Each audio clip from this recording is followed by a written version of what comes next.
Welcome back everyone to another video. Today we're going to cover everything that you need to know about the mind, starting with the two aspects of the mind, the conscious and the subconscious. The male aspect of your mind is the conscious. This is the 10% of your mind. The conscious part of your mind is only aware of everything around you, your vision, your sight, your smell, your taste, your hearing, and your current state of emotion and thought. Every thought that you consciously think about has an emotion directly attached to it. That emotion is then impressed onto the subconscious part of the mind. The subconscious part of the mind is the female aspect of your mind. It is also a whopping 90% of your mind. Subconscious mind is controlling all of the subconscious processes which happen within your body. For example, your subconscious mind is controlling your heartbeat, your digestion of food, and all of the things that you do not have to tell the body to do. It is the hidden part of our mind which is controlling all of the hidden things. The subconscious mind is like a recording supercomputer. Everything that you have experienced in your life is all recorded and stored within the subconscious mind. One of the most important things about your subconscious mind is that it stores your mental programs. Everything in the subconscious mind manifests into behavior and actions within the body. Your daily basis routine and habits are all mental programs within your subconscious mind. These mental programs are created by mainly two ways. 1. Repetition, and 2. Emotional impact. The repetition is fairly simple to understand. The more you do something, the more it impresses onto your subconscious mind and becomes a program. That program will then manifest into your behavior. However, with the emotional programs, they work a bit different. The stronger that you feel an emotion, the stronger it is impressed onto the subconscious mind. And then that emotion becomes a program. For example, you had a very traumatic moment happen when you were a young child. The emotion that you felt was so strong in that moment that it impressed into your subconscious mind so hard that you can recall that moment like it was yesterday. That traumatic event that happened to you when you were young will still manifest into your daily basis behavior even to this day. However, it manifests subconsciously. For example, if you were in a car crash, you will be wary to enter cars with certain people. All because of that traumatic emotion that you felt and impressed onto your subconscious mind. Another example of the subconscious manifesting into our behavior is posting on Instagram. Most of the time, the reason why you post is because your subconscious mind is seeking gratification. So before you actually do something, question yourself and find out the root cause of why you are doing this. Another thing that you need to understand about the subconscious mind is that it takes everything you say and hear literally. So for example, if you go and say, "You are an idiot" to someone, your subconscious mind will only pick up the word idiot. It only knows yourself. It doesn't know anyone else. You are casting a spell on yourself just by saying that to someone else. This is why the golden rule is to treat others like you'd like to be treated. Now, you can rewrite these programs which are already in your subconscious mind. However, it does take consistency. You have to change these programs which have been running for years. And by changing these programs, you change your behavior, because these programs manifest into your behavior. The best way to do this, personally, is to listen to affirmations first thing when you wake up in the morning, and do this for 10 minutes every single morning. Then at night time, you want to think and feel that you are becoming the reality that you desire. The more that you feel this reality, the more it will become a program and impress your subconscious mind. For example, you're trying to gain financial freedom.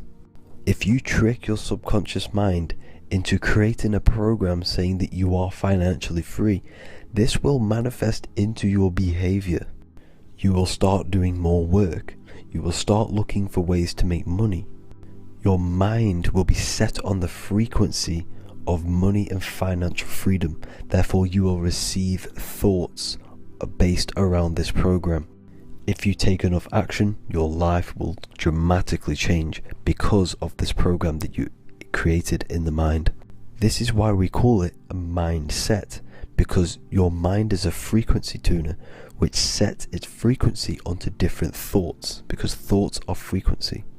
If you fill your mind with a specific frequency, you will gain thoughts and ideas based around that frequency.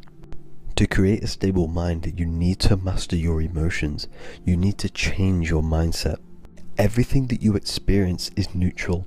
Based upon the mindset that you see it, you either give it a positive or negative charge.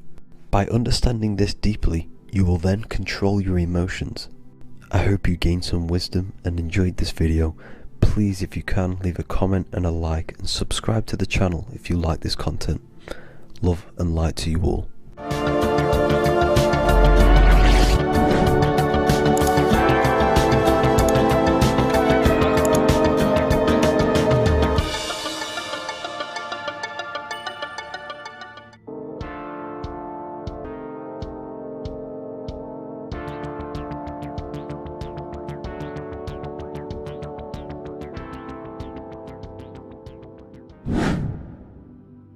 The earth has become a realm in order to trap souls within, so that they can harness our electricity, our energy. Even the Bible is talking about how this realm is controlled by the wicked one in John 5:19. We know that we are the children of God and that the whole world is under the control of the evil one.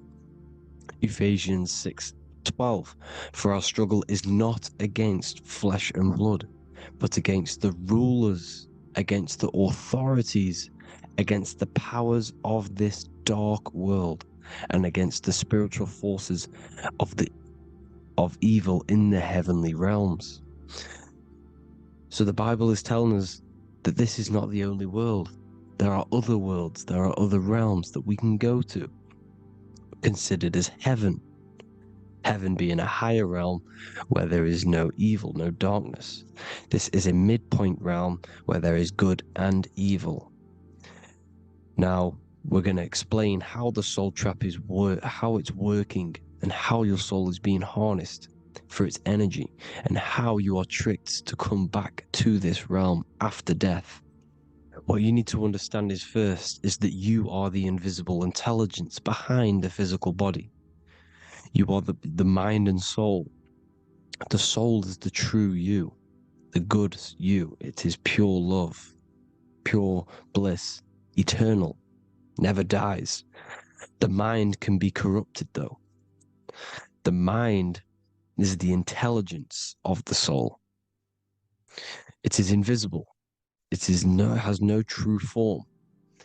The intelligence inhabits the brain. The brain is the computer to control the electrical machine called the nervous system, which is choice, program, and action. You are the invisible intelligence behind the body, and this will prove it even more. You do not even see into the external world. You are seeing an image produced by the brain, because the light is being sucked through the retinas of the eyes. The image is produced in the visual cortex at the back of the brain. What does this mean? This means that we are the consciousness in the center of the brain, in the pineal gland, that is experiencing the program being ran by the central nervous system in the brain. This is the sigil of Lucifer. Lucifer in Latin is Lucy. Lucy is light in Latin. Lucifer is known as the light bearer. This is how the eyes work, people. It's not a demon or a devil. The sigil for Lucifer is how the eyes work, and how the left eye is controlled by the right brain. The right eye is controlled by the left brain. There is a crossover. It's the same with the body. The left side of the body is controlled by the right brain. The right side of the body is controlled by the left brain. There's a crossover with our hemispheres in the brain. Now, this empty chamber in the center of the brain is where this universal cosmic intelligence is hell, known as the most holy place in the Bible, the throne of God. Okay? This is above the 33 vertebrae on the spine. As you can see here, you are the being in the center of this point. All of the nerves are being sent back to this one particular point, which is the seat of our invisible intelligence. You can see it's an empty chamber. Our consciousness, our intelligence is not a physical thing. This intelligence is the true voice inside of your head. This is why your head is heaven, your heart is earth, your heel is hell. Your head is heaven because this is the seat, the throne of God. God is in heaven because the consciousness, this divine intelligence that's controlling the body, is sat in the center of the brain. The brain is taking commands of this invisible intelligence. When you close your eyes, you can feel your awareness, your consciousness, your intelligence is all in the brain. Your awareness is not in the feet, the heart, the legs, the arms. It's all in the center of the brain. Now, if you meditate deeply, you will find that you are beyond the mind. You are the being observing the thoughts. You are the soul observing the thoughts. Now, with this being said, you are the consciousness experiencing the program being ran by the central nervous system in the brain, because you're not seeing into the external world. It's an image, it's a simulated image produced by the brain and the central nervous system. You do not experience the external world. You do not feel the external world. You feel electrical impulses on your nervous system. Your nervous system is decoding what you are feeling. So the only thing that you truly feel is the electrical impulses on your nervous system. This is why the nervous system is the tree of knowledge of good and evil, because it gives your invisible intelligence, your mind, the knowledge of good and evil. It can detect good things, it can detect bad things. If it's hot, if it's warm, if I need to go, the nervous system is doing this. It is the tree of knowledge of good and evil. Okay? Now this universal intelligence is symbolized as the single eye. Okay? Matthew 18:9. It is better for you to enter life with one eye than to have two eyes and to be thrown into the fire of hell. What does this mean? It's symbolic, it's metaphorical, people. It is metaphoric. Your universal intelligence is the single eye, the one eye. It's the balance between the two poles, between the left and the right, the good and the evil. It knows the right thing to do all the time. This is our inner guide. The inner self is the inner guide. And when you are operating your life off duality, using your two eyes, you'll be thrown into the fire of hell, heel, lower states of consciousness. Because you're split. You need to live in oneness, even, balance. Matthew 6:22, the light of the body is the eye. The light of the whole body is the eye. You are a light being. Human.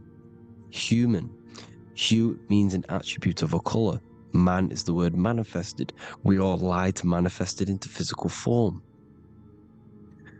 Depending on your vibration is depending on what color that you are vibrating on, which is a hue, a human.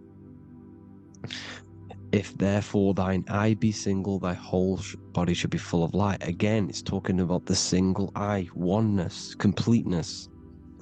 When you balance the hemispheres of the brain, we'll go over that later. But anyways, the body is the earth. This is what we need to understand, people. The body is running the simulation, the program that our consciousness is experiencing. So when we leave the body during death and astral projection, we leave the earth. This is how it works. The body is the vehicle for the earth, for this realm. Everything exists within our mind. You have the soul, mind, and body. The soul is the observer, the watcher, the true being. This is why she has many different heads, because the soul inhabits different bodies. This is the serpent, which means knowledge, which is the mind, wisdom. And this is the body, soul, mind, and body, Brahma, Vishnu, Shiva. The mind is the bridge between the soul and the body. So what do I mean? When you astral project, you are using your mind to project your awareness, your observing consciousness outside of the physical body. The mind is the projector, projecting consciousness. By using your mind, you can project your consciousness outside of the body, which is known as the astral realms, which is known as walking on water.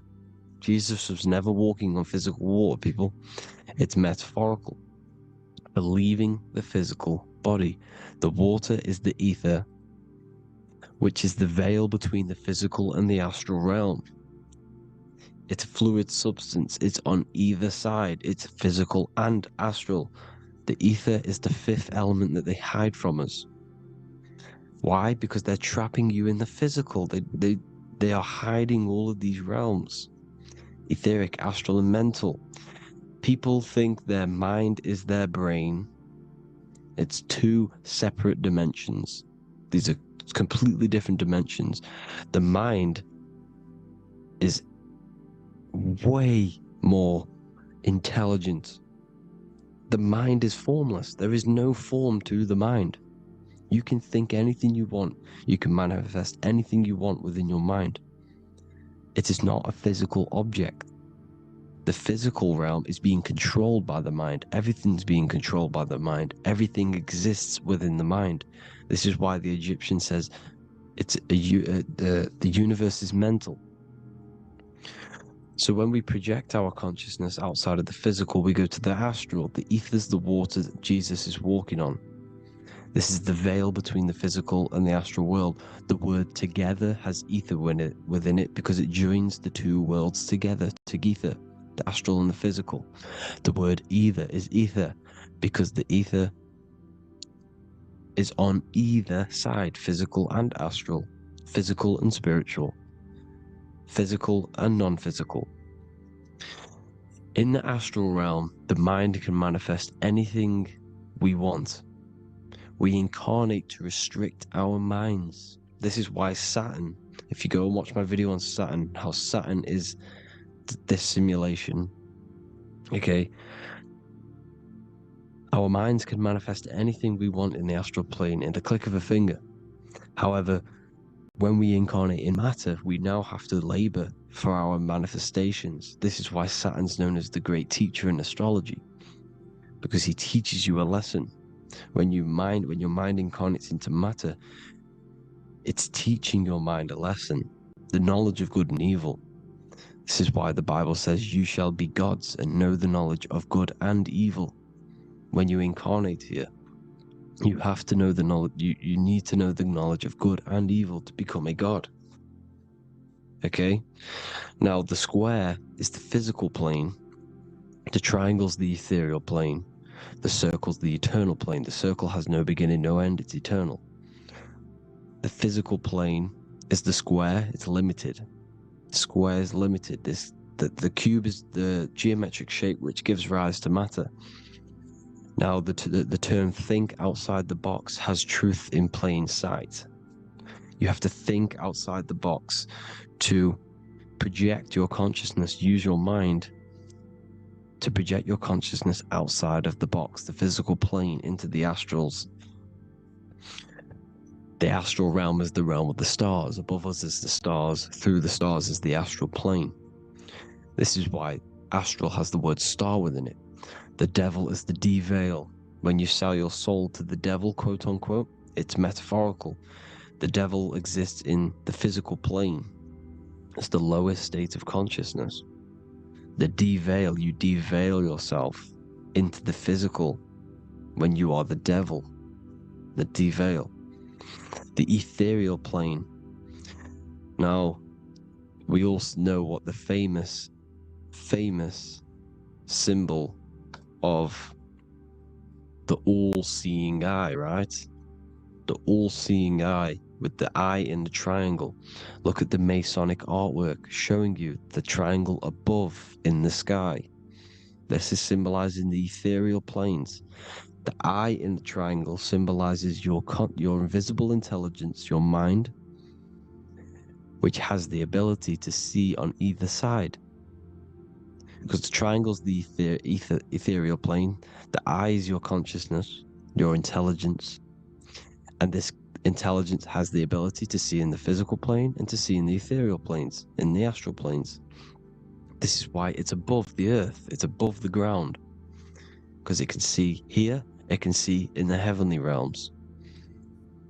Now, the stars are, well, this is known as heaven, the realms of the astral planes. This is some quotes from the Emerald Tablets of Thoth. Out of the darkness ye must rise upwards, one with the light and one with the stars. Man is in process of changing to forms that are not of this world. Grows he in time to the formless, a plane on the cycle above. So there's other worlds. The Bible's telling you there's other worlds, there's other realms. Know ye must become formless before ye are one with the light, the astral light above, which shining through the stars. Not of the earth are ye, earthy, but a child of the infinite cosmic light. You are the invisible intelligence controlling the physical body. The body's not you. It's the vehicle that your soul lands in when your mind projects your consciousness into that realm. Free from the body, I flashed through the night. Unlocked at last for me was the star space. Wow, that's powerful. The star space, the astral planes. This is what it's talking about. We are all a star. We descended from the astrals, which is the star. We are all a star. Look at the ancient paintings of Jesus' birth. It's the star beaming his consciousness down into the physical plane. Here's another one. Here's some Freemasonic artwork showing you, again, the ether, that invisible intelligence, the eye, manifesting itself inside of here, in the physical realm, where the people are. You see? It's the same here. This is Jesus. Here's the bird symbolizes the Holy Spirit, your invisible intelligence, descending into the waters, the ether, the ethereal, everything. The ether's the base of all physical matter. Here's Truth in Plain Sight. Mr. Bean, the famous TV program in England, in the UK. He begins the program like we all begin the program for falling from the stars. He falls down with a beam of light. And this is Truth in Plain Sight. This is false. The aliens don't exist. They're a lie, alien. But this symbolizes the star beaming our consciousness. And when we die, this star will suck us back up. Just like this UFO is doing. It's Truth in Plain Sight. So, this is some more Freemasonic artwork. Going from duality to singularity. Sun, moon, masculine, feminine. Right hemisphere, feminine, left hemisphere, masculine. The consciousness in the center, the balance point. Here's another more Freemasonic artwork. The two pillars, left and right hemispheres, and the invisible intelligence between the left and right hemispheres, the light of the body. This is why light's coming off it. Because it's light, it's pure light. The blazing star. The stairs go from the checkered board, the duality, up to oneness, in between the sun and the moon, the masculine and the feminine. This is symbolizing going into oneness. What did the Emerald Tablet say? You've got to become one with the stars, one with the self. Balancing the two hemispheres. so that you can gain, because when the two hemispheres are balanced, you can gain a more deeper connection with your invisible intelligence. Same with the chakras. When the chakras, the 7 seals in the Bible, these are 7 seals because when you conquer the 7 chakras, when you balance the 7 chakras, you then gain a more deeper connection with your internal self, because your mind is not filled, it's not being ran, it's not being dominated by these 7 deadly sins, the 7 seals, the 7 chakras. These are 7 energy centers which are concealing our true form. Balance makes us have a stronger connection with our true cosmic intelligence. Heaven is even. This is why Jesus is pointing at the heart. The even point is the heart. You got to balance the chakras and live from the heart, because the heart is the earth. You're in good and evil. The body manifests the lower and the higher self. The higher self is in the higher parts of the body. Wisdom, intuition, expression. The lower self is in the lower parts of the body. Sex, food, and power. This is how they are trapping your soul, people. Like I said, the mind is the bridge between the soul and the body. So by tricking the mind, not giving it the right knowledge, and keeping the mind stuck in the lower 3 centers, thinking about power, food, and sex, this is low vibrating energy. It's going to keep your mind addicted to the physical realms. Okay, this is why you need to go even, balance, heaven. Okay, I will explain the soul trap in a second, how it fully works. But I'm telling you all the science behind it so you can understand. When you are doomed, you are domed. This is the dome, the firmament, the firmament, the mind. Ment is mind, firm is firm. A firmament is doomed under the firmament. You must have a loose mind, an open mind, to expand your consciousness beyond the stars, beyond the ethereal barrier. You have to vibrate higher than this world. Your consciousness must be expanded more than the physical plane. You need to learn how to astral project. You need to learn how to leave the body, how to operate outside of the body, so that you, when you do leave the body, you will have recognition. You'll have knowledge. You'll have practice. But this is as above, so below. The woman's belly is the earth. It's as above, so below. It's a microcosm of the macrocosm. We are the children in the womb. We are the people in the earth being ready to be born into the heavenly realms. As above, so below. It's a microcosm, macrocosm. Everything is in everything on a bigger and a smaller and a larger scale. Now, when the baby figures out that there is a world beyond its mother, what happens? The baby starts to move around and tries to get out of the mother. Because once it starts to hear the external world, starts to hear people, it's going to wonder, what's outside of why am I in here? What's outside? So the baby will force its way out of the mother. It's the same with our minds, as above, so below. When our minds figure out that there are other realms beyond this world, we will seek a way out. This is the womb, the Mother Earth, Mother Nature. It's the mother. We're in the womb. We can be born out of this world, which is being born again in the Bible. When you are doomed, you are domed under the dome, under the firmament, the firm mind. The firm mind will keep you under the firmament.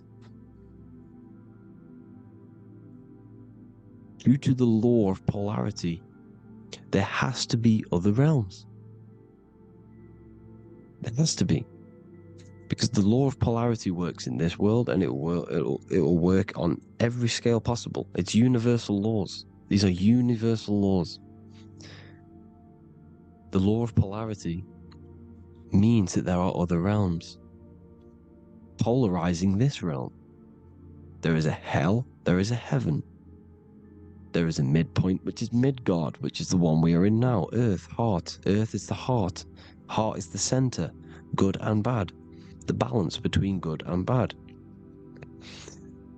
Your reality is your level of realization. Your mind realizes other worlds, you will seek a way to them worlds. It's that simple.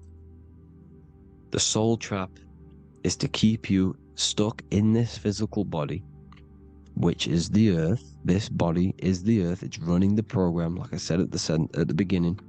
It's running the simulation that your consciousness is experiencing. You are an electromagnetic being, and you're hidden in a cage, your rib cage, and you're stuck in cells, a prison cells. Look, you're in cells. We produce electromagnetic energy. Your soul produces this energy. And by trapping your consciousness inside of this physical realm, they harness this energy within the astral realms. They're nothing for them because they're trying to create a hive mind. This is why they want everyone to believe in one belief system, one government, one belief system, one religion, because they're creating a hive mind.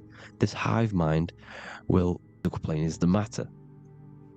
So all of our minds together are manifesting these demons within the okay? When your mind and soul detaches from the body, which is the earth, when you leave the earth, you're still going to have these mental addictions to the food, the sex, the materialism, the phone, the cigarettes, everything. This is why they get you addicted to everything possible. The TikTok, the YouTube, they get you addicted to as many things possible. Because when your mind is addicted to these things, and you will be manifested into the lower astral realms because you're thinking materialistic, you're thinking negative, because your level of realization vibrating on the very low, which will put you in the lower astral realms. So guess what? You're going to come back. You're going to come back into materialism. You're going to reincarnate. Because you haven't prepared for life after death. You must detach from the external world. Okay? Moon is mind. The sun is the soul. The earth is the body. The moon is the mind. This is why we say lunatic.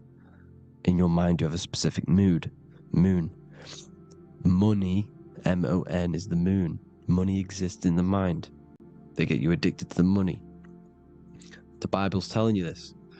Do not conform to the pattern of this world, but be transformed by the renewing of your mind. It's telling you. Of this world, but be transformed by the renewing of your mind. Who knew that the Bible was this deep? Matthew 16:26, what good will it be for someone to gain the whole world yet forfeit their soul? James 4:4, don't you know that friendship with this world means enmity against God? Therefore, anyone who chooses to be a friend of this world, of the world, becomes an enemy of God. John 4:4, dear children are from God and have overcome them, because the one who is in you is greater than the one who is in the world. It's talking about the invisible intelligence. It's greater than the physical world. John 2:15, do not love this world, nor the things it offers you. Because this world will create you to, if your mind has attachments to what this world offers, sex, money, and power, pretty much, you will reincarnate here. You will come back here. Because when you leave the body, your mind will still have these addictions. Do not love the world, nor the things it has to offer you. All of this is in my newly published book. The paperback versions are now available. Finally, for all the people who have been waiting, you can get it anywhere pretty much, any country. my new website. It's amazing. There's going to be some amazing products coming on the new website. But I thank you all for the support. Before I leave, I need to explain what is going on with the soul trap. Like I said at the beginning, the deveil. Thank you all for the support, people. If you do want to join the Academy, all the links will be posted below this video for the book, The Academy. Thank you all for the support and have an amazing day.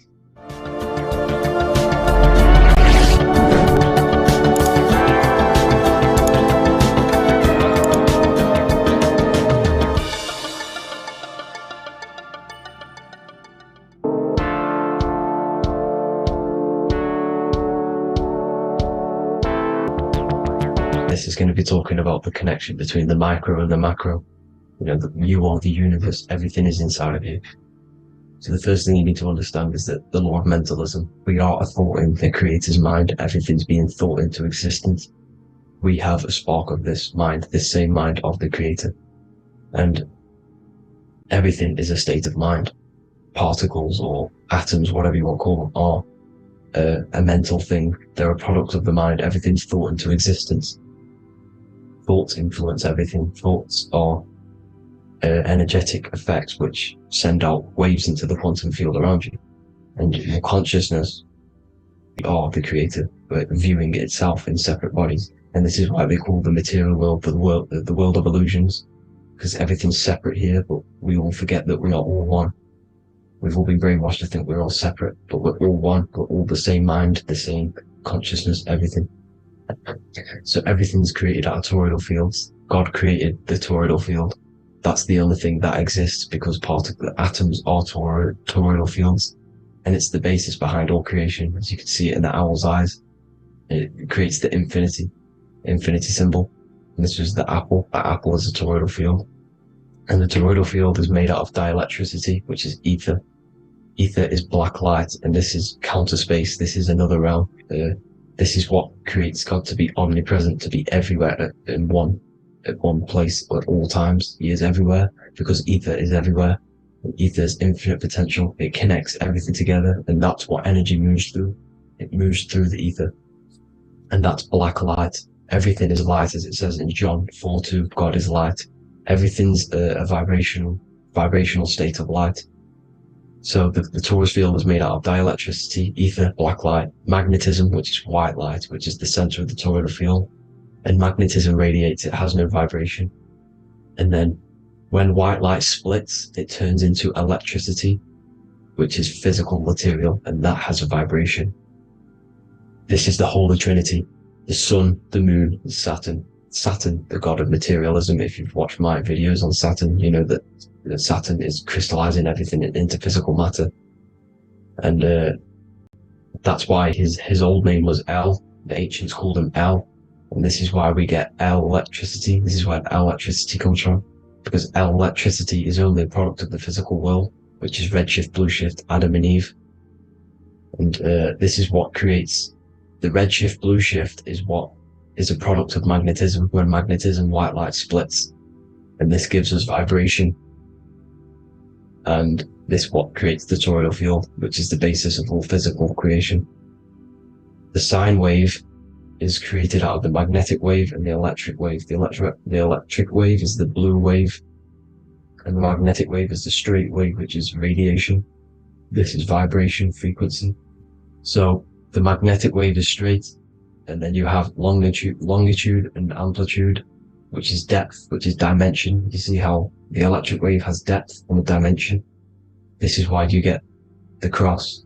This is the cross of Earth. This is the symbol of Earth, of bondage, of physical matter, because it consists of magnetic wave and depth, which is electric wave. I mean, this is where you get the sun cross or the earth cross, whatever you want to call it.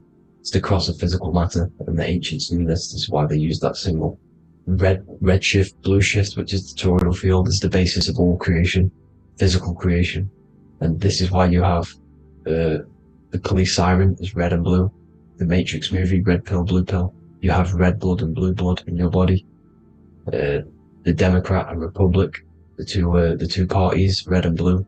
Like your taps, on your taps, you have a red and blue tap. One's generative and one's destruction. fire, destruction, water, generative.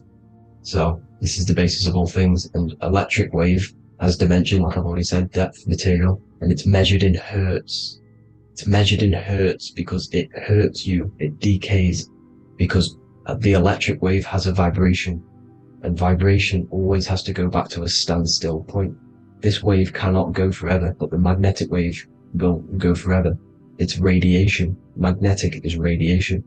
It radiates forever, it pulses, but the electric wave will at some point come back to a standstill point, and that's why it hurts, it decays. That's why our physical body decays, because we contain of electricity.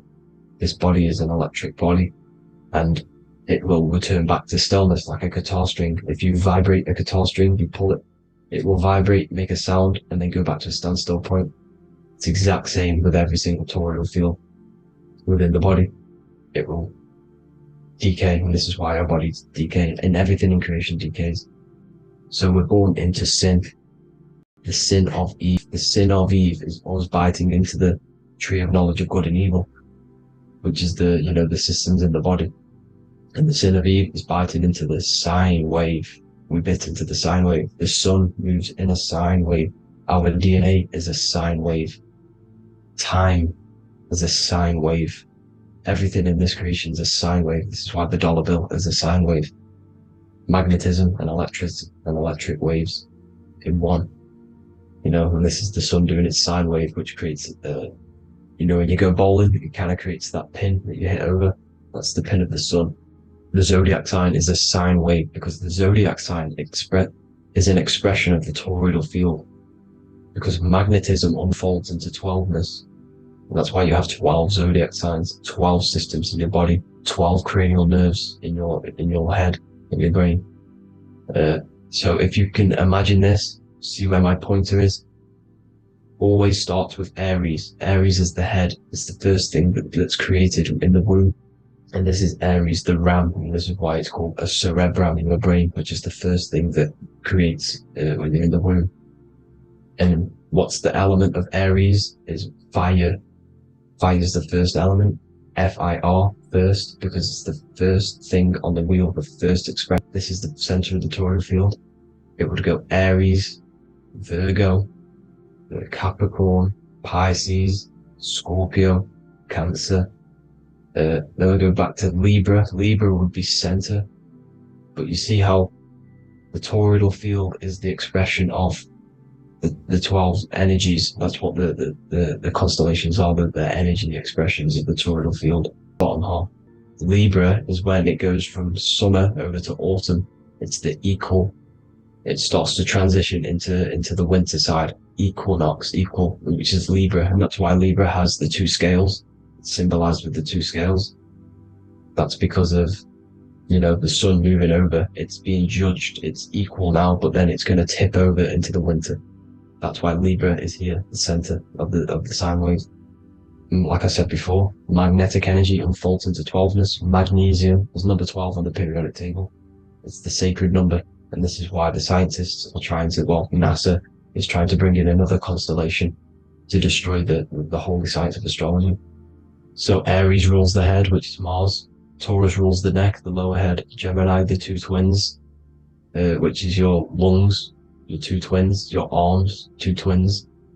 Cancer, the breasts, or the chest area. Leo, the heart, which is the sun, which is fire, the center of the toroidal field. Virgo, the belly, which is the intestines. Libra, the kidneys, the two scales, the kidneys, balancing out everything. Scorpio, the sex organs. Sagittarius, hips and thighs. Capricorn, I've missed that out, which is the kneecaps. Capricorn, kneecap. Aries, which is the ram, which is the cerebrum in your brain.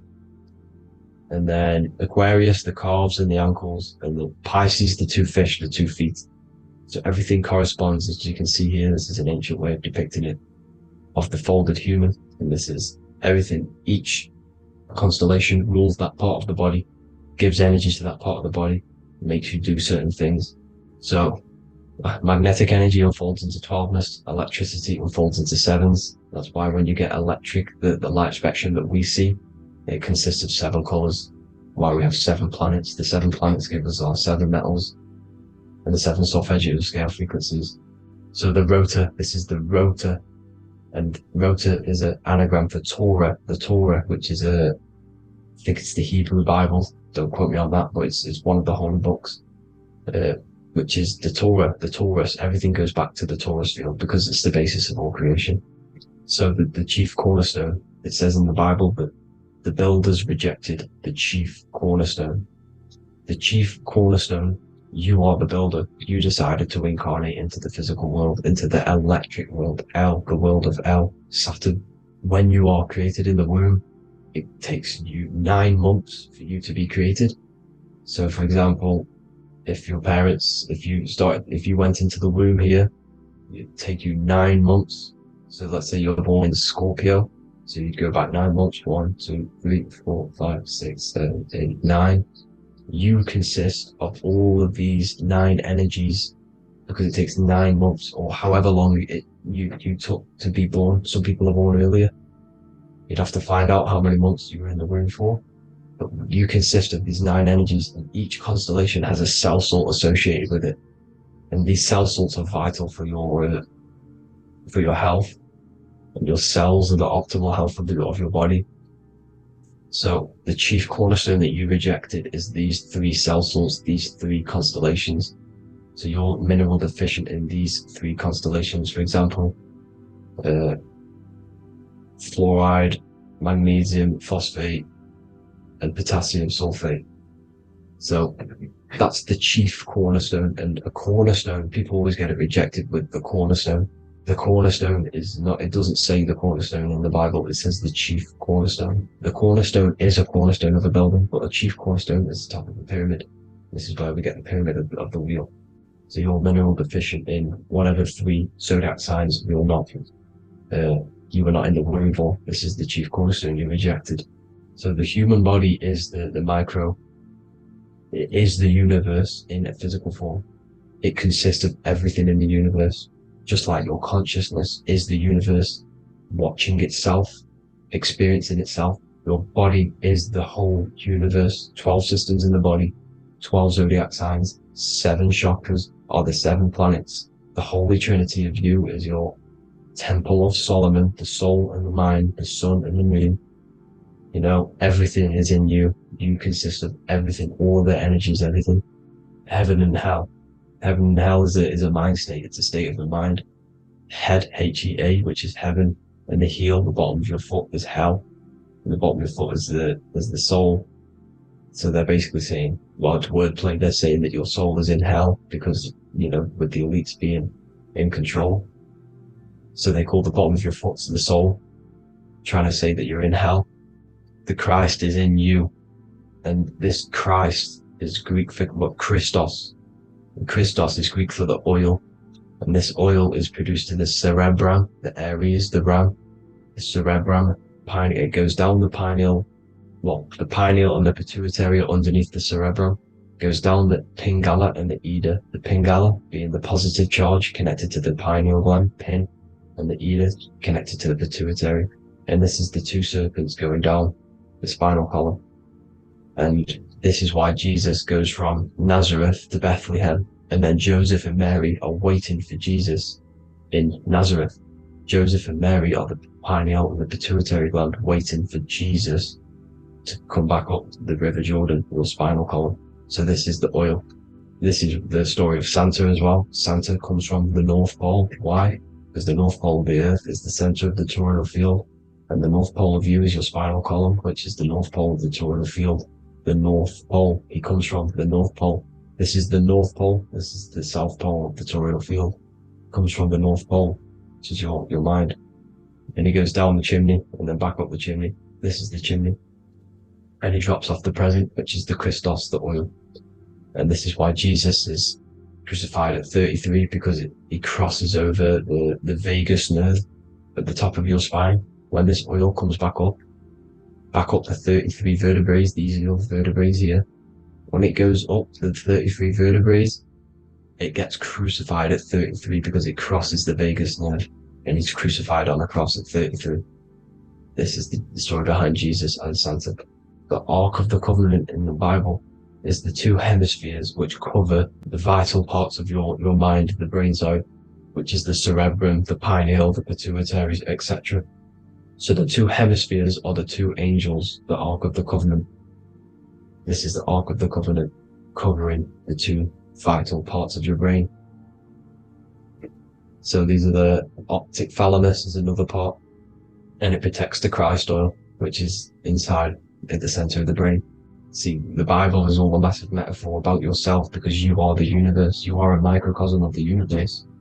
Your consciousness is experiencing itself, and the universe experiencing, and your body is the whole universe.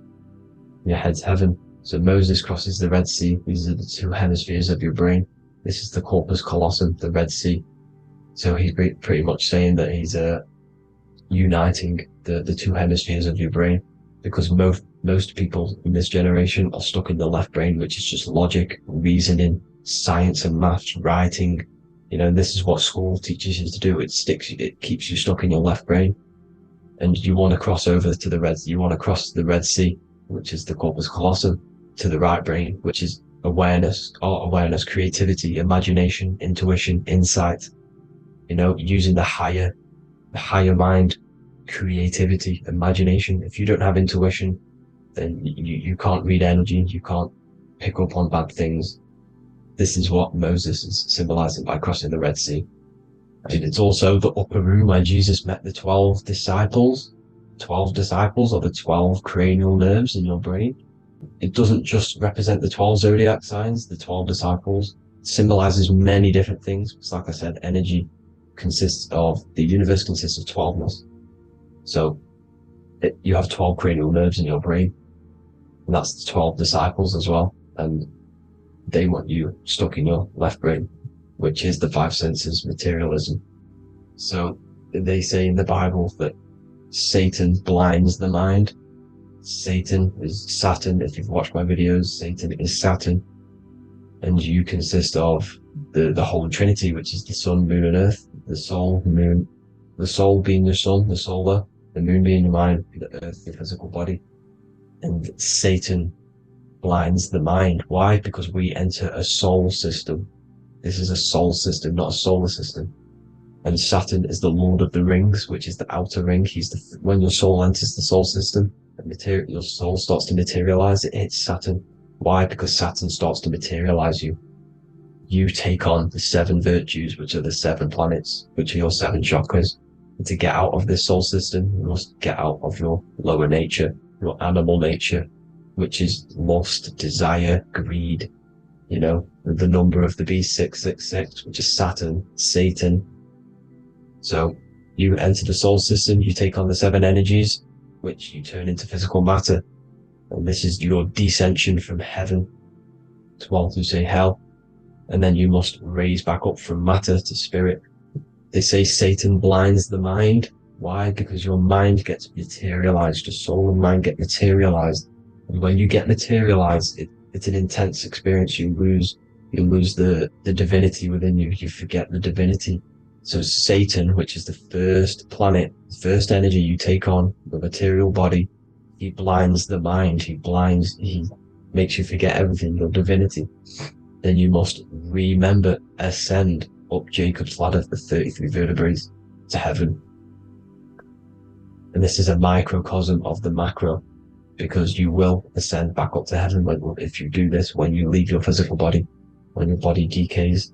So when it talks about in the Bible, completely destroy them, the Hittites, the Amorites, the Canaanites, all the ites, this is what God says to the Israelites. It says completely destroy them. It's basically symbolizing saying destroy your lower nature. The Canaanites, cannibals. We're under a Canaanite system now, which is cannibalism. And this is flesh eating, lust, greed, all the demonic stuff, all the lower vibrational stuff. You know, the lower nature, eating, sex, and survival, the lower 3 chakras. You must get out of these lower 3 chakras and return back to spirit, which is heaven, which is spirit, love, being holy, being truthful, being passionate. Going back to Satan blinding the mind, all of the planets are made out of these 3 symbols. Satan blinds the mind, and that's why Satan's symbol, this is the symbol for Saturn, Satan, the symbol for Saturn is the cross, which is physical matter, the earth, over the moon. The moon is your mind. So the Saturn symbol saying matter over mind. He blinds the mind. Satan blinds the mind once you enter the soul system. And you must remember, in the Bible, it talks about the Genesis, which is Eve, the sin of Eve, which is biting of the tree of knowledge. The serpent, which wraps around the tree. It says the serpent placed himself on the tree. Well, the serpent is the spinal column. It's the serpent telling you eat from the tree of knowledge of good and evil, which is your nervous system. And eating from the tree of knowledge of good and evil is doing bad things. For example, over-sexualized, overeating, eating the wrong food. That's eating from your nervous system. It's decaying you, and it's preventing you from achieving the God self, the God consciousness. This is the symbolism of, the tree on the serpent, telling you to eat from the left brain, with the left brain being the sinister. Sinister is Latin for left. That's sin. Sin is left. And left is lefty Lucy, Lucifer, right, righteousness, right, God, godly. The tree of knowledge of good and evil, which is your nervous system, because it determines good or bad. That's the only thing you experience in this world is your nervous system. And then the tree of life is the cardiovascular system, and the Garden of Eden is your body. So that's it for this video, people. Hope you've got a greater understanding of how you are the universe and everything is inside of you. Just keep in mind you are the universe experience in itself, and your body is a reflection of everything. The 12 constellations, the 7 planets, everything's inside of you. This world is an expression from the inside outwards. You can't affect the outside world to manipulate reality. Everything's inside of you. I hope you got a greater understanding of this. God bless.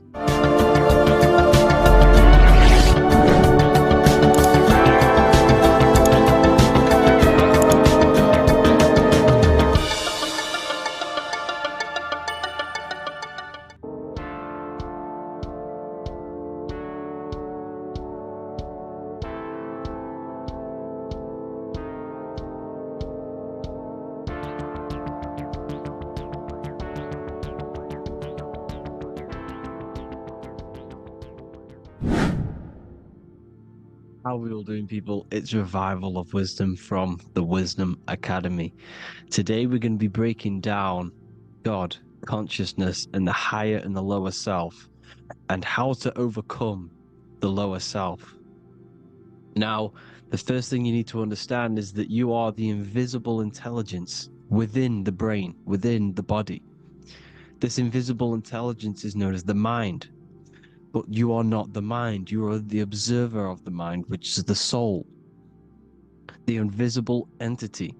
The mind is your intellect, your intelligence. Now, the mind is, it's hard to put this in words, but the mind is something that gives you the ability to explore the universe. And this inner self is the I am. It's the quiet, the inner self, the voice you see in you hear in your head. This is why within spells high twin, inside, internal. The I is also the number 1, which is one line. Because the one and only, is the inner self, which is the I am. This is why you say, my name is Harry. You are not Harry, you are the I, the inner self, the intelligence. Okay, this is why Jesus in French is I am. You look with the 2 eyes and you see with the inner eye. I and I, the same thing. Okay, because the I inside is what gives you the perception of what you're looking at. So when someone's trying to explain something and then you catch on saying, I see now, it's because you're seeing with your inner eye, the one that gives you perception, gives you intelligence, gives you the ability to understand things. This is the internal I, the invisible self, which the physical body is nowhere near as complicated as this inner self. Is in infinite potential. infinite potential. God, G-O-D, generator, operator, destroyer, soul, mind, and body. Brahma, Vishnu, Shiva, the Father, the Holy Spirit, and the Son. They're all... the reason why you see God is always a triad is because it represents yourself. Your invisible intelligence is God. Me and you are the same invisible intelligence. We are the invisible intelligence experiencing the program being run by the central nervous system and the brain. I always say this in my videos, but I have to, in order for you to understand the things that I'm going to say later on in the video, you need to understand this concept, is that you are the consciousness experiencing the nervous system, the tree of knowledge of good and evil, which is you here. You would be in this invisible intelligence right here in the center of the brain. Now, this is why the ancient Christians show God is in the brain. This is the brain stem. This is the brain. This is also the brain stem and the brain. The brain stem and the brain. It's all depictions of the brain, because the brain's the computer, the electromagnetic computer, which decodes the demands created by the invisible intelligence, the I, the inner self, you, your true self. The person if you observe what someone moving, this is going to sound, but if you observe someone walking, it's not the body. The body is moving, but the thing telling it to move is the invisible intelligence. Before you kick a football, a decision is made within your invisible intelligence, your mind. And this consciousness, this invisible intelligence, is either stuck between the lower self and the higher self. Okay? When the invisible intelligence, meaning the true self, identifies itself with the physical body, it will trap its mind within physicality. This consciousness that we have is either operating in the lower self or the higher self. It's either feeding the material body or it's feeding the spirit. Okay? But because we are physical and spiritual, we need to be even. We don't want to be meditating all day long, because we do have a physical body as well whilst we are here. We are playing a game in physical matter. Okay? Now, the reason that you incarnated here is to learn a lesson, because the mind can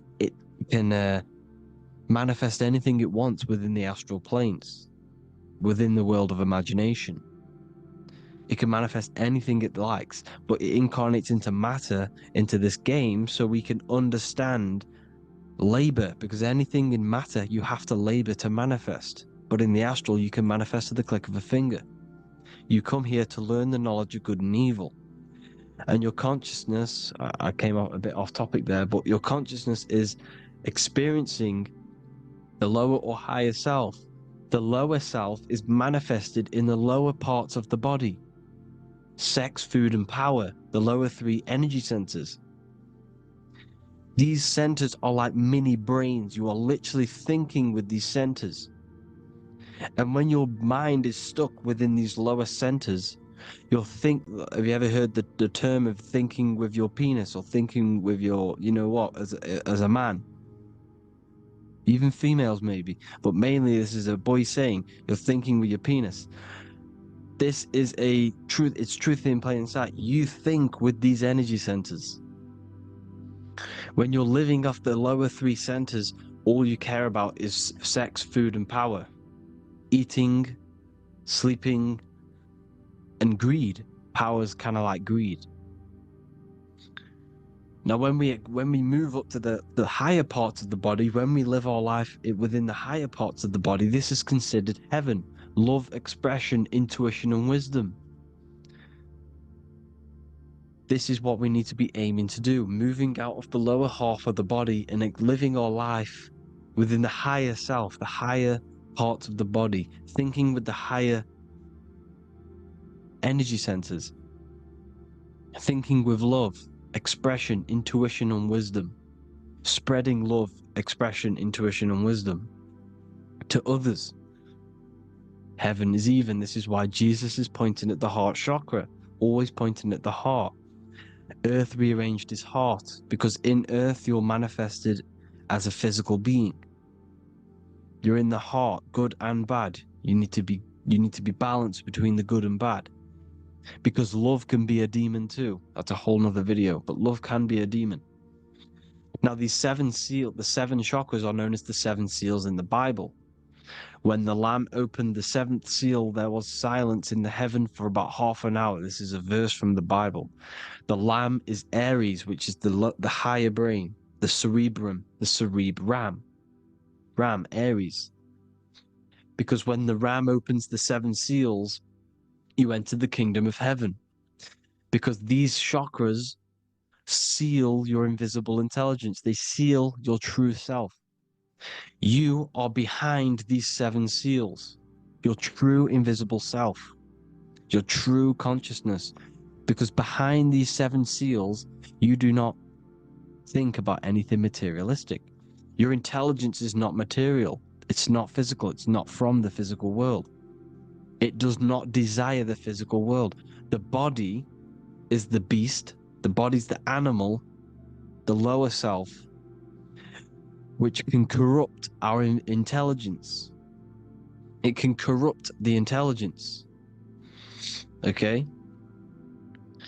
Now, we need to balance these chakras so that we gain a deeper connection between this intelligence and the brain. Because when there's a strong connection between the brain and the intelligence, your body and the intelligence, you have a strong connection. Therefore, you can manifest what the intelligence is saying at all times. Meaning, when, for example, your higher self, this is intelligence, the higher intelligence is always speaking to you. It's always guiding you. It's always telling you the right thing to do. You can feel it when you're doing something wrong. You can feel that you're doing something wrong, because this higher self, this intelligence knows what it needs to do here. And when there's no connection between the body and this our intelligence, our true self, when we strip away, when you close your eyes for long periods of time, you will figure out you are this invisible, infinite, creative being. There's no words that I can't describe what it is, but it's the voice inside of your head that you can feel when you close your eyes. You are this being inside of the head, heaven, because this is heaven, this intelligence. And when there's a strong connection between the body, you can manifest everything it's saying.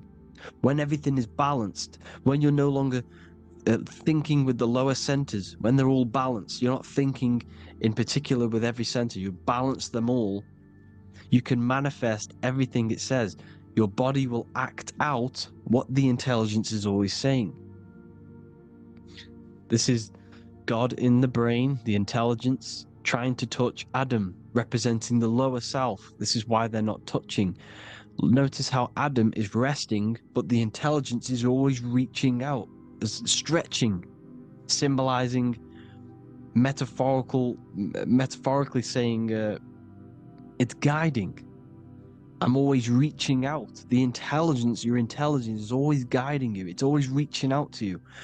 But Adam is ignorant of it. The lower self is ignorant of it. And that's why he's so relaxed and God is so stretching out.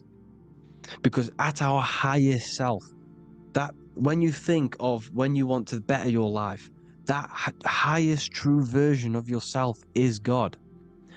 When you're manifesting this, your highest self, this is God. Your truest form, your most perfect form, that is God. Your highest version of yourself, that is God. Emotions are not what you've been taught. Emotions are not something that should be reactive, okay? You should not let the emotion be you, except that you should experience them instead of letting them become you. You need to understand there's a separation in our consciousness.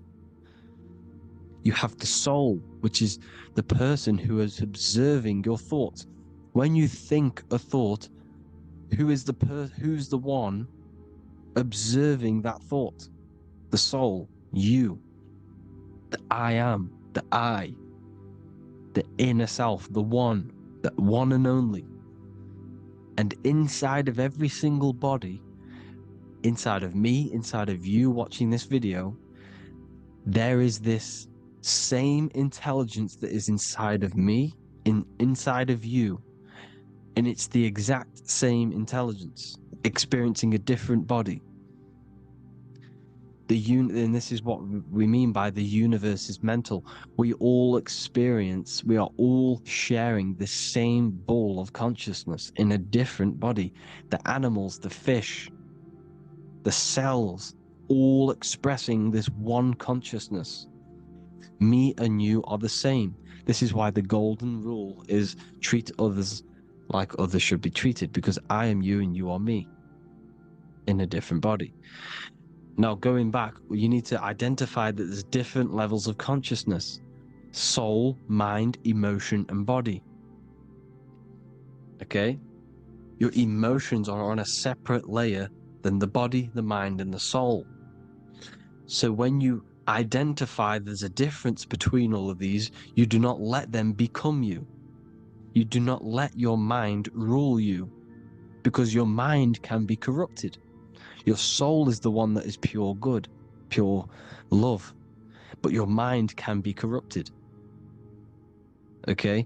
Your emotions can be corrupted. The body can be corrupted, but the soul can never be corrupted, only layered on top.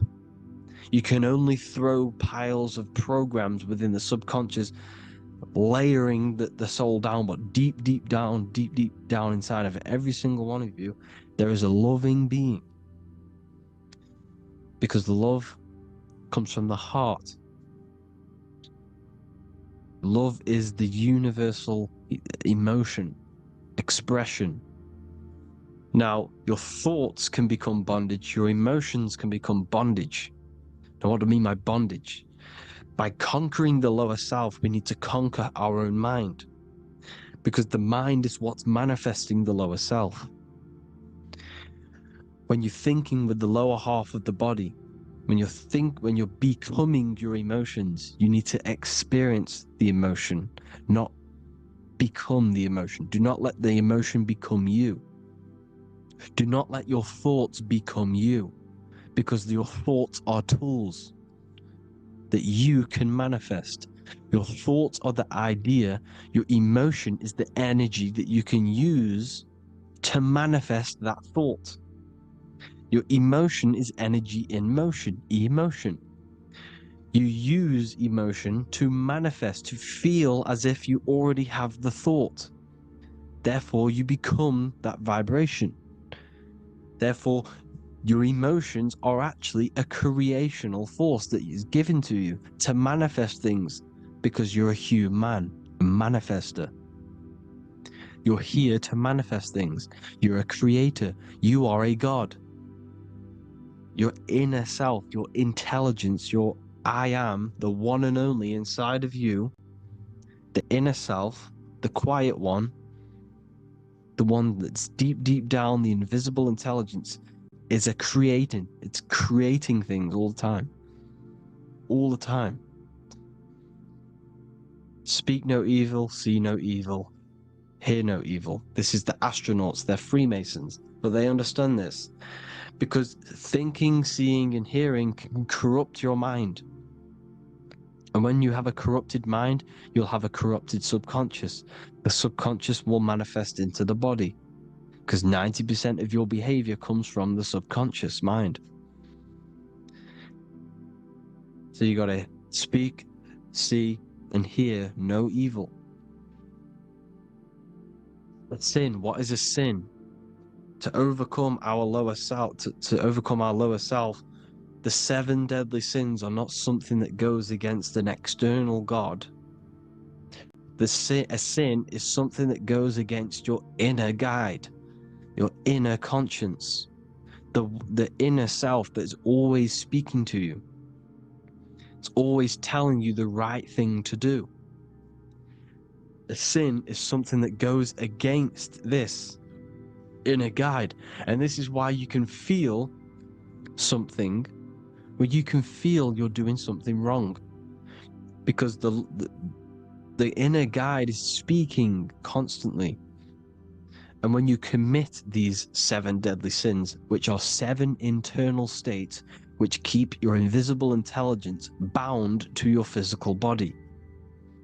Because evil, right? Evil love bondage. This is why they stay in this realm and they control this realm, because they love the bondage of the body. They like matter.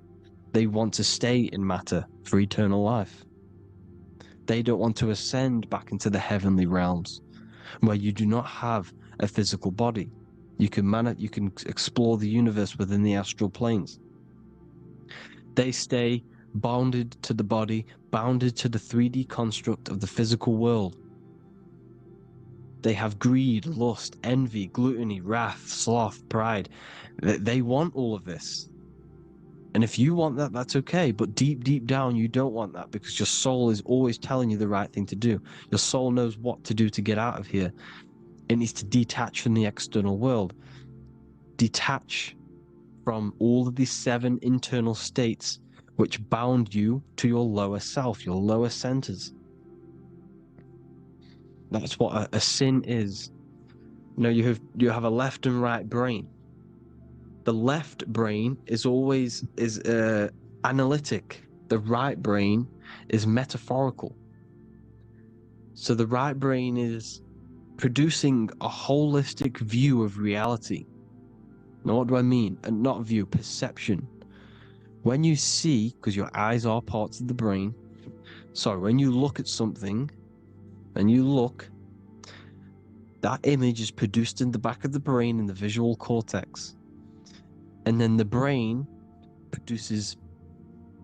right brain produces a perception, a holistic, it breaks down what you're seeing into a holistic image, a holistic perception. So for example, if you're in a woods, the right brain sees the whole woods as one big woods. The left brain is breaking that perception down into individual trees, branches, and leaves. So the left brain's to do with duality. The right brain's to do with wholeness, unified. The left brain's dualistic, analytic. This is necessary so that we can pick things up and manipulate them and break things down. We need the left brain. We need the right brain. I'm not saying any of them's bad, but the left brain, sinister in Latin, means left. Because when you're left-brained, you see everything in dualistic. You see everything is dual, when everything's actually one. We need to be focusing and strengthening our right hemisphere. I'm not saying sit in the right hemisphere all the time, but we need to be strengthening our right hemisphere. And this is why left is sin and right is right. Because when you focus on the right hemisphere, you see the holistic perception of creation. The right hemisphere sees humanity as one unified consciousness. The left hemisphere sees everyone as individual persons and egos. Because the left hemisphere is dualistic. And this is why the Bible says, cast the net onto the right side of the ship and ye shall find. John 21:6. What does that mean? Cast your energy, cast your perception into the right hemisphere of the brain, and ye shall find unified consciousness. You shall find your higher self, the one and only. If then you have been raised with Christ, seek the things that are above, where Christ is seated at the right hand of God. Wow. Powerful. What does this mean? Seek the things that are above, where the Christ is seated at the right hand of God. God is your consciousness, your invisible intelligence between the 2 hemispheres. The right hand of God is the right hemisphere. Seek the things that are above the heart. Love, intuition, expression, and wisdom. Seek the things that are above the heart, the higher self, the higher part of the body. Because when you seek the things of love, expression, intuition, and wisdom, you create a strong aura. You attract the same frequency, and this frequency is heaven, God. This is the Sumerian artwork showing the lamb. This is a step symbolizing stepping upwards, raising up. He's stepping over the lamb up to the bird. His hand is going to the bird. The lamb symbolizes the lower self. Okay? The bird with the wings is in the sky. It represents the higher self. This is why angels always have wings, because it represents the higher self in the sky.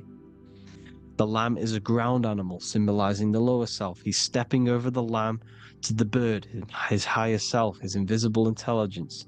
Horus and Set, Jesus and Satan. Look, Horus has an evil brother, Set, just like Jesus and Satan. Horus is a bird, higher self. Set is a ground animal, lower self, which is the devil and the angel on your shoulder. You see? The right and the left hemisphere. The two wings. So, the devil and angels always speaking to you. The higher and the lower self. It's the battle between the higher and the lower self. Between the invisible intelligence and the physical body, because the body's the one that wants the sugar, it wants the pleasure, it wants the sex, it wants the porn, it wants all of the materialistic things, it wants the 7 deadly things. Okay, it wants this. There's a battle between the higher and the lower self, your intelligence and the body. This is why you need to become balanced, so that there's a deep connection between the body and the invisible intelligence, the I am. You need to master your mind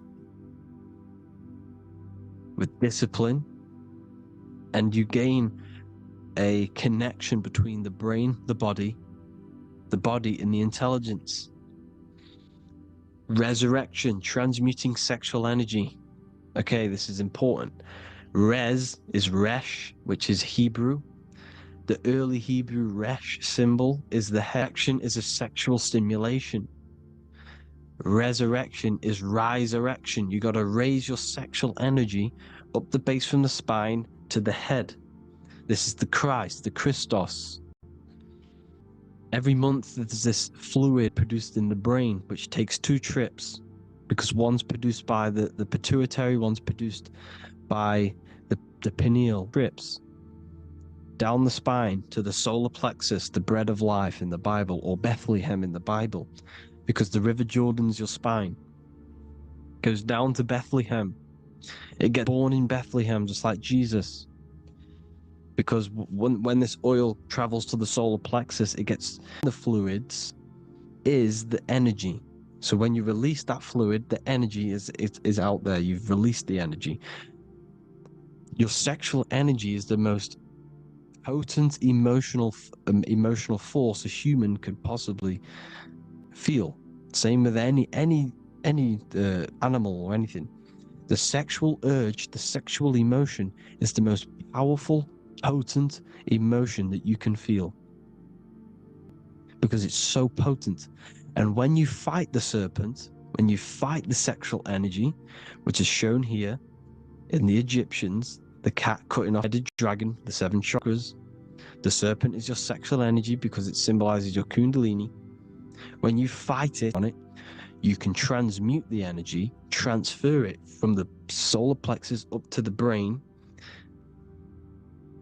You can also do this with other tasks. Instead of releasing it, instead of raising it from the solar plexus to the brain, you can use it for other things. So for example, you want to think critically. You can use it for critical thinking. You can use it for going to do exercise. You can transmute sexual energy into anything. But you can do this, you can raise the sexual energy, and you can use this energy to push the cerebrospinal fluid from the solar plexus up through the spine, up the 33 vertebrae to the brain, and it'll activate 100% of the brain. And this is the resurrection of Christ. Jesus was never dead. Jesus was never rose from the dead. It symbolizes the Christ, Jesus Christ. Christ is Christos, which means oil in Greek. The resurrection of the Christ, the Christos, the oil.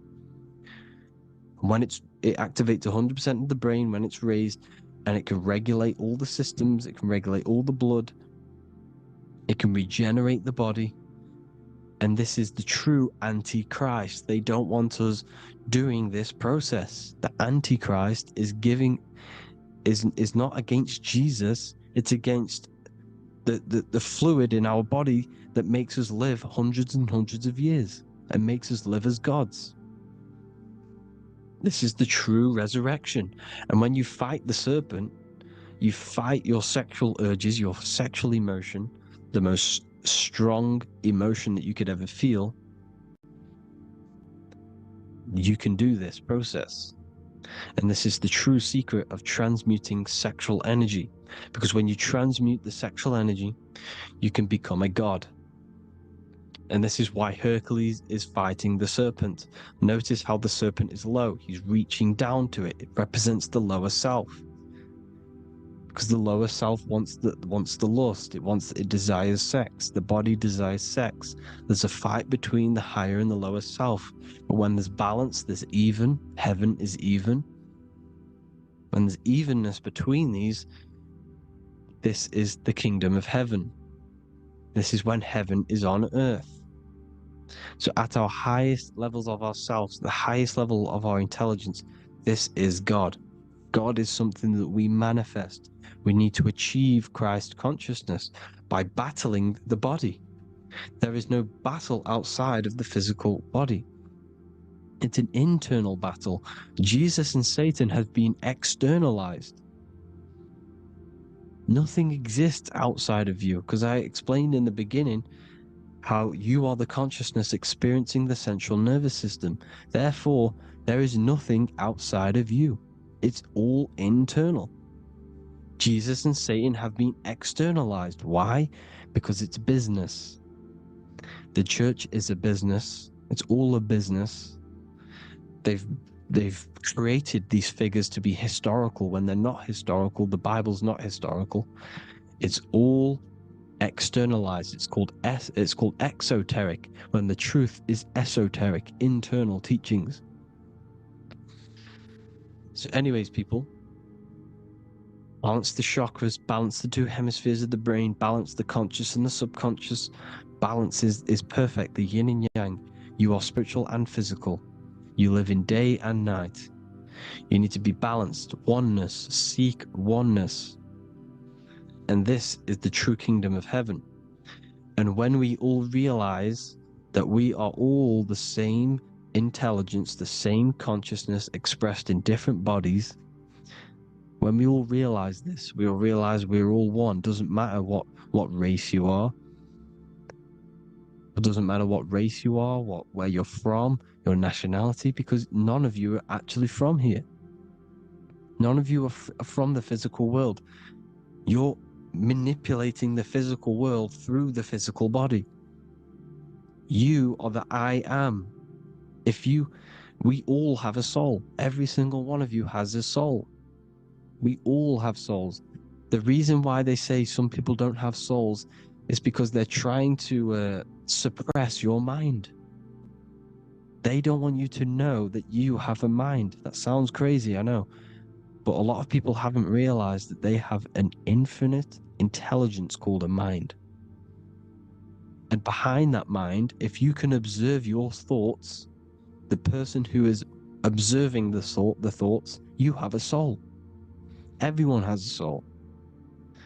Don't listen to all these people saying some people don't have a soul, some people do. We all have a soul. Every single one of us. So anyway, you need to break the lower nature of yourself At our highest levels, we are gods. Our intelligence, our universal intelligence, the I am, the intelligence that's inside of the brain, is God. Our minds are being corrupted within believing that you are the body, and by the result of this is a society like today, because everyone thinks they're the body, and everyone's living in the lower nature of self, where everyone only cares about themselves. But when we realize we're all one big consciousness ball, we're all the same consciousness expressed in different bodies, there will be peace. So thank you all, people. If you do want to learn more, if you do want to read my book, it's called The Book of Wisdom. I'll put it in the description. It's an amazing book, people. It's going to give you the best understanding possible about creation, yourself, and the world. It's amazing. The Bible, everything. I have just launched a new Simatic library. A friend of mine has just added this to the website. He creates beats, and he creates the purest beats, so they are actually the frequency that it tells you. Most of the stuff on YouTube and Spotify and Apple Music is all, it says it's a certain frequency, but we know these major platforms are all playing with the frequencies of the apps. So if you want a real binaural beats, solfeggio scale frequencies to meditate on or listen to throughout the day, join the Occult library. You can get a 2-day free trial. I'll put the link in the description. Thank you all, people. Hope you all enjoyed this video. God bless you all.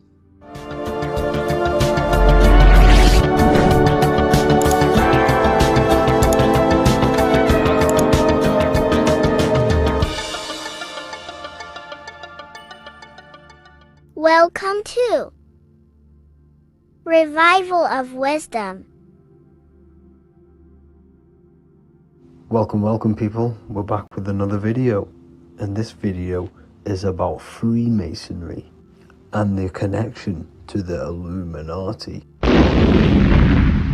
Please, as always, to make sure to hit that like and the subscribe button and turn on the notifications to never miss a video. On May the 1st, 1776, the founder of the Illuminati, Adam Weishaupt, founded this secret organization, and this date can be found in Roman numerals underneath the all-seeing eye pyramid on the $1 bill.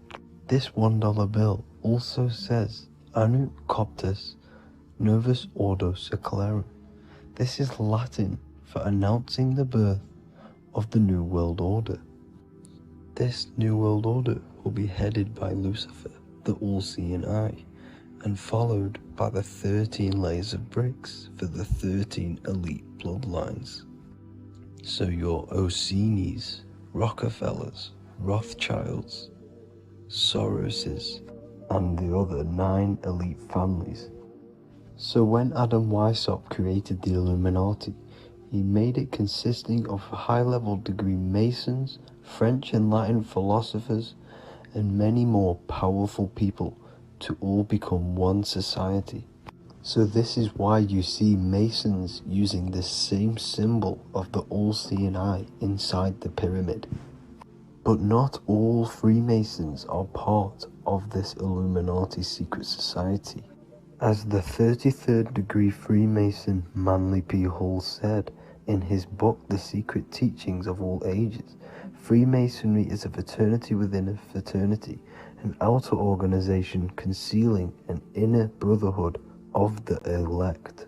So what he's saying here is that Freemasons have to go up the degrees of Freemasonry, and once they hit the top, they either get elected or not into these secret societies like the Illuminati, Skull and Bones, and Knights Templar. So when you see celebrities doing this one-eye symbolism, either covering one eye, doing the triangle, or doing 666 over one eye, this is showing and reflecting the symbolism of Freemasonry. They have taken the oath to never speak on anything they learn about Freemasonry. Duncan's Ritual of Freemasonry book states the oath they have to take.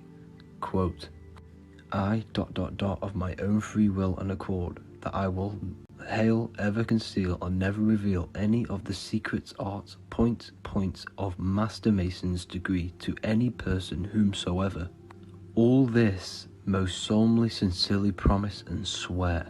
Now, this is what happens when they break the oath, stated in this book, quote, myself severed in two, my bowels taken from thence, and burnt to ashes. So this states that Freemasonry comes first, before any law of the land. It has the right to kill you if you break your oath. This is the hand gesture they have to do every time they enter the ritual room inside the Masonic lodge. This is the cutthroat symbol, showing you and reminding you of the oath and what will happen if you break it.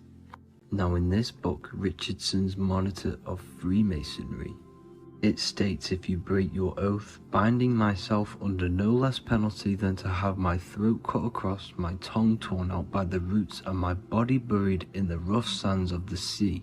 If they do not decide to kill you, this book states this by pointing him out to the world as an unworthy vagabond, by opposing his interest, by dearranging his business. In other words, they have the power to frame you and destroy your reputation to the world and destroy your business if you break this oath. So yes, they do kill to keep this truth hidden, because this truth of this reality is what keeps them in power. They have the ability to manipulate people, because people do not know what manipulates them. This is why they call themselves the government. They govern the ment, which is the mentality, because the mind is the root cause of reality. They control what you perceive to control what you manifest. By knowing the truth, you are set free, and you no longer need no controller above you.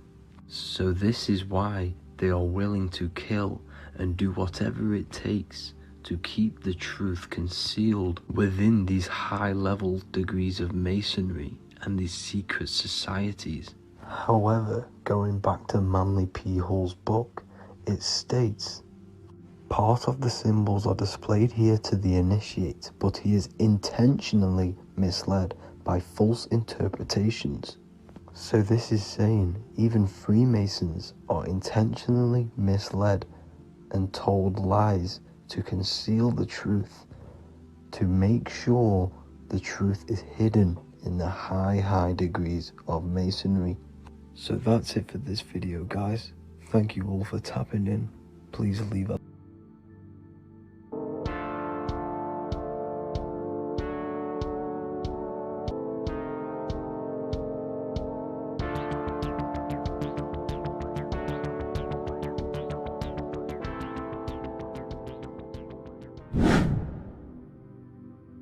What is good, people? It's Revival of Wisdom. Today we're going to be talking about Saturn.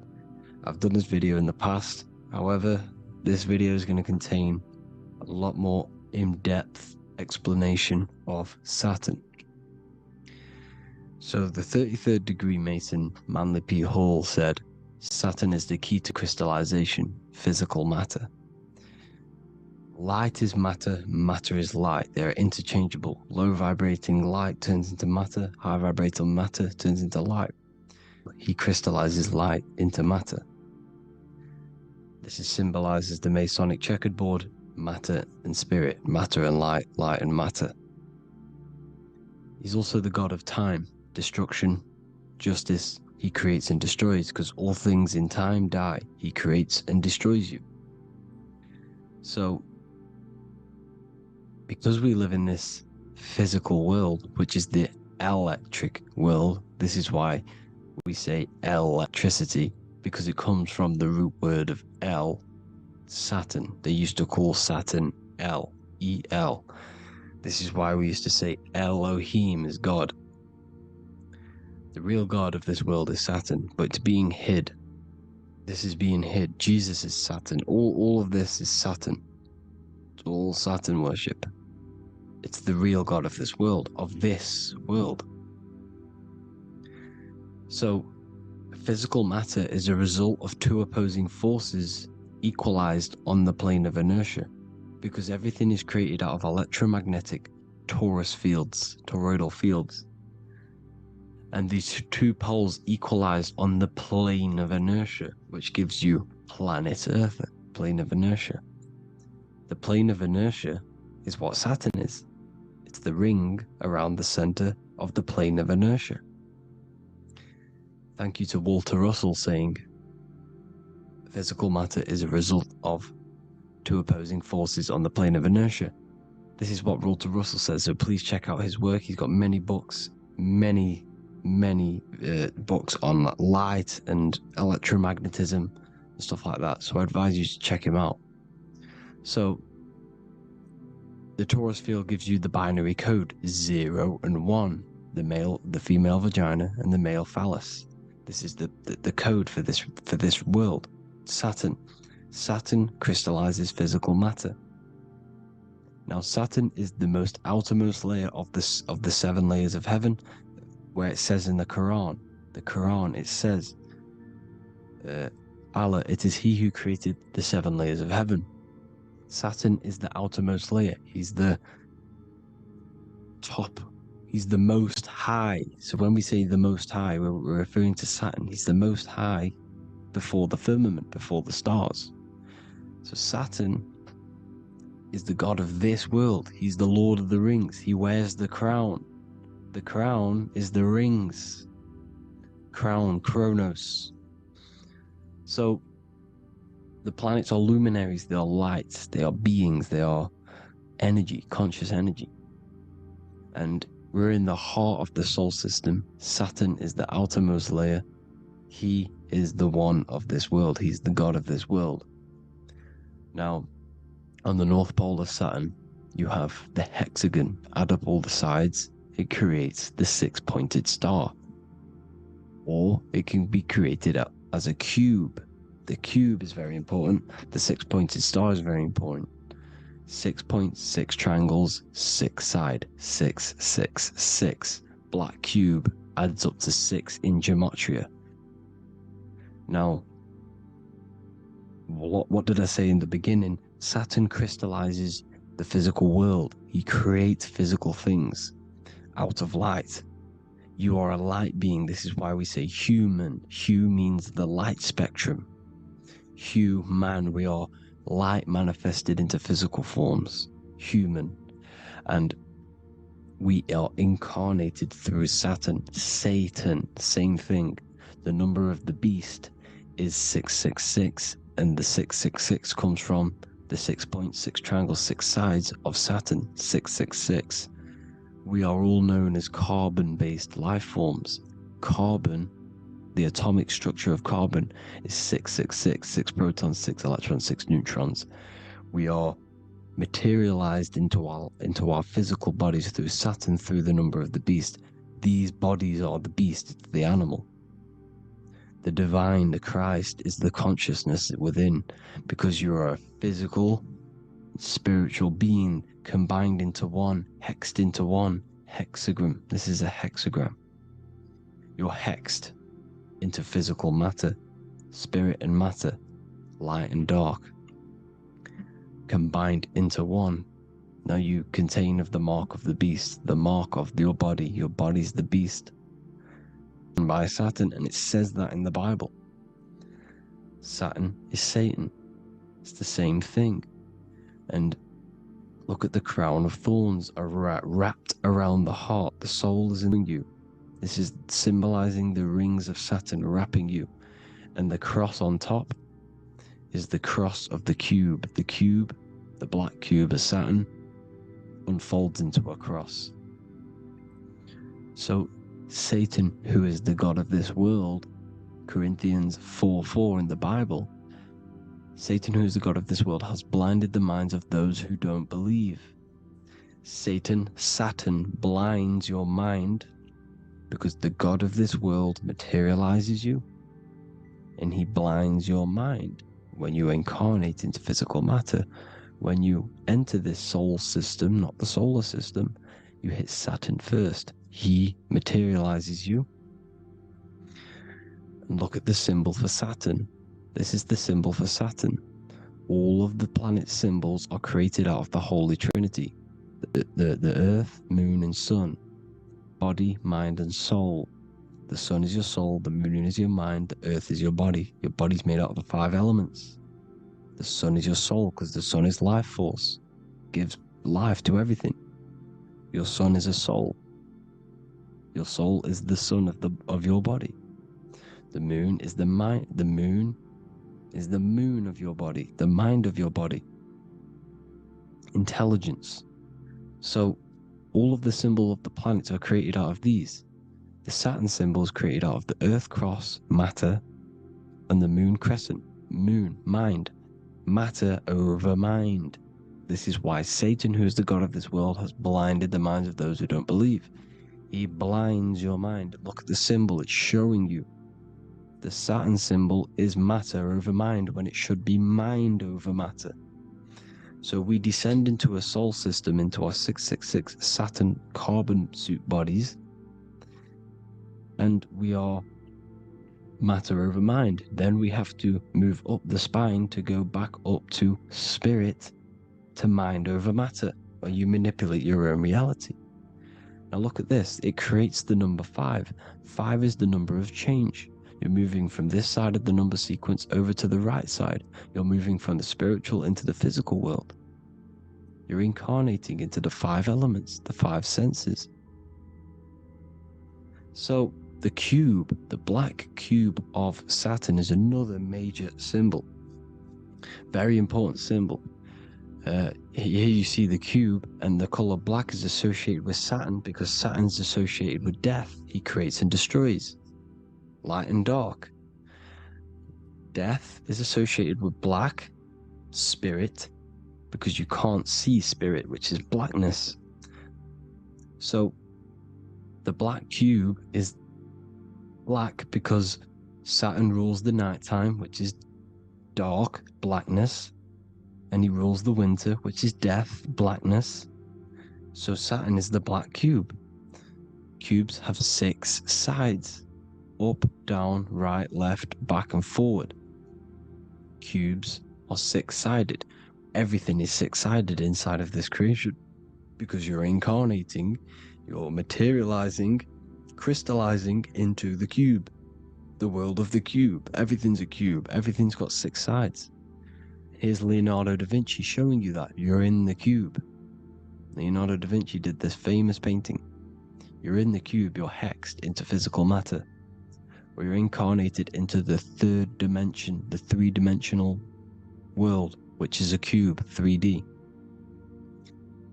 And black cube adds up to 6 sides of the black cube. The Kabbalah means cube god in Arabic. And look at what they do. They worship the cube, the black cube, and they stand in rings like the rings of Saturn. Australia, Denmark, Manhattan, Santana all have these black cubes. You go to New York, you will see the black cube there as well. These black cubes are everywhere because it is the real God of this world, So look at the cross. The cross unfolds into the cube. Xbox, Nintendo GameCube, Sega Saturn, anything to do with a simulated gaming reality, they put Saturn in it because we're in the simulation of Saturn. This is a simulation. And this is why they reflect this through the Xbox, GameCube, Sega Saturn, anything to do with gaming, simulations, is all Saturn. Because we're in the cube of Saturn, the black cube. We're in the GameCube, the Xbox, the Sega Saturn. As above, so below. So they reflect it through the simulations that they create inside of this simulation. Cubes have 8 points for the 8 points of time and space. 8 is the number of time. Everything's cycling, infinity. So look at the cube. The cube is symbolized as in Judaism. The Judays have the black cube. They wrap themselves in a black band and they cover their eyes into blackness. The black cube, for the black cube of Saturn, they use the star as Saturn, and they worship their god on Saturn Day, because it's all Saturn worship. And look how the Saturn god is wrapped around with these thorns or leaves, just like Jesus is wrapped around his heart. And Jesus on the cross is us on the cross. We are in the cross. We are in the cube. The cross is the cube. And the cross is even in the Saturn symbol. This is another symbol for Saturn. There's two symbols.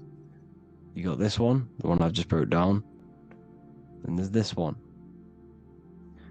This is the cross of Saturn, the cube god, the simulation, the game cube. Now, Chronos is another word for Saturn. Chronos means time. When you clock into work, you go to the Chronos machine. Well, I did anyway. And I tap my card on the Chronos, because Chronos is time. Anything to do with time is Saturn. He creates and destroys. Look at the artwork of Saturn with the sand, the time. Look at this, how he's cutting off the baby's wings. He's crystallizing the spirit into matter. He's cutting off your wings. Satan, in the Bible, he falls from heaven into earth, and he loses his wings. He becomes a serpent. See, it's all symbolic for us. We are the fallen angels, fallen angles of light. We're fallen angles of light. We are light beings. Now we're fallen into physical matter. Saturn's chopped off our wings. He's chopped off our spirit wings, because when you astral project, you can fly. You will fly around. He's got the Reaper staff here, always depicted with the Reaper staff. Now look at the clock. Saturn Day is the 6th day, the number of the beast, 666. Look at the clock. 6 take away 12.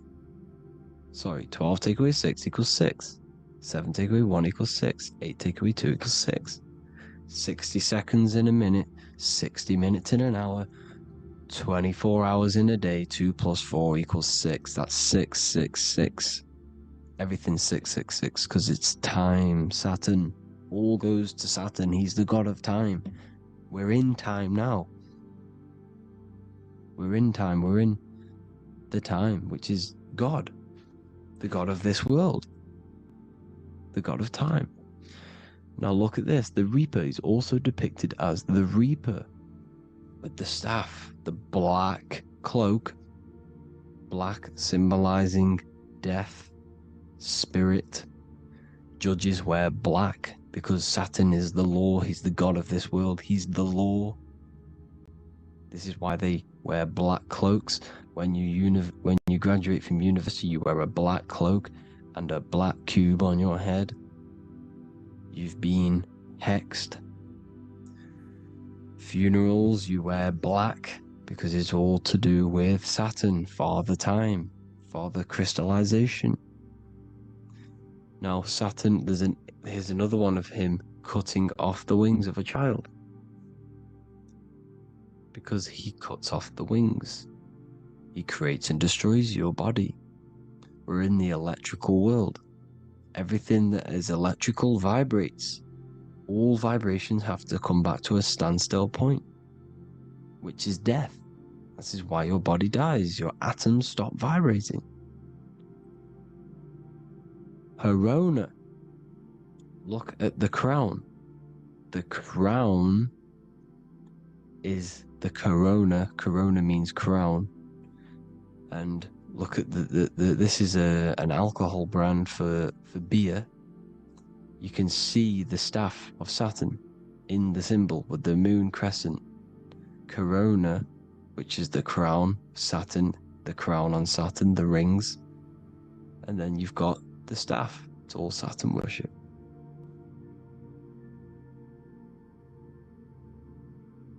Is the black cubes of 9/11. 2 black cubes. This was a ritual for Saturn. It's all ritualistic. And look at the Star of David, the Star of Saturn. It's not the Star of David. Creates IXXI, the sigil of Saturn. IXXI means 9/11 in Roman numerals. 9/11. It's all a ritual for Saturn, and they have the two black cubes of Saturn. Now look, XX, there's more symbolism of Saturn now. We're going deeper. XX is more symbolism for Saturn. The sigil of Saturn is XX, as above, so below. Same with the Star of David. You split it in the middle, as above, so below, as above, so below. XX, this is a Knights Templar Cross of Lorraine. XX, Knights Templar, high order of Masonry. They all worship Saturn. Well, Saturn's the real god of this world. X Eon with the XX. XXL magazines, which is all to do with famous rappers and stuff like that. When you die, you put XX on the eyes because it's Saturn. He's the Reaper. Is Jesus with the XX crown with the thorns around his heart, around his soul, with the cube on the top, the cross cube. Le Lucifer with the XX Cross of Lorraine. Jay-Z with his alcohol brand, XX Cross of Lorraine. The X Factor with the rings of Saturn. All Saturn worship. The seal of Melchizedek is also Saturn. This is the cube. This symbolizes the cube with the 8 points for the 8 points of space and time. And this is the cube. It's another ancient symbol for Saturn. Here you see the star of Saturn with the Melchizedek symbol around it, which is all to do with Saturn. Here you see an altar, the Holy Grail, the Melchizedek symbol on it, and they're worshipping it. This is why we wear rings, wedding rings for the rings of Saturn. It all goes back to Saturn. Earrings. The 8-pointed star of the ancient Sumerians is all Saturn. It's all Saturn. So, the ancients, the symbols of Saturn goes on forever. It's in all of the major corporations. You can see it everywhere, the rings of Saturn. Toyota is an obvious one. Internet, Nike, Target, Sega, Saturn. It's all Saturn worship. All Saturn worship. Because he is the real god of this world. Here's Kanye West's album with a Saturn here. Here's Michael Jackson's album saying escape. There's the X again. The escape. You have to escape this reality. Maybe that's what he's pointing at. Here you see it on the dollar bill. The star of Saturn. Here you see it again on the dollar bill. So that is it for today's people. I hope you all gain some insight on Saturn. Please like, comment, and share if you can. Subscribe if you like the channel. Please have an amazing day. God bless.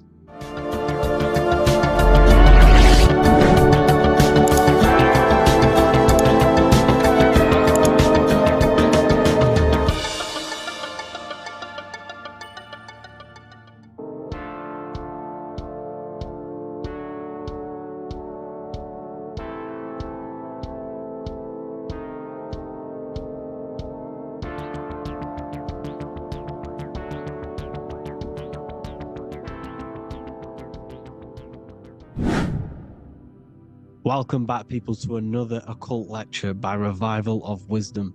Today we're going to be talking about magic and how it's being used on us for the New World Order. Magic has the word mag within it, which is magnetism. Magnetism is the force. Magic is influencing forces, natural or supernatural forces, and using it for a certain agenda to gain something out of it. Now, magic is not what everyone's being thought. It's not some sort of fantasy thing. It's actually Very common, and we all do it, whether you believe it or not. Magic is all to do with the mind. As I said, always say in my lectures, your mind is what creates matter. Your mind is what creates your external world. So it's all about manipulating and planting seeds within the mind, because your mind is a garden, and thoughts and words are seeds which are being planted in that garden. Your life, your physical life, the people you have in your life, your friends, your car you own, the job you have, is all a reflection of the thoughts that you've been thinking in the past. You are where you are in life because of the thoughts that you've been thinking. Therefore, your life is a direct reflection and manifestation of your mind. The Garden of Eden. Okay? The mind is what they are targeting. What you see, say, and hear has a direct effect on your mind. Me talking to you is influencing you. The words I'm saying is planting seeds within your mind. Now it's up to you to consciously act on these thoughts or these words, or to maintain these words. As above, so below. As within, so without. What's inside of me is outside of me. What comes into the storehouse comes out of the storehouse.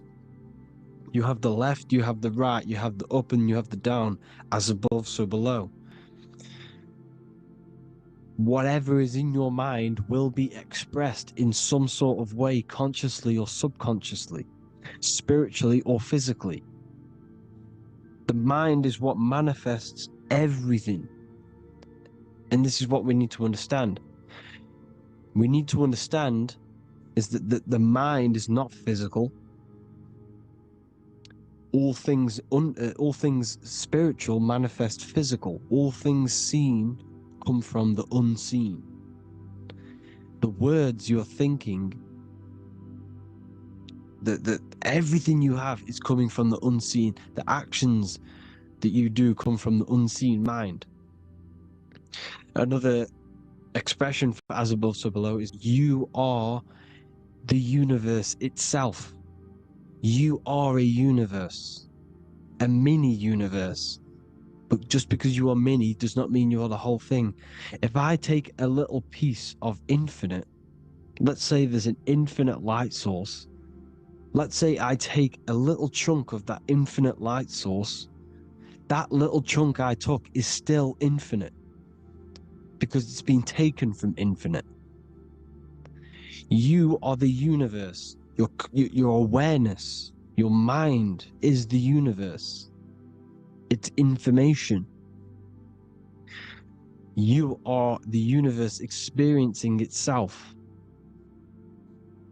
This is why we say we are all God. As above, so below. What is in me is outside of me. The sun, the physical manifestation of the sun, is your soul. The 12 constellations are manifested in the physical body. The 5 elements are manifested in the physical body. They're manifested in the 5 fingers you have. As above, so below. This is manifested, well, this is a symbolized in Freemasonry and secret societies as the 2 pillars. The mirroring reflection, the reflection of reality, the mirror. As this is Aleister Crowley. This is all symbolism. This is the 2 pillars with the all-seeing eye and the triangle at the top.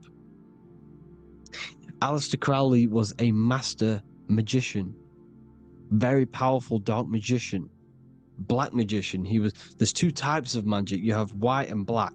Just white magic is influencing natural forces to gain something that will help the collective consciousness, help the collective, help the earth, help other people. Black magic is something you manipulate something so you can get something personal out of it. Doesn't matter if it's good or bad. It's still considered as black magic because you're being selfish. Everything you do should be contributing towards the collective consciousness and helping others. And this is why the ancients lived in a system where everything was in unity. We understood that I am you and you are me. What I do to you happens to me because I am you and you are me. We are the same mind substance on the inside. We're all the same mind substance being expressed in different bodies. So what I do to your mind will have a ripple effect on my mind because all of our minds are connected within the mental plane. So this is why they know all this knowledge. They know all this knowledge. So yeah, this is the mirroring effect of reality, the two pillars, or symbolizes the number 11. The number 11. We'll go deeper into that. The technology we're using is magic. It's a form of magic. Television is tell a vision. They're telling a vision into your subconscious mind, into your memory. And when you turn on the television, you get a program because they're telling a vision to create a program within your subconscious mind. You see, the conscious mind is only 10% of your mind, which is to do with your, what you're aware of, your five senses. What are you consciously aware of? Well, I'm aware I'm here, I'm talking. I'm aware of what I'm wearing, the five senses, what I can hear, taste, smell, hear. What I'm wearing, I'm aware of what I think of. But the subconscious mind is the 90% of your mind. It's the hidden part of the mind, which is telling your heart to beat, telling your body to breathe. It's storing all of your emotions. It's storing everything you see, storing all the belief systems that you have. It has everything. It stores all of the habits you have, the values. It stores everyone's name that you know. All the words that I'm speaking right now is all coming out of the subconscious. Everything is subconscious. And it literally manipulates 90% of your daily basis behavior. Most people don't know this. What you did yesterday is what you will do today because of these beliefs and mental programs within the subconscious, stored within the subconscious. So the subconscious is what they're aiming at. They're trying to create programs within the subconscious because the subconscious manifests 90% of your thought patterns, 90% of your actions and words. They know all this stuff. So the subconscious mind is the most powerful part of the mind. Another way the subconscious manifests and influences your life is, let's say you were in a car crash years and years ago, 10 years ago. Let's say you're in this car crash, right? And you really hurt yourself. The emotion you felt in that time when you were injured in that car crash had a great impression on your subconscious mind. You see, the stronger you feel something emotionally, the stronger impact it has on the subconscious. You can remember and recall that moment, and very vividly, because of the impact it had on the subconscious. For example, you become that terrified of cars that it manifests into your life today, that you are wary to go in certain cars. You don't want to go into cars at all, maybe, because of that moment that is stored within the subconscious. And it will manifest into anxiety. It will manifest into not going into cars. It will manifest into depression, maybe. These things, these emotional, very emotional, traumatic events have a great impression on our subconscious, and they control your life. This is why you need to meditate and let go go deep within yourself and let go of these internal deep emotions that you may have repressed and keep pressing down and ignoring. But you need to address it and let go of these subconscious impressions you have, which are controlling your life, like anxiety, depression. All of these things are stemming from things that are stored within your subconscious years and years ago, more than likely. Broadcasting. They're casting spells to a broad audience. To news, north, east, west, and south. They're casting spells. No, if you watch the news, everything's red. Breaking news in red writing or the red background. Everything's red. Why? Because red's the root chakra, which is all to do with survival. They want to stimulate this root chakra because they want you down there in survival mode. They want you in survival mode because you're easier to control. They control out of fear. And not only they're casting these spells as if, because most of the things they cast in the news hasn't already happened. They're constantly bombarding you with, there might be a war breaking out, war this, war that, kill here, kill there, murders. It's impressing, it's casting spells on your subconscious mind. So when the event does turn up in real reality, in physical reality, you're less emotional, you're less surprised. You're not as surprised because you've already heard it before. Your subconscious has already heard it all before. If you never heard of a war and then a war broke out, you'd be going crazy.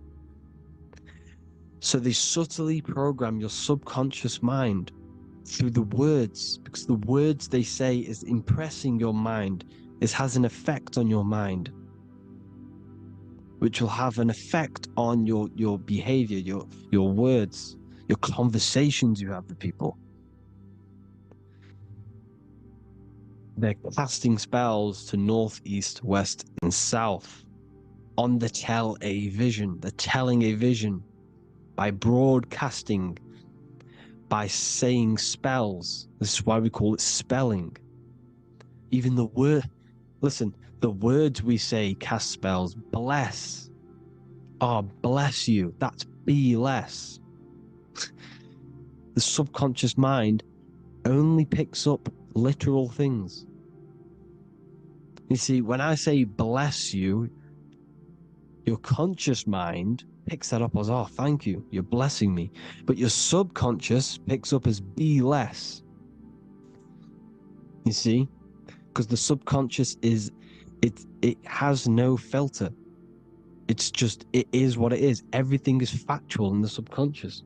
Therefore, if I call you an idiot, your subconscious, my subconscious will think I'm talking to myself and calling myself an idiot, and it will take that as true. That is truth. Everything is truth within the subconscious. And the subconscious manifests your behavior. The devices this is the biggest one. Black scrying mirrors. Device, the devil's vice. The device. Okay?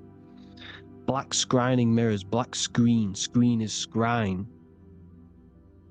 Black scrying mirrors were used to communicate with spirits within the astral plane in the medieval times. They're probably still, they're still being used now by black obsidian mirrors. And look at your phone, it's a black mirror. And there's some sort of, I'm not saying this is fact, but personally I believe these are portals for spirits and ethereal entities to come into your life, to come into your surroundings. So this is the next big thing. The TVs, your iPhone, your iPod, all black mirrors. And mirrors are very, very powerful. Even just a normal mirror. Mirrors have an effect. Whatever you say into a mirror, what you say is energy. And when you say something into a mirror, you're saying it into yourself. It's an infinite cycle of words, of energy. Because it's being reflected infinite times. When you say something into a mirror, it has a massive effect. You're saying it directly into your eyes, into your mind. So what you say in a mirror should be said with precaution. Never say anything negative into a mirror, because mirrors are very, very powerful ways for you to reprogram your subconscious mind for the good. You can say very positive things into mirrors and it will reprogram your subconscious mind. Okay? Manifesting is all magic. It's all magic. Everything is magic. But consciously doing it is what they're doing. They hid this knowledge. Your phone is magic. It manipulates your mind. The iPhone. Okay? See, magic isn't all of this with wands. See, Harry Potter, okay, that was created to give you this perception of a mystical and amazing form of magic with magic wands and all sorts of stuff like that. Yes, that stuff was true when the collective conscious minds were on a higher level and our belief systems believed in these things, because the universal mind, all of our minds contribute to reality. If the masses don't believe in magic, if the masses don't believe in a certain thing, it's going to have an effect on physical reality. So when the collective minds are higher and have more open minds, things like Harry Potter can come true. See, it's all in the mind. The iPhone, the eye is the symbol for the mind, the invisible intelligence. The triangle is the ethereal plane. Okay? So the eye in the triangle is the eye that sees into beyond the ethereal planes. The square is the physical plane. So the iPhone, your phone, is a black box, just like the Saturn black cube. It's a black mirror. It's taking photos of you every 2 seconds. And it's your mind. Your mind is in that phone. Everything you like, everything you text, everything you type in Google, everything you say to someone, every conversation is all recorded on the phone. Therefore, it is a direct reflection of your mind. Your mind is imprinted into your phone because your mind, everything you think in your mind, you're manifesting into typing, saying, taking pictures into the phone, and it's collecting it and storing it. And what they're doing, and this is for all forms of magic, it's manipulating the mind. It's all manipulating the mind. Reels, Instagram, TikTok, this is all dopamine. It's all controlling the mind. Every like you get, every follow you get, every share that you get is dopamine within your brain.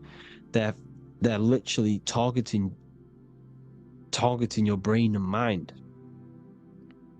It's all manipulating, because what they're pushing through the phones, through the media, through the news, through the televisions is visions and programs.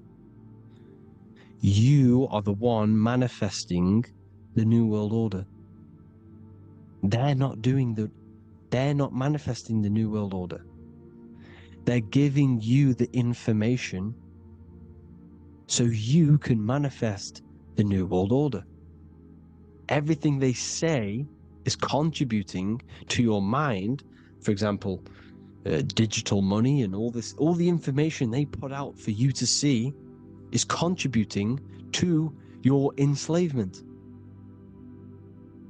Your mind is manifesting the New World Order. They know this. They don't manifest it. There's billions of us. We could easily run over them physically. But on a mental level, these people have the knowledge and they hide it from us, and they let us manifest reality because we are the collective. They give us the information which manifests their agenda. It's all magic through the phones, the media, the television. So your phone is a manifestation of your mind. It's a record of your mind. Hollywood, holly tree. They used to make wands out of holy trees, because it was the most holiest wood, the best for casting and transmitting energy. So they used holly trees to cast spells. That's what Hollywood is. And in Hollywood, they have the red tear, the blood drop next to the Hollywood sign, because it's all satanic. They're all black magicians. They use Hollywood to cast the spells through the music, through the films. You see, music is a form of magic. All of this is magic. Everything they do is a form of magic, because they want an agenda behind it. But it's not black magic. They're letting us create our prison. This is what you have to see. Yes, they're evil, but they're not doing anything evil, or else they would face the karma. They let us manifest this agenda through giving in the information, by telling you what's going to happen in the movies. Everything that happens in a movie, it's all there on purpose to program your subconscious, to plant a seed within your garden, your subconscious, your mind. Because when the mind has already seen something, when it comes up and turns up in physical reality, you will be less shocked and you won't rebel. So they lure you slowly. They make you aware of these things over time. They make you gradually think it's okay. Like the technology, we never used to use these phones. How did we become so addicted and reliant on them? Well, because first they gave you a little flick phone. Well, no, sorry, they gave you a phone in your house, and then once you got used to that, they say, oh, here's the newest version of a little flick phone. You started texting your friends. Everyone was loving it in high school. They could now meet up without saying, let's meet on the weekend at this point at this time, like your parents probably did. Or maybe some of you watching this, you probably had to tell your friend to meet on the weekend at a certain time because you had no way of communicating. So everyone got these phones and got addicted to them. Then they slowly got addicted to the new iPod with the touch screen. Now they invented touch screen. Then everyone got addicted to touch screens.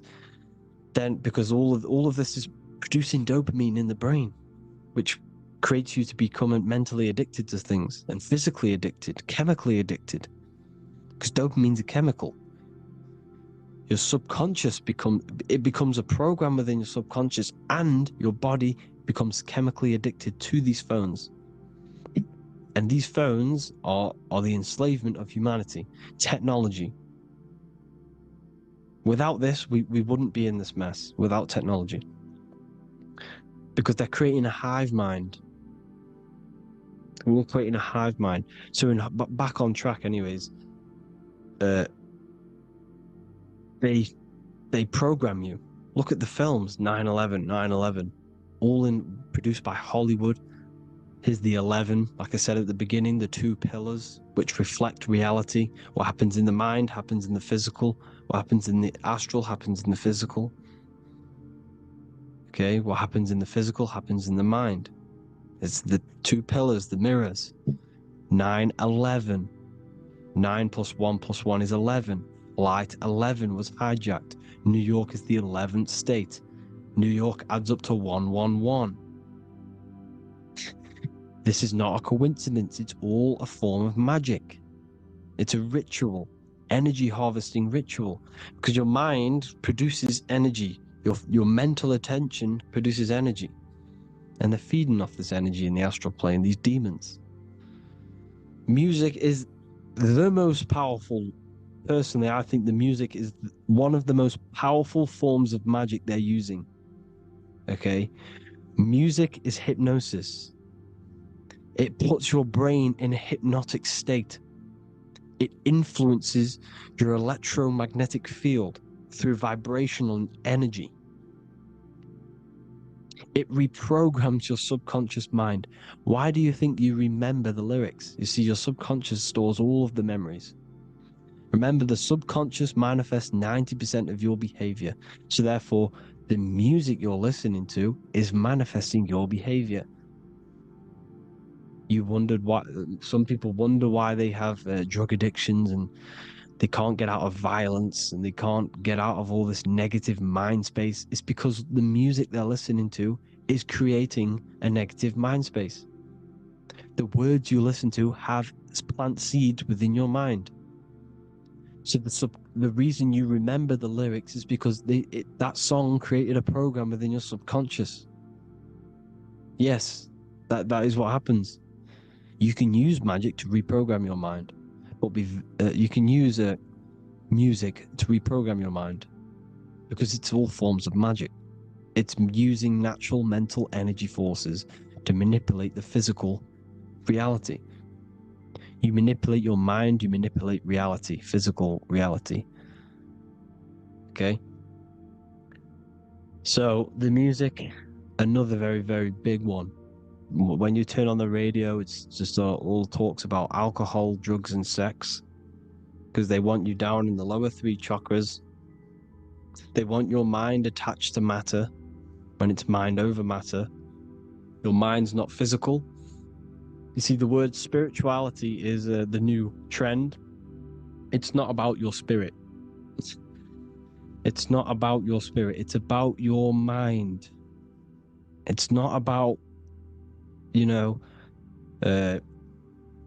spirituality and looking after your spirit. And they've got you focused on your spirit. Why? Because they hide your mind from you. You see, a lot of people think their mind is their brain, but the mind is everything. There is no physical reality without mind. You can have a brain. Imagine if you had no mind but a brain. It wouldn't work. The mind is everything. The mind controls your avatar. It begins in the mind before it happens in the brain. Then the brain manifests through the body. The brain's just an electrical computer. So that, they've got people scared, or do I have a soul or not, and all this stuff.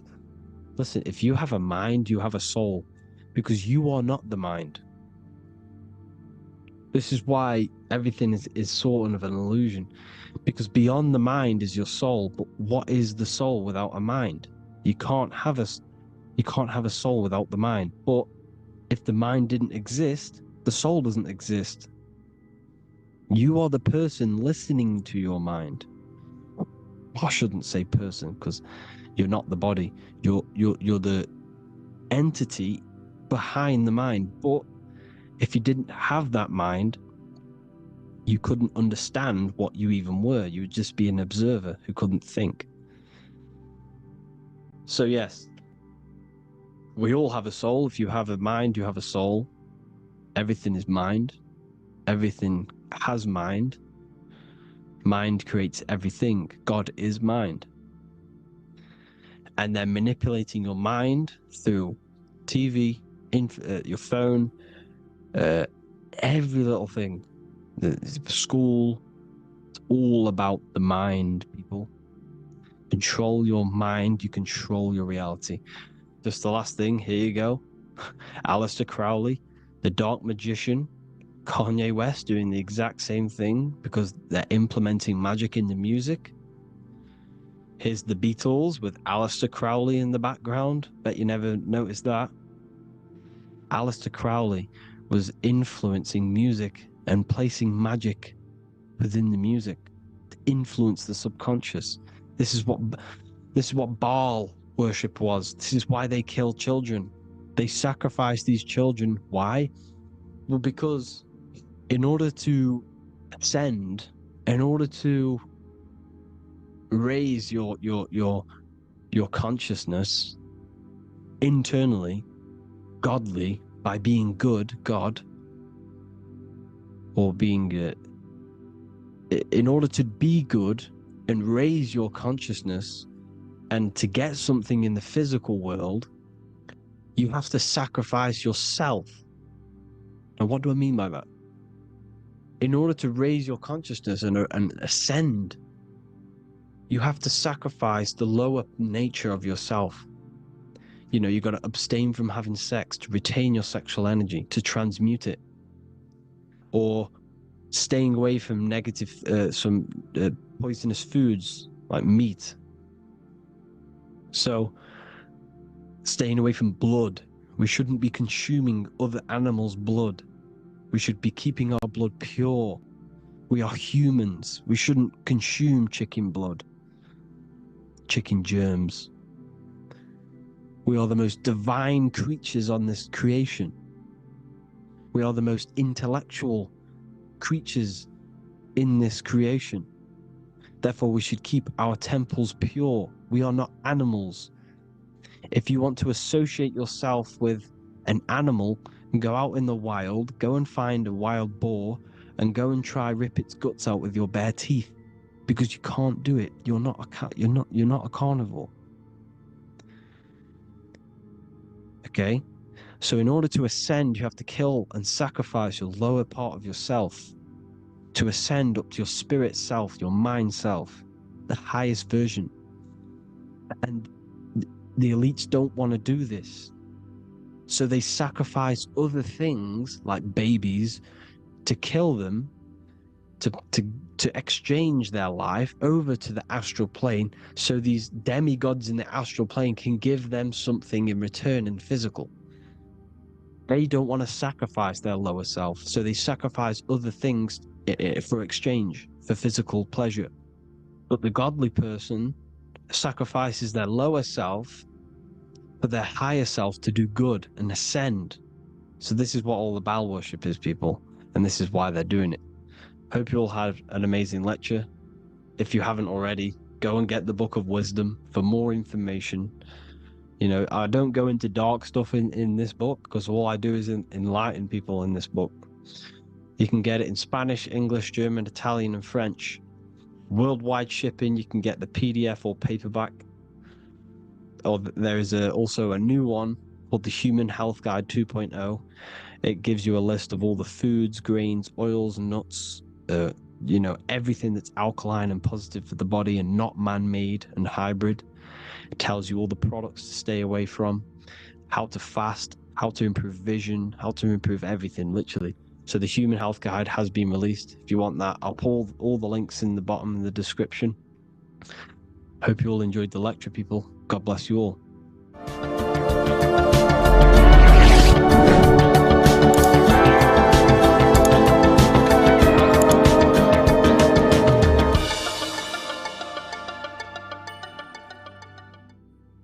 You are not breathing correctly. 98% of people only use a third of their lungs capacity, which is shallow breathing, which ages you, lowers your brain capacity, and also lowers your state of consciousness.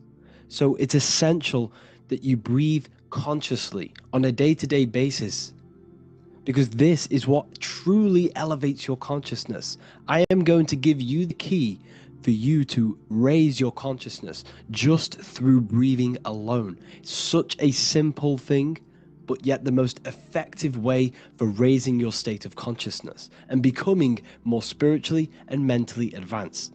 So tune in for this video, and I'm going to show you exactly how to do it and the symbolism behind breathing. Air is more than just air. It carries electromagnetic energy. So now I'm going to give you the science behind this spiritual truth.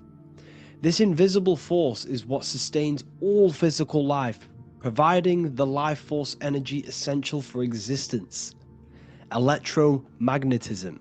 Everything is fed off electromagnetism. Your body is an electromagnetic battery. Now, we can prove that air carries electromagnetism just by doing a simple test, a simple scientific experiment, by getting liquid oxygen and pouring it between a north and south magnetic pole, two polar opposite magnets. We see that the liquid does not fall straight through it. It is sucked, it is magnetically attracted to these two opposing forces, opposing magnets. This is proof that air, liquid oxygen carries electromagnetism. When you are breathing electromagnetism, the essential life force behind all living beings. This is known as energy or prana, chi, ether or spirit. This is all the same thing. Air is not just empty space, it is energy, it is prana, it is life force, it is spirit, it is ether, chi, prana. You are an electromagnetic being. Your consciousness is in direct correlation with your electromagnetic aura or biofield around your body. Your state of consciousness is mirrored within this field around your body. Now, your breath, when you breathe in, you're breathing electromagnetism or life force. Breath is the vital link between the physical and the spiritual, bridging the body with the soul. Through breath, we connect with both tangible world and deeper, the unseen realms of energy and consciousness. Breathing deeply and properly elevates our consciousness, enhancing the brain's functions, heightening the sensitivity of our five senses. It also brings a profound calmness to the mind, creating a state of clarity and inner peace. Like I said earlier, breathing properly is the fastest way to elevate your consciousness. It is the fastest way, because breathing, when you stop breathing, what happens? You lose physical consciousness. Your body will shut down if you do not breathe in this vital electromagnetic energy in the oxygen. If your body does not get this for 5 minutes or however you can last without breathing, this makes you lose physical consciousness. Your body will not survive without this essential life force energy. Therefore, air is one of the most overlooked things. This is why we see the symbolism of Buddha having a big belly. Why does he have a big belly? Because it's symbolizing breath work. Proper spiritual breath work. The certain teachings of breath work, of when you breathe in through the nose, you have to breathe in through the nose. You don't want to breathe in through the mouth, because the nose acts as a filter which catches dust particles and filters out the air before it enters the lungs. The mouth does not do that. The nose is for breathing inward. We breathe in through the nose, and when we breathe in, we breathe into our belly, not our lungs. When we breathe into our belly and our belly expands outwards, we are then moving this energy down from the nose down the spinal column. And when we breathe back out, the belly goes in, which is raising the energy up the spinal column, back out through the mouth. This is the true way of breathing, because when we breathe, we are moving energy. We are moving electromagnetic energy. When we breathe in through the nose, the energy travels down the spinal column, and when we breathe out, we are raising this energy back up the spine, some of it going out the mouth, and some of it reaching the brain, activating dormant brain cells in the brain. But when we breathe, we need to make sure we are using 100% of our lungs' capacity, because the lungs is what transforms this special energy into consciousness, physical consciousness. So this is why Buddha has a big belly. It's not because he was fat. It's not because he was overweight. It's symbolism. It's symbolism of breath work. So try this. Do this for 2 minutes while you watch this video. Breathe in through the mouth as hard as you can until you no longer can fill any more air into your lungs and belly. Breathe it into your belly, not your lungs. And breathe out through the mouth. Do this for 5 minutes or 2 minutes, however long. I promise you, breath affects your consciousness.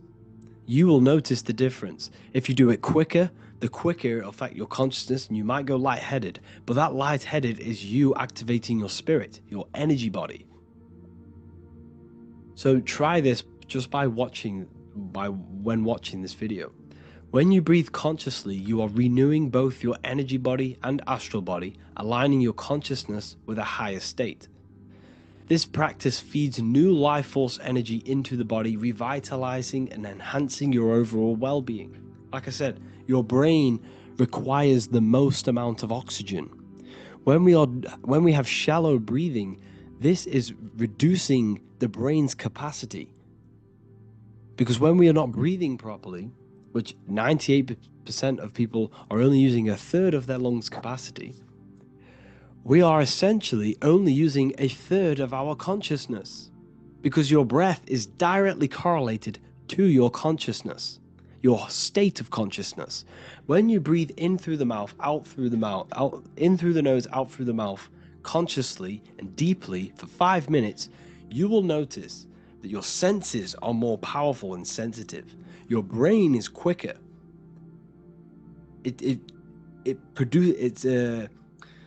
What's the word? It processes information quicker. You become quicker. You become a superhuman, and you feel more spiritual because it activates your spirit, your astral and energy body. So when we meditate, it's definitely important to breathe in through the nose and out through the mouth as deeply as possible to align with a higher state of consciousness. And this is the easiest way to separate your consciousness from the body. When you breathe in deeply for long periods of time, while meditating, while taking no thought, when no thought is present and you gain a rhythm of deep breathing, this is the gateway. This is the gateway to opening your consciousness. Because when you stop thinking, other aspects of your consciousness can open up. All of our lives we've been thinking, which is blocked off the higher states of consciousness. So breathing is very, very important. It affects our overall well-being. And this is Yahweh, the in and the out of breathing. When we breathe in, this is Yah. You can hear it. It sounds like Yah. And when we breathe out, that is Way. This is the name of God, apparently. But God is within you. You can connect with God. You can connect with source consciousness within you by breathing, by raising your state of consciousness through breathing and meditation. This is why the Bible tells you the Spirit of God has made me, and the breath of the Almighty gives me life. You are consciousness. You are God. You're an extension of God's consciousness. Job 27:3. As long as my breath is in me and the Spirit of God is in my nostrils. The Spirit of God is through breath. John 20:22. And when he said this, he breathed on them and said to them, receive the Holy Spirit. The word spirit means breath. In Greek, Hebrew, Latin, it all means breath or wind or air. The Holy Spirit is a certain way of breathing, a breathing technique that elevates your consciousness, that syncs you up to a holy consciousness, an elevated state. That is the Holy Spirit. That's why it tells you in the Bible, when he said this, he breathed onto them. He breathed onto them and said, receive the Holy Spirit. You must breathe to receive the Holy Spirit. When you breathe, you are renewing the body's energy. You're taking in new life force, which is regenerating your cells, regenerating your brain, nervous system, and also connecting with consciousness, pure consciousness. This is not something that we should be doing during meditation. Yes, it is. We should be doing it during meditation, but this is something that we need to apply all of the time. This is the fastest way you can raise your consciousness. I just want to say, all of this knowledge is inside of the Book of Wisdom, Volume 2. Make sure to give a like and a comment on this video to help the algorithm. And let me know what you think about the last book or this book if you have read them, to let the new people know what they're looking at with this book. This is truly life-changing. The Volume 2 and Volume 1 is truly life-changing. You can get them in a bundle also. Learn hidden knowledge inside of the Ethereal University. This is where truth seekers belong. I'm not here to try sell you this, but this is the place for truth seekers. And if you are serious about your spiritual journey and serious about gaining knowledge, which gives you the advantage over life, during Ethereal University, this will definitely help you. Thank you for watching this video. Please leave a like and comment. Make sure to give me any suggestions on videos you want me to make in the future. Thank you all. As above, so below. This is one of the most crucial teachings within esotericism, occultism, or what we like to call it today, spirituality. I don't like calling it spirituality because it's not spirituality. I teach human consciousness. I teach the science of you and your consciousness alone and your being. And in order to fully understand you and this world around you, you must understand this number one principle of as above, so below. There is many misconceptions of this, and there is many simple teachings of this, but I'm going to break it down today from the most simplest to the most complex, and you will see the connections between all things. This is the most important lesson you could ever learn, and I'm going to teach it you today. So what you must understand is with the term as above, so below, it applies with everything you see in this world and about yourself. We have something called the macro, which means the bigger scale. On the bigger scale, we have the whole earth. If we look down from the sky on top of rivers, this is what we see. We see this tree pattern. Then on a smaller scale, we see trees have the same pattern. Then we look even closer. We're going smaller and smaller into the leaves of the tree. We see the same pattern. Then we go even more micro into the human brain and look at the human brain cells, and we see the same pattern. This is proof this is a fractal universe, and everything is in the micro is reflected in the macro. As above, so below. As within, so without. On the macro is a reflection of the micro. So now that you understand this, we can go a bit further. A yearly cycle of spring, summer, fall, winter is a macro. A micro is a daily cycle. So a day is a mini year. The summer is the midday. Autumn is the evening. Night is the winter. And spring is the morning. This is a macro, a reflection. We have a miniature cycle of the zodiac every single day. And this cycle is also reflecting the cycle of life and death. We live, we are born, which is the spring. We live, which is the summer. We then age, which is the autumn. And then we die, which is the winter. And then we are reborn again. This is the cycle of life and death. And you do this every single day. You see, death is a macrocosm of sleep. This is why we say sleep is the cousin of death. Because you die every single night. You do this process of life and death every single day. As above, so below. What's in the micro is in the macro. So when you go to sleep, you are essentially dying. And then in the morning when you wake up, you are then born again.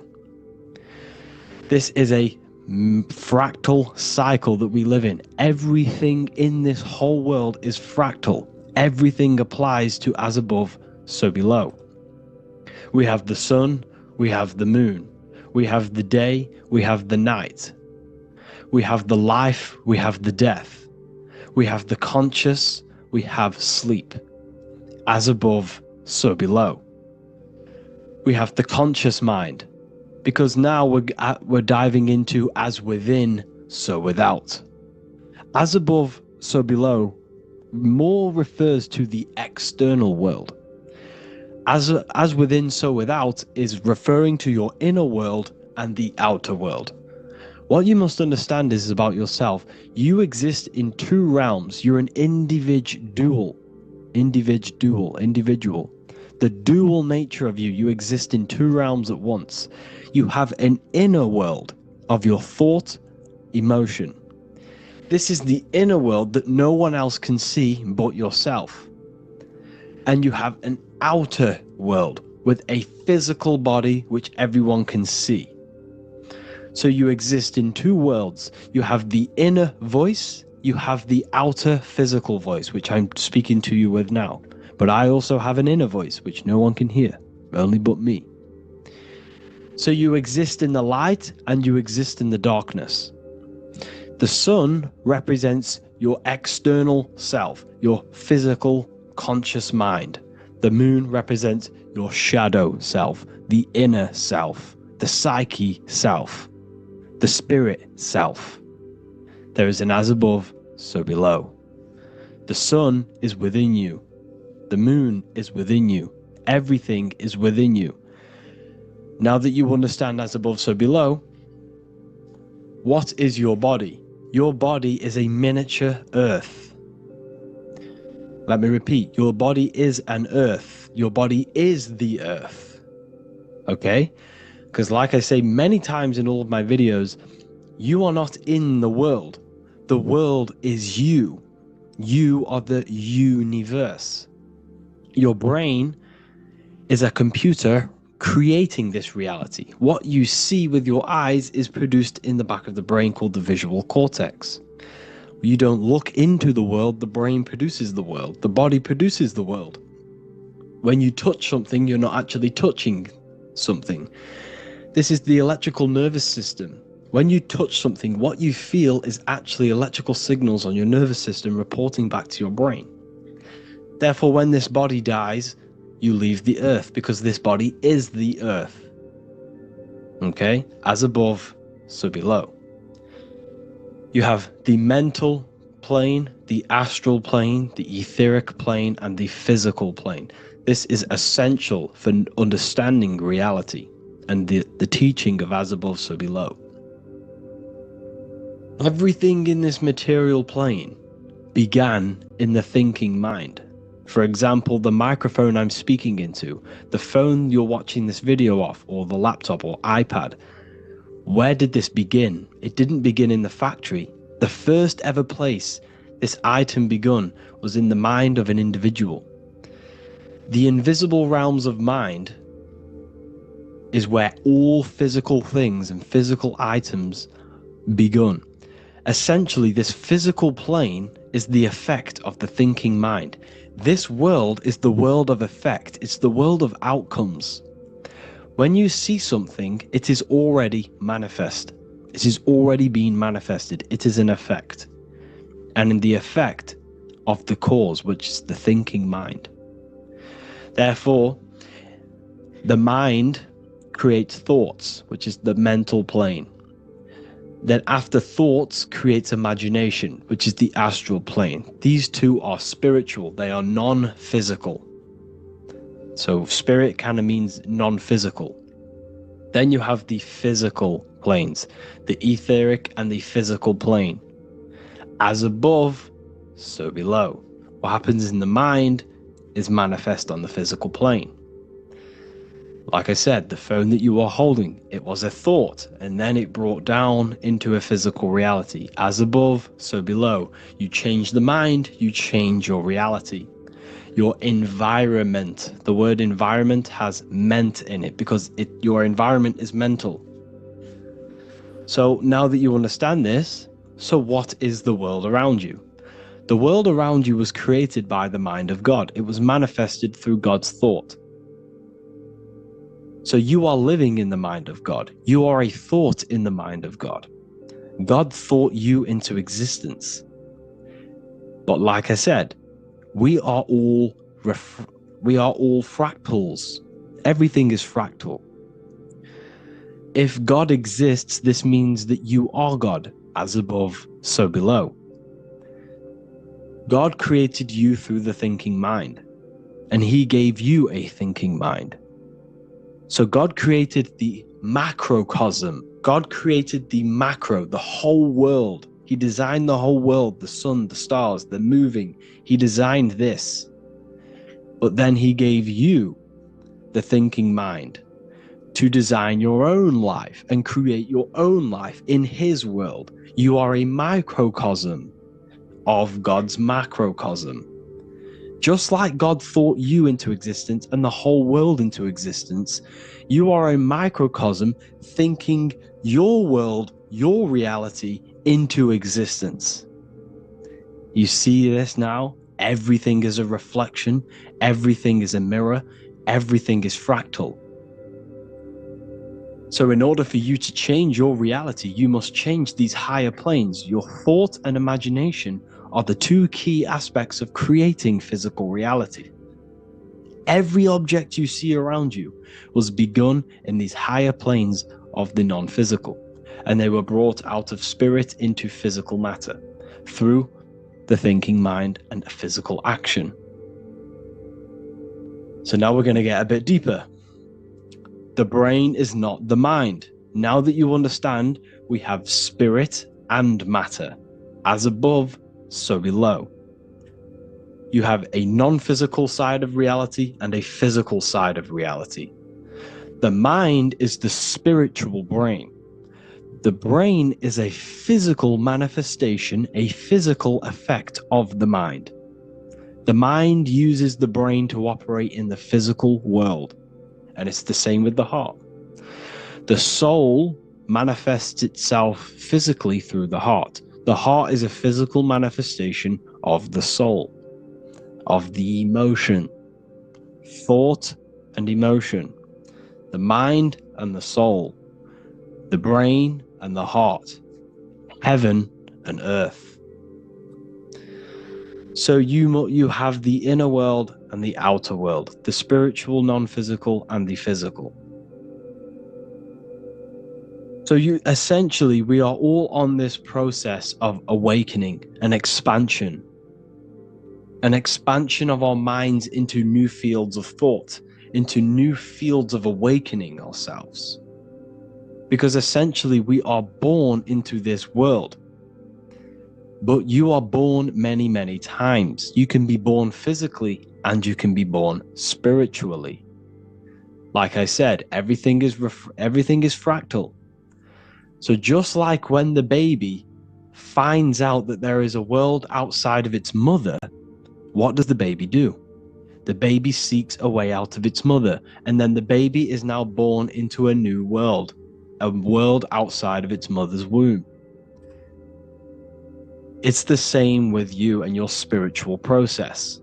As your mind becomes aware that there are other realities beyond your physical body, it then seeks a way out. And this is why you are probably watching my YouTube, because you are now on the path. Something within you has guided you to this path of knowledge, truth, enlightenment, and expanding your consciousness. And it is your soul who brought you here. Your soul speaks through emotion, like guidance. Emotion is the language of the soul. When you feel very bad, this is your soul telling you you're not in the right place. You're doing the wrong things. Because the soul is always unfolding its purpose, which is expansion and learning. That is it. The mastery of the self and the learning of the mind is the only thing that counts in the end after this life. So you are on a journey of expansion, of learning, creating, and spiritual rebirth. As above, so below. What does this body tell you? When I see someone overweight, I don't see the overweight. I don't see the body. I see the mind. I see an undisciplined mind. I see a mind that lacks self-control. I see a mind that seeks external validation. That's what I see when I see an overweight person. I don't see his body. I see the result of his mind.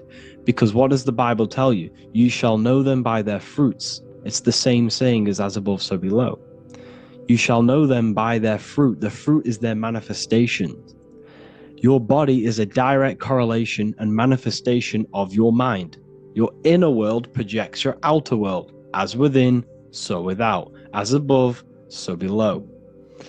Now, what do you see when you see this man's body? I see discipline. I see strength. Mental strength, not physical strength. I see mental resilience of pain. Because all of this man's mental energy has been manifested physically within his muscle. This body is a direct manifestation of this man's mind's pain and suffering, and it shows discipline. This is why people instantly respect you if you are in shape.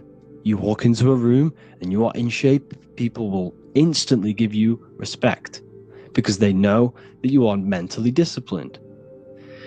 The body is a reflection of your inner world, and it's the same with your friends, your family, your connections with people. If you think about yourself very negatively all the time, and you don't have a good connection with yourself, you don't have a connection with your true self, this will manifest into every single relationship you have in your life. If you don't have a good relationship with your inner self, you don't have a good relationship with the people and the friends around you.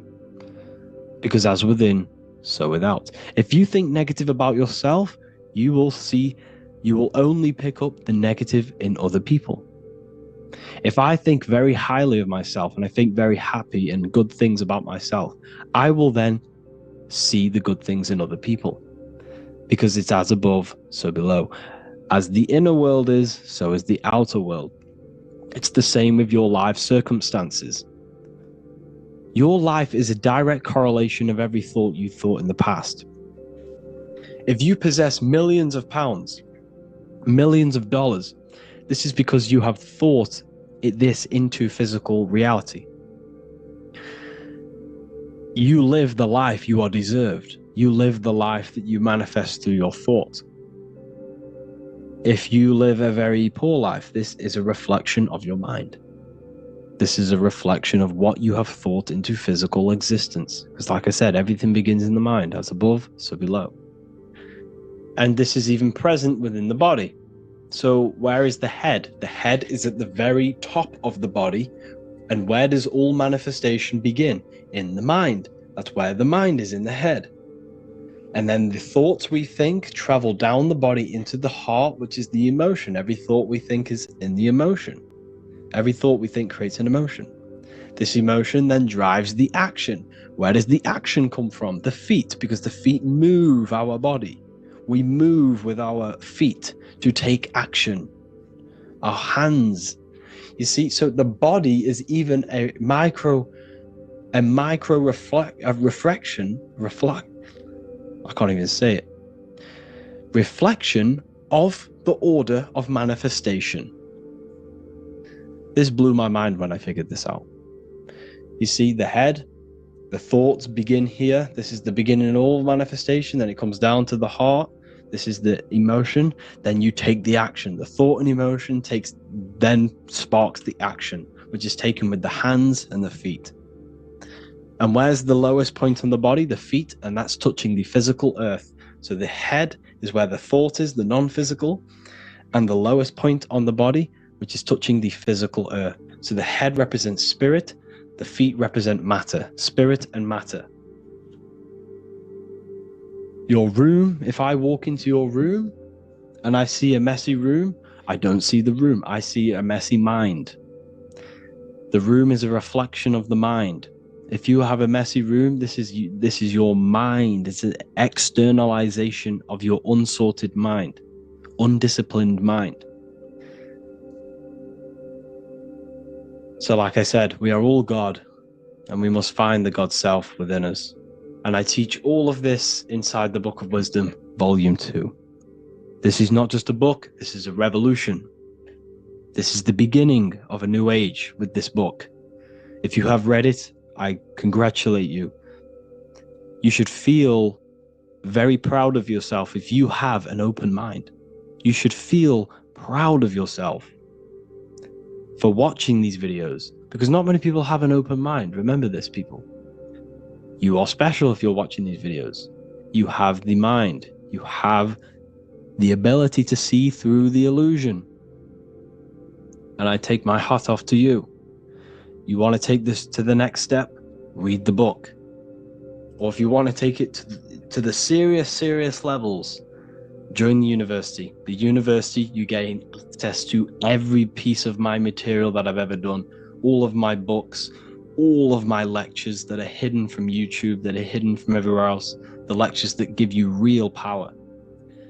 And if you feel alone on this journey, we have a conscious community where you can connect with like-minded individuals, because I've been there. I've been there when you feel lonely, because you feel like no one else is thinking the way you are feeling. You can't talk to people about these things because people just think you're crazy. That's why I put together this, so we can connect, so we can unite, so you can connect with people, so you don't feel crazy about thinking about this stuff, learning about this stuff.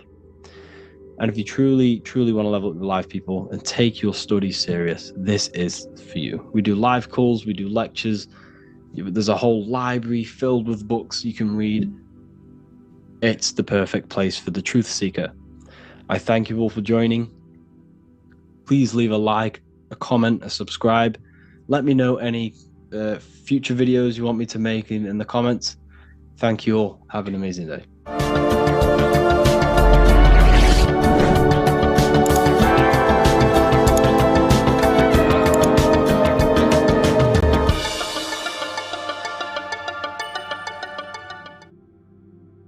You don't just have a physical body.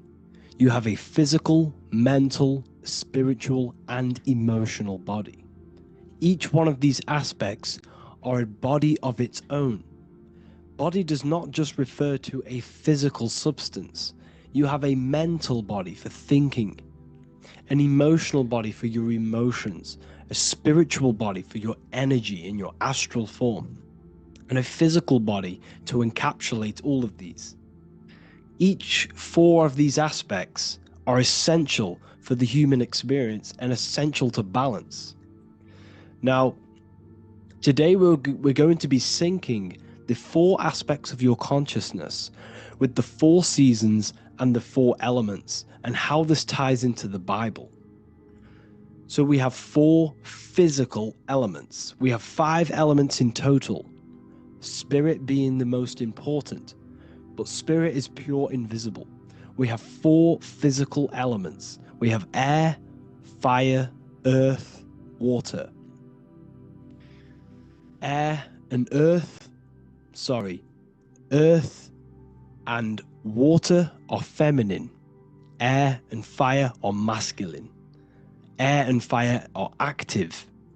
Water and earth are passive. The air corresponds with the mental body of consciousness. This is where your intellect, this is where your communication, this is where your thoughts, intuition all comes from. This is the mental body of consciousness that allows you to think, allows you to process, figure things out, and have intellect and gain knowledge. This is your intellectual aspect of your consciousness, located in the head region. We have a fire nature, a spiritual nature. This is our astral body. Our astral body is all to do with the subconscious realms, the higher realms of consciousness. This is the body that allows us to be free from the physical body. Our spirit is more of our energy. Water is our emotional body. This is what allows us to feel things, that allows us to gain intuitive feelings of conscience. So emotion allows us to understand what is right and what is wrong. When we feel something bad, we know that this is wrong. When we feel something good, we know that we are doing good. Emotions are a creational force that allows us to feel certain things to bring them into existence. Our emotional body is a creational force and should not be reactive, and it should be controlled. Most actions are stemmed from emotions. Actions bring thought into physical existence. Emotions are the driving power. They are what drives your actions. The thought, then the emotion, then the action. Earth is your physical body. This is your physical state that allows you to take mind and emotion into action, into fruition, into physical matter. This is what your physical body allows your consciousness, your soul, to interact with the physical world and bring things into physical existence. The physical body, the physical world, is an outcome and an effect of the thinking mind. All physical substance comes from the thinking mind. The pen, the phone you're holding, the microphone I'm speaking into, all began as a thought in the thinking mind, then it was brought into physical reality. Earth is the most dense. So it goes in this order: body, emotions, spirit, mind. The higher you go up, the more lucid and fluidic it becomes. The lower you go down, the more dense and dull it becomes. Air is the mind, fire is the spirit, water is the emotion, earth is the physical body. So this is why you are a microcosm. You have these four things within you. You contain of these four elements, which correspond to the four bodies of your consciousness, the four bodies of the soul. You are the soul. You are the spirit. So this is why in Theologians 4:17 it says, "Caught up together with them in the clouds to meet the Lord in the air." You don't meet God or the Lord in the physical air, in the clouds. This is clearly a parable. A human being cannot go up to the clouds and meet a mystical man in the clouds. This is obviously a parable, a metaphor. The air is your mind. You must raise your consciousness beyond the body, beyond the emotions, beyond the spirit, and enter in the mind during meditation, turning the mind inward to connect with the Lord. The Lord is the highest aspect of your consciousness, the one that exists beyond the physical body, beyond your emotions, beyond the thought. So you meet the Lord in the air, in the mind. The mind represents the air. This is why in America there's a saying called an airhead. You're an airhead. This means that you are stupid, or you don't think, or you have nothing in your mind. You have nothing in your head. When someone's very stupid, you call them an airhead, because air represents the mind. The air is elevated. The air is invisible. The mind is totally invisible to the human eyes. It is a metaphysical substance. In fact, it's not a substance at all. It's so fluidic. It's everywhere. The mind can be everywhere at all times. It can be anything. Nothing is impossible within the mind. Now, this is synced with the 4 seasons. The 4 seasons represent the 4 aspects of human consciousness, the 4 bodies of your consciousness, the 4 bodies of your soul. The sun is your soul, okay? And the sun travels around 4 seasons. Summer, when the sun is the most hottest point. Autumn, when the sun starts to move away from the hottest point. Things start to die. Then it goes to winter. This is when everything dies. This is when things enter in within itself. This is when darkness occurs. Then spring. This is the reignition of the sun. This is when the sun starts to bring back the warmth back to the summer. You have 4 seasons which correspond to the 4 bodies of consciousness. Fire is the spirit. This is when you are passionate. This is when you are taking action. This is when you are fiery. The sun is blazing. You're taking action. You're very passionate. You're very spirit. You're in the spirit. Autumn is water, emotion. This is when you start to become very reflecting. This is when you start to feel emotional. Because in autumn, there's lots of water. This represents the emotional body of consciousness. Winter is the mind. This is air. Winter, what happens in winter? Everything enters within itself. The leaves die. The trees die. Everything dies and goes within. This is the mind. The mind is the darkness, remember. You close your eyes to enter within the mind. The winter represents meditation. In the winter, what do people do? They stay inside of their house. They research more. They read more books. They become more intellectual. They think more in the winter because we are so we're stuck inside. So we're more reflective. We're thinking more. We're more communicative. We're more intellectual. In the spring, This represents the earth, the body.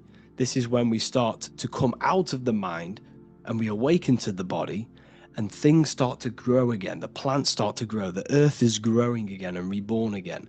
This is the body. This is when you become more active in the spring. And then the summer, back to the summer, we then take action on these thoughts and these thoughts that we gained over the winter. Essentially, this is just a massive cycle. And this is a daily cycle also. The nighttime is the winter. The morning is the spring. The midday is the summer. And the evening time is the autumn. This is a microcosm. We have 4 bodies of consciousness. You are the sun, you are the soul, and the soul has 4 bodies: summer, autumn, winter, spring. Emotion, air, body, spirit. Sorry, emotion, mind, body, spirit. So you are the soul. You are the pure essence of consciousness. The sun is your soul in the heart. And the seasons are inside of you because you are a microcosm. Okay? You are a microcosm. The word sun is son. The Latin word for sun is sol, which is soul or solo, because the sun is solo. It's on its own. You are the soul, and the soul has the 4 different bodies of consciousness. So, before we move on any further, if I've blown your mind, please, if you can, leave a like, a comment, a share, and a subscribe. Let me know what videos you want me to make in the future. Please drop a like, it definitely will help me. You are a microcosm of the macrocosm. Man is a miniature universe that goes through its own cycles. The seasons of the summer, winter, spring, and autumn do not occur merely outside of him, but within him as well. The summer is within you. You feel different in the summer. You feel different in the winter. You feel, depending on the body of consciousness, it's your soul's interacting with. So the sun in the sky is your soul inside, and the sun goes through these cycles, which is affecting your bodies of consciousness, because the cycles represent your bodies of consciousness. Now, this ties in with the Bible. This is why we have 4 Gospels. This is why Matthew, Mark, Luke, and John are always seen with the 4 different zodiac sign animals or symbols. So you always see each one of the Gospels. If you just type in on Google Matthew, Mark, Luke, and John, type in ancient pictures, paintings or pictures of them, and you will find these 4 zodiac signs are always standing with each one. Taurus, the bull; Leo, the lion; Scorpio, the eagle. An old symbol for Scorpio was the eagle, and a man for Aquarius. Here you see very, very ancient paintings and artwork. Here we see Matthew, the man, Aquarius. Here we see John, the Scorpio. The same here. We also see it on the tarot cards, on the world card. We see the 4 fixed zodiac signs. Here we see it as well. These are called the 4 fixed zodiac signs. Now, when we look at the zodiac, we're no longer looking at the sky, because what you must understand is as above, so below. What is above you is inside of you. What is above is what is below. What is outside of you is within you. The zodiac is inside of you. The zodiac revolves around the sun. The sun is your soul. These are different energies of your soul. Like I said earlier, the 4 seasons are the 4 bodies of your consciousness. And in each body of consciousness, you have these different energetic energies that you can work with. Okay, so this is the true astrology. This is the true astrology, the internal esoteric astrology. You can't find much information on this at all. Very hard to find. So what we're looking at are the 4 bodies of consciousness. Obviously, when you look in the middle of each, when we look in the middle of each season, spring, the middle of spring is Taurus. The middle of winter is Aquarius. The middle of autumn is Scorpio. The middle of summer is Leo.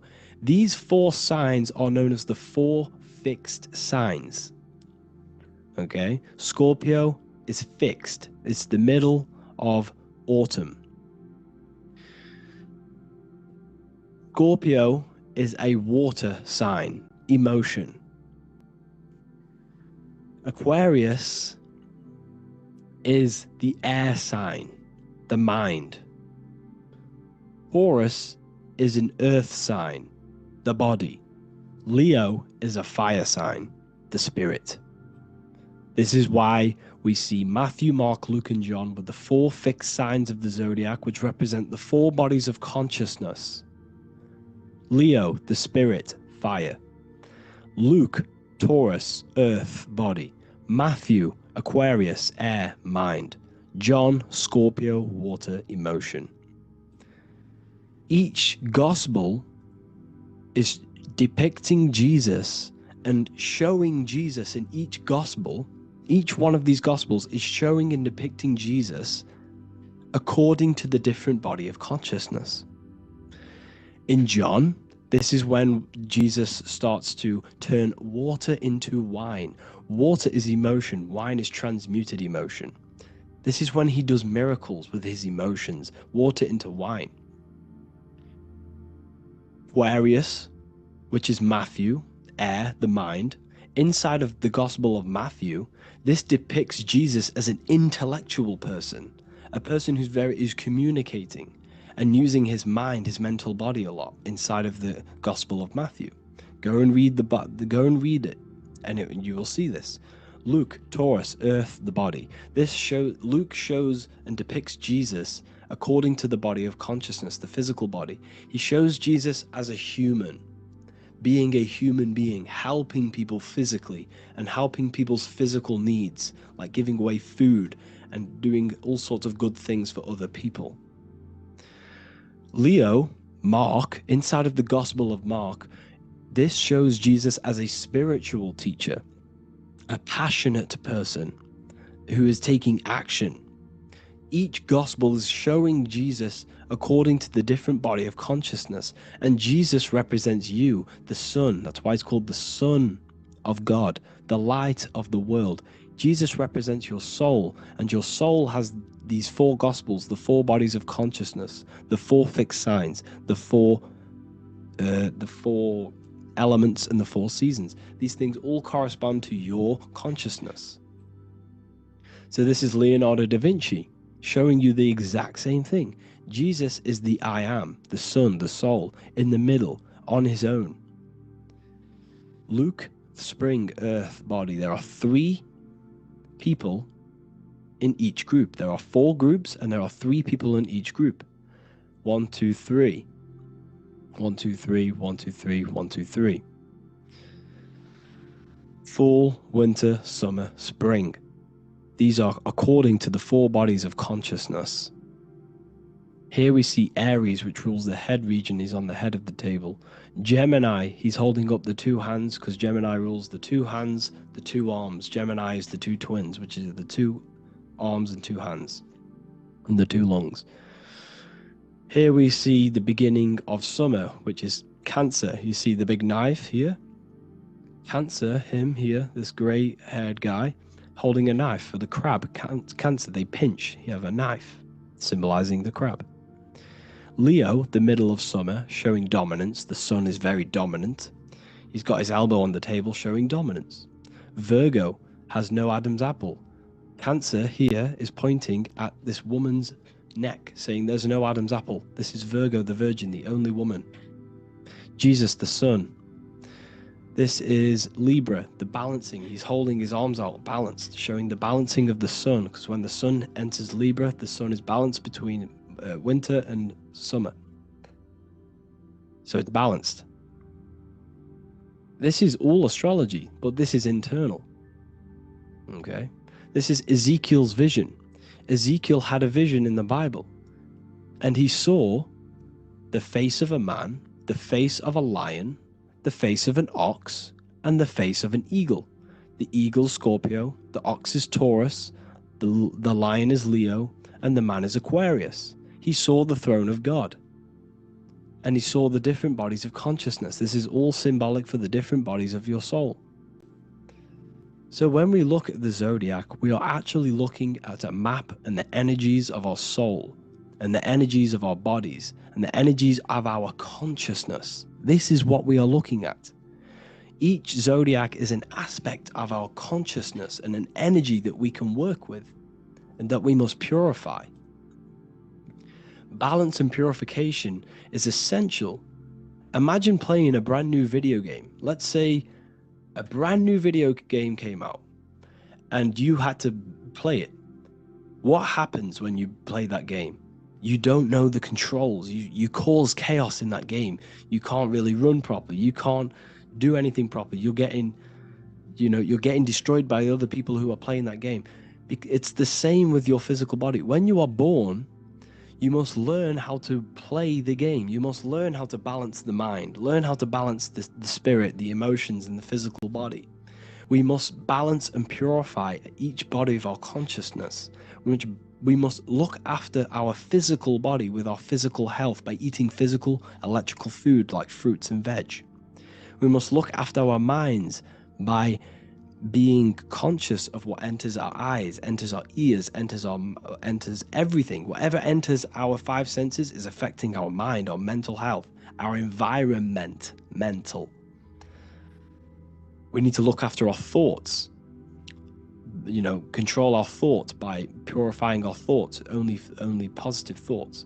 Then we must purify our emotions, feeling only gratitude and love and not feeling these negative, dull emotions. Then we must look after our spiritual body through meditation and looking after our spirit. But remember, when we look after our mind, it all begins in the mind. Each body of consciousness is interlocked with the other. If you have an unhealthy body, you have an unhealthy mind, spirit, and emotions. If you have an unhealthy mind, you have an unhealthy body, spirit, and emotions. If you have an unhealthy emotions, you have an unhealthy spirit, mind, and physical body. They're all interlocked. You must balance each one of them. Look after your physical body, look after your thoughts, look after your emotions, look after your spirit. But remember, the mind is the most powerful one. It's mind over matter. Once we look after the mind, once we start to control our minds and control every thought we think, this will then turn into discipline in our physical body. Because once we learn how to discipline the mind, we learn how to discipline what we eat, we learn how to discipline what we feel, we learn how to discipline our spirit. This is all interlocked, but work on the mind first. Work on the mind first. All of this knowledge is inside of the brand new Book of Wisdom, Volume 2. This is a revolution of human consciousness. If you've read it, please leave a review down below. If you've read Volume 1, leave a review down below. This is the next revolution. I don't see this information anywhere. This is the next revolution of human consciousness. And of course, if you are serious about this and you truly want to gain enlightenment and join an amazing community where you can connect with me on live calls, lectures, the Manifestation Mastery course, you can gain access to my library with over 45 PDFs plus my books. And if you do join the university, you can order a Volume 2 free of charge. All you have to do is to pay for shipping. If you truly take your knowledge serious and you want to take advantage of life, join the university. This is where truth seekers belong. Just want to say thank you all. Please leave a comment. Please leave a like. It's going to help me a lot spread this knowledge to the world. And yeah, share this with a friend and subscribe. Thank you all.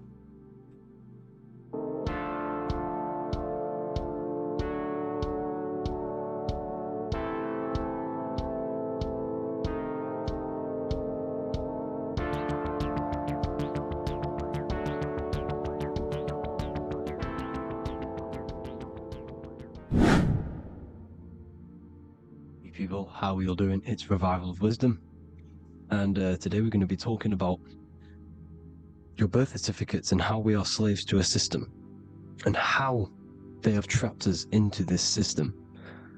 Okay, so the first thing you need to understand about this system is there are two types of laws.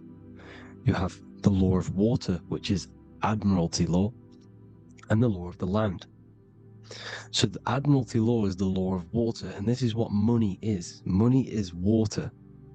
This is why we say liquidity, currency, the current. A current is water, something moving through something. Cash flow. And this is why banks are called banks, because a river bank is on either side of the water and it directs the currency. You see? So money is water. And as you can see here, Ripple, the cryptocurrency, Ripple, water Ripple, and they're building a bridge over water, overseas, international banking with cryptocurrency. So money is water, and this has specific laws about water, but water is the same everywhere, you see. What the difference is with the law of the land is that you can have different laws in different lands. I can't do certain things in the UK that people can do in America, for example. You see, that's the law of the land, but the law of water is the same, because water is everywhere. Now, this is very important to understand when it comes to, you know, these birth certificates. So, Pope Gregory, this is where we're going to start off. Pope Gregory in 1582 took the Orthodox Eastern sunrise calendar and changed it to his own Gregorian timeline, not a calendar, a timeline. This timeline was copyrighted by Pope Gregory under the name of the Vatican. So the Vatican owns the timeline that we are using today, 2023. They own it. They own the title of this Gregorian calendar. Okay? Therefore, anyone who is born under this copyrighted timeline, not calendar, they are subjected to Rome, because Rome owns the timeline. They have a patent, a copyright for that timeline. What is on our birth certificates? That timeline. We are born underneath, we are subjected to the Vatican. This is why all birth certificates go to the Vatican. They own every single birth certificate. Okay? So when we use this timeline, we are subjecting ourselves to this timeline. Okay? Which the Vatican has a claim over.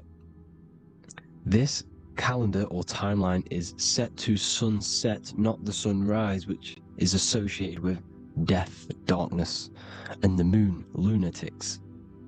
You see, so this is a sunset calendar timeline. Okay, this is now, they've changed a couple things, right? They say that the new year is January the 1st. Okay, when we know this is in winter. January is winter, which is associated with darkness, death, the death of nature. So this is a death cult, people. These people are evil. They're so evil. The Vatican. And this is why we use April Fool's Day, because April is in Aries, and Aries is always the start of the zodiac. This is why Aries rules the head region. 12 zodiacs, 12 systems of the body. Each zodiac is associated with each part of the body, and this is why Aries is the head, cerebrum. But we're not going to talk about it in this video. But yes, that is what April Fool's Day is. They're putting it in your face. April Fool's Day is the real start of the year, when the sun starts to rise again, when the risen Savior is resurrected, when it's born again. This is when the Jews celebrate the Passover. This is when the Christians celebrate the resurrection of Jesus, and they eat lamb. The Jews eat lamb because we're in Aries, the new year. The sun is now born again, our risen Savior, the light of the world. So yes, this is what April Fool's Day is. It's the first day of the year, which they changed. Pope Gregory changed. So you need to understand is that you are in the womb. You are inside of a ship, because every ship, literally a ship, every ship is female, This is why they say she delivers the product, because she does deliver the product, you, the baby. Same thing with a ship, they deliver products. They are a she.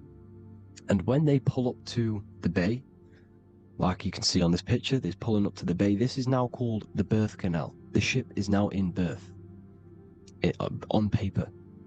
Okay, this is law. And when they pull up, you know, they tie up to the bay, and now they get a certificate of manifest certifying all of the products which are on the ship and what they are bringing into that nation.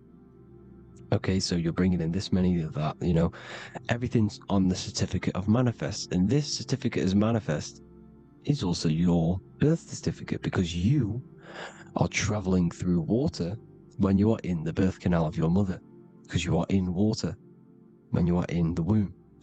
And you travel through the birth canal, and when you arrive, you get a certificate of manifest with the name, how many, the quantity, you know what, that's your birth certificate. Okay? And this is what it is. We are a well, we're not a corporation, but we represent a corporation, which is your name in full capital letters. That is your corporation. You cannot physically tax a body, but you can tax a corporation. This is why we get charged. This is why we get taxed, because it all goes down to the corporation which our name represents, which we are subjecting ourselves to. We are subject, my name, I am subjecting myself to this name, and that name has a corporation which I represent, which I subject myself to. You see, this is how we are attached to this straw man, this character that they have built on paper. So it's a character which is on paper. This is what we represent. So when the woman gives birth, she delivers the baby, and then she has another substance. Now I'm going to break down how they attach this name to us, how they do it. Okay, our mother is carrying us the product in the womb, the water, and it goes, for example, it goes from the United Kingdom into a state-owned, corporate, federal-owned hospital, which is government-owned. She does not declare the package when she enters the building. Aha, so keep that in mind. When she delivers the package in the federal territory, she does not declare the package either when she leaves. Therefore, there is no evidence that we exist when we arrive. On paper. On paper, there is no evidence that we came into the building or left the building. We have not been declared. So we do not exist on paper at this point. When the woman gives birth, she delivers the baby, and then she has another substance, which is called the afterbirth material. Okay? This afterbirth material has the same DNA as our physical body, with the body, mind, and spirit. Okay? This is how they get this corporation. Hold on. The afterbirth material does not get claimed by the mother nor anyone. Therefore, they salvage that substance, because we are under the Vatican. Every state is all Catholic. Your birth certificate is Catholic. No matter what religion you think you are, every single birth certificate is Catholic, because we are subjected to Rome. All roads lead to Rome. Rome runs all of this. Okay? We're still under the Roman Empire. Okay, so Rome are Catholic, and they believe in salvation. This is how religion comes into this. This is how they use religion to get this. So they salvage the afterbirth material, and they claim it, and they salvage it and give it and charge it to Rome, and they give it a name. Here's the legal term: born alive. Here's what it says. Each product of such birth is considered live, born, and fully recognized as a human person. So each product of such birth, so that could be anything, the afterbirth, the person who actually comes out, the baby. So your afterbirth, which we do not take with us, we take the baby with us, they keep that in the hospital, they collect the afterbirth, and they salvage it, and they give it the name, which it is us. We are a representative to that afterbirth material which they put the name on, they claimed, which is subject to Rome. So we are walking around our whole lives as a representative to that claimed salvaged afterbirth material, which the federal state have. Okay? We are under the Catholic Church, Vatican, therefore the afterbirth material is a child of God. See? On paper, therefore they believe in salvation and salvage the afterbirth material. This material has no mother or father. The state pick it up, it becomes a war to the courts and gets charged to the state. So we are a representative to that character they salvaged because it is the exact same DNA as you. Subject is the name or the title, and the matter is the physical aspect left behind in the hospital, which represents us. You see? So now we're moving on to Unam Sanctum. Unam Sanctum was in 1302, a very, very important year. Very important year. Unam Sanctum says this is basically how they claim everyone in the world. So the Vatican had all this power, all this gold, all these people under them. They need to get a claim for them so then they can rule over them and make them slaves. So what they did, they created Unam Sanctum. Pope Boniface VIII did this. And it says, the spiritual man judges of all things and he himself is judged by no man. The spiritual man, keep that in mind, unless he invent like Manichaeus, two beginnings which is false and judged by heretical, since according to the testimony of Moses, it is not in the beginnings, but in the beginning that God created heaven and earth. Furthermore, we declare, we proclaim, we define that it is absolutely necessary for salvation that every human creature to be subjected to the Roman pontiff. So they are claiming us in Unam Sanctum, and it's in the vaults in the Vatican. They will put a spell on it because they are sorcerers, they are magicians. They put a spell on it, they lock it up, and whatever goes on that piece of paper goes. And this Unam Sanctum is claiming all of us. So what does it say in the beginning? The spiritual man judges of all things, and he himself is judged by no man.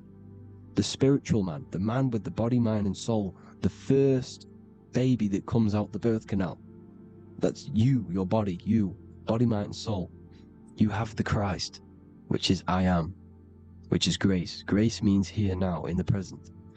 You have the Christ, which means I am. Therefore, you have a soul. If you can say I am, you have the Christ. You have a soul. But a creature can be anything with no soul. You see? So no man can judge the man with the soul. However, as it says in the second part, we proclaim, we define that it's absolutely necessary for salvation that every human creature to be subject to the Roman pontiff. So they are subjecting the afterbirth, not the man with the body, mind, and soul, but the afterbirth to the Roman pontiff, to the Roman Catholic Church. We are the ones who are claiming to be the afterbirth material, which is our birth certificate, which is our representative. We represent that because it is our DNA. This is how we are stuck. We are stuck because we represent this DNA, which is on paper, recorded. You see? So we, being untaught, uneducated in these subjects, we are subjecting ourselves to this system, to this slavery, because we just want to live. We just want to live happily, just peaceful. Think about it. Where's all this coming from? Where's all this war, all this killing, deaths coming from? We just want to live.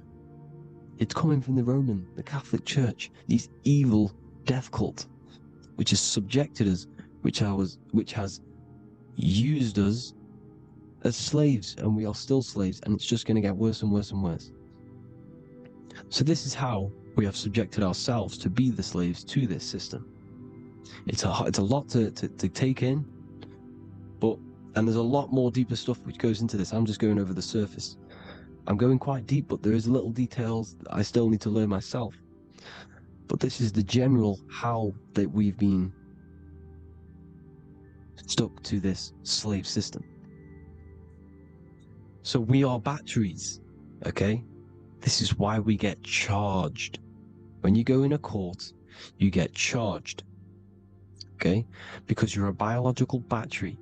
This is why cities look like motherboards, because we are feeding energy to this matrix. Okay, when we look outside of ourselves, when we give power to so-called Jesus Christ, worshipping idols outside of ourselves, where attention goes, energy flows.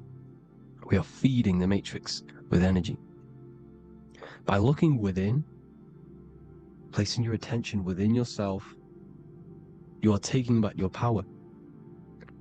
Because the I am is Christ. The you, the soul, is Christ. It's God. The awareness is God. Okay? However, we are subjecting ourselves to this system. We're subjecting ourselves to this system, and the feeding of our energy.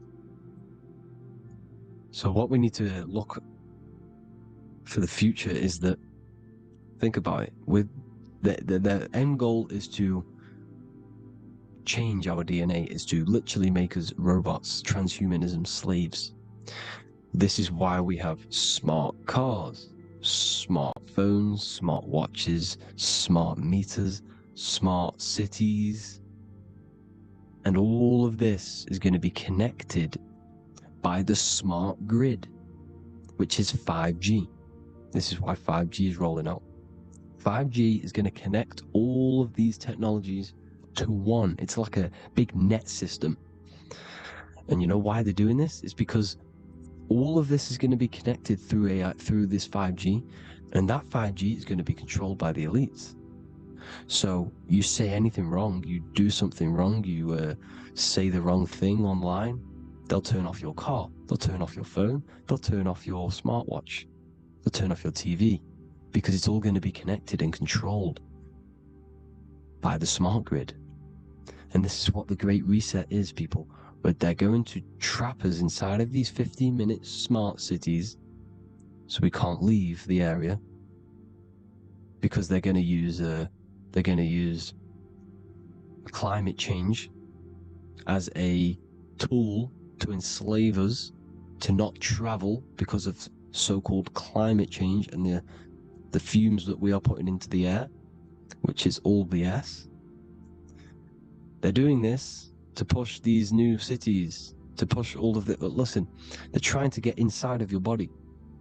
The only way they can do that is to get you addicted and using this technology. First, they got on the body with the smartphone. Well, first of all, we use the technology. We get used to it with it in our hand. The next step for them was to get on the body, which is the Apple Watch, as you see down here. They have now successfully got onto the body. The next thing is to get inside of the body. This is the brain chip. You see how they've slowly lured their way in, slowly got you addicted to this technology, got you dependent on this technology. And what they're going to do is that they're going to mold society to be dependent on the brain chip. So in order, for example, if you want to go and pay for food, you're going to have to get a chip to pay for the food, because it's all going to be digital money. And that digital money will be connected to the chip, and you'll need the chip to pay for things. You see? So we are all using was created by Freemasons. Mason means traveler, because they travel the depths of the mind. They understand human consciousness. They understand the brain. They understand the mind.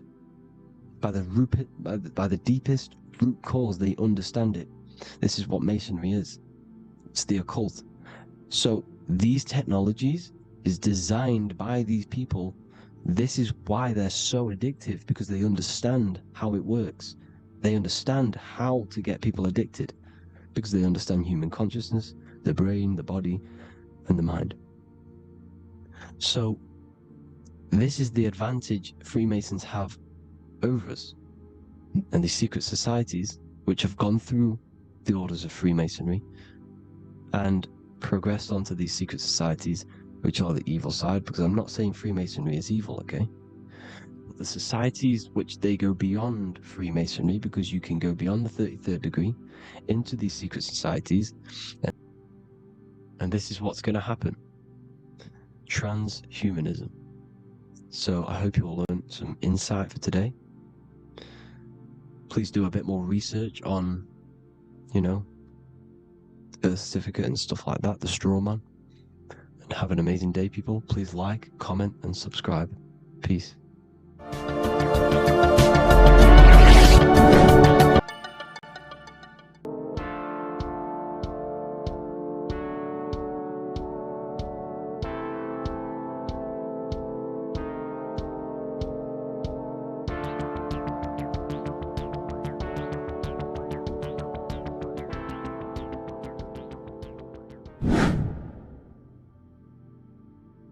How are we all doing today, people? It's Revival of Wisdom, and today we're going to get real deep.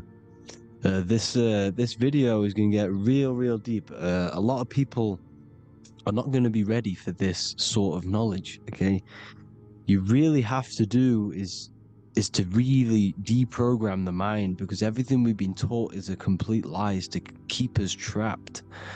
Okay, this is really advanced knowledge. Now, let's get straight into this. All of the ancients depicted other worlds, and they called this place Midgard. Midgard is the mid-garden, the middle garden. This is why the Masonic symbolism on the floor is always a black and white checkered board, symbolizing the polarity here, the good and bad, because we're in the middle garden, the heart. Earth rearranged spells heart, because we're in the heart of this system, of whatever it is, a super quantum computer, whatever you want to call it, simulation. Now, in the Quran, it talks about the 7 layers of heaven. All of these ancient artworks are depicting these different layers of reality. Okay, and look at the Egyptians here with the boat outside of the firmament. Boats travel on water, and this is exactly what the Masons are doing. So they're still using the same symbols. Why? Because it's the same knowledge, just hidden.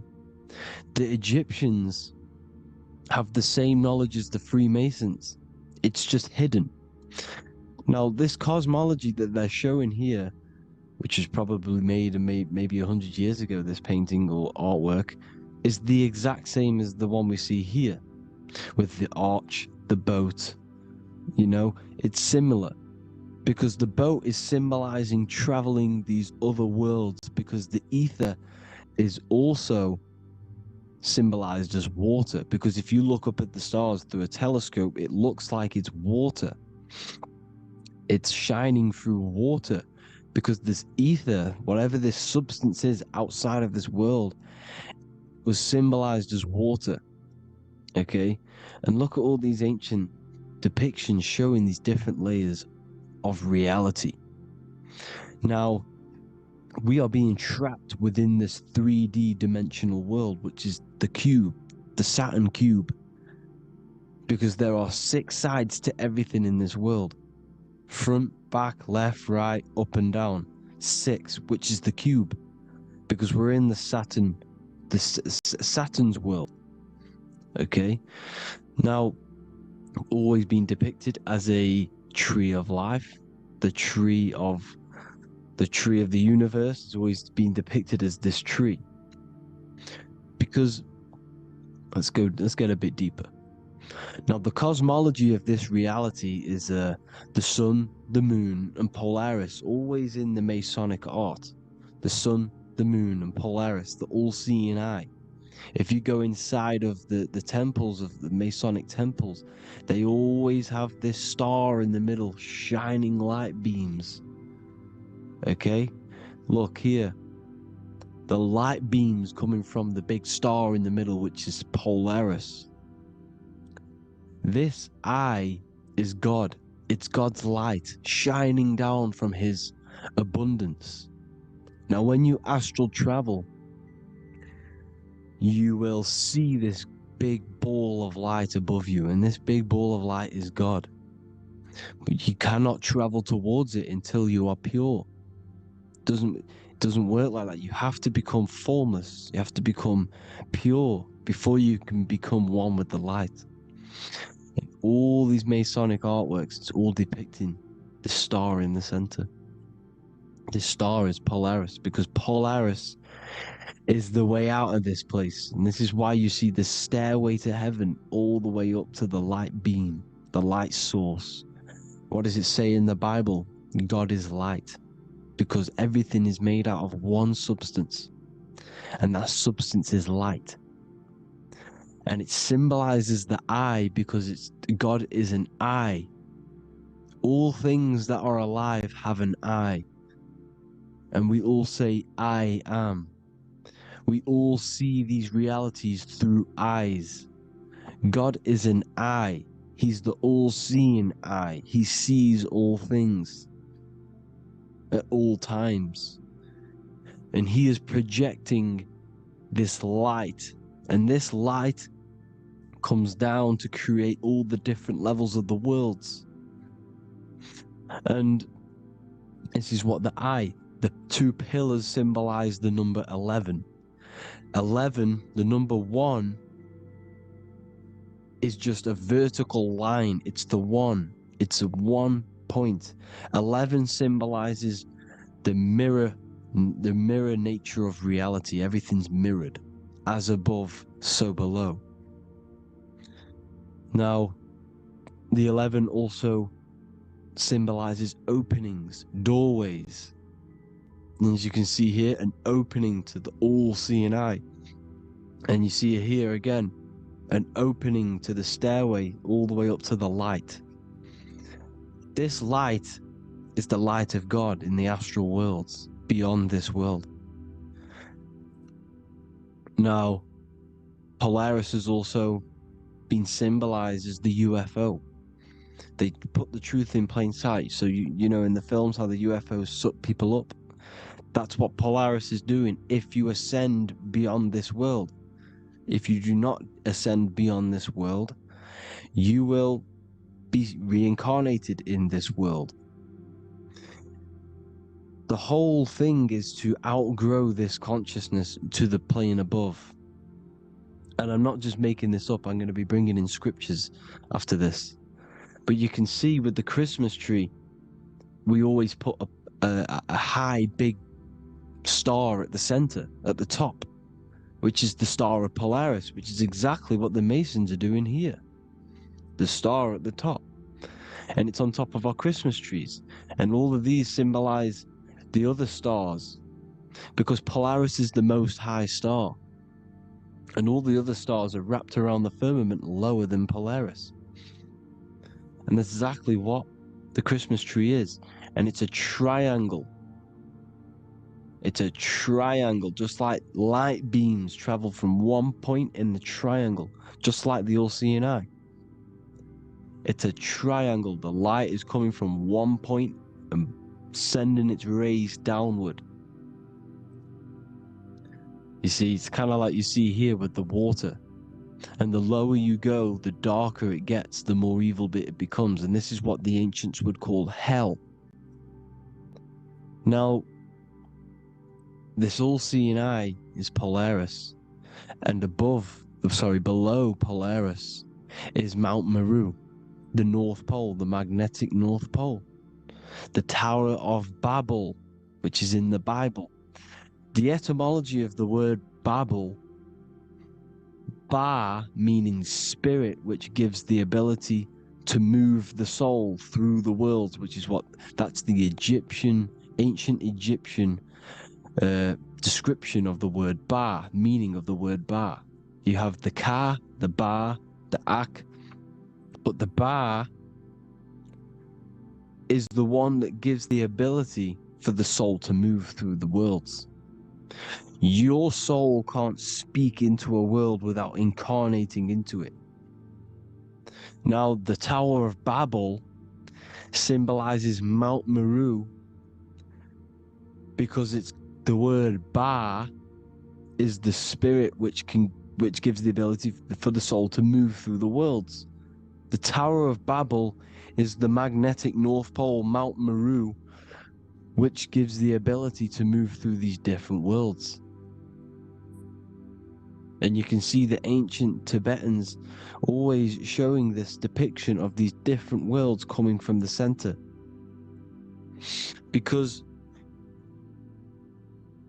we have to ascend our consciousness. It's not about how good you are to reach heaven. It's about how you expand your consciousness, you expand your mind.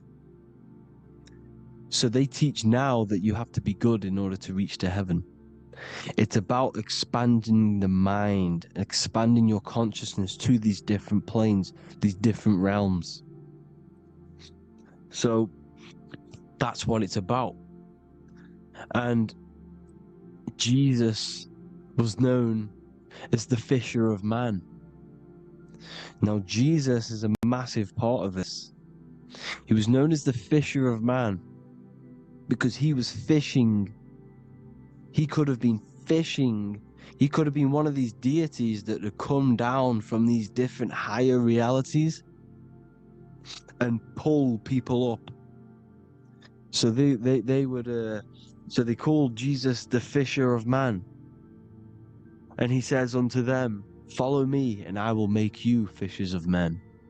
So these deities that we see in the past, like Buddha, Krishna, Hermes, Thoth, Jesus, could all be these entities who were coming down to pick up the minds that were worthy enough to see the higher planes of reality.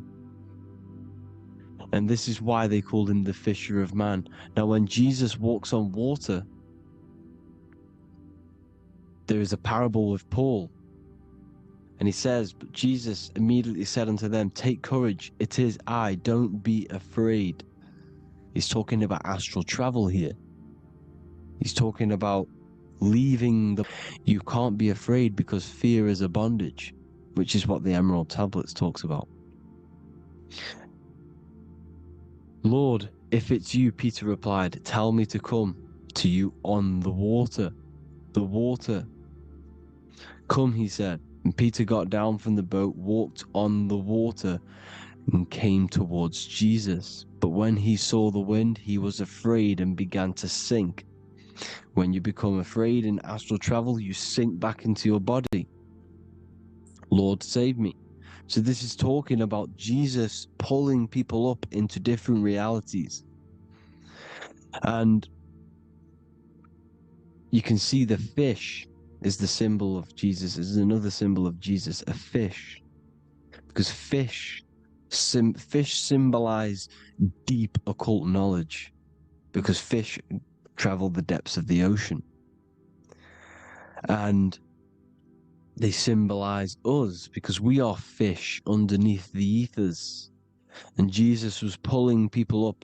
You see, so the Bible is a people today believe the Bible is a book telling you how to reach to heaven, how to become godly and reach heaven.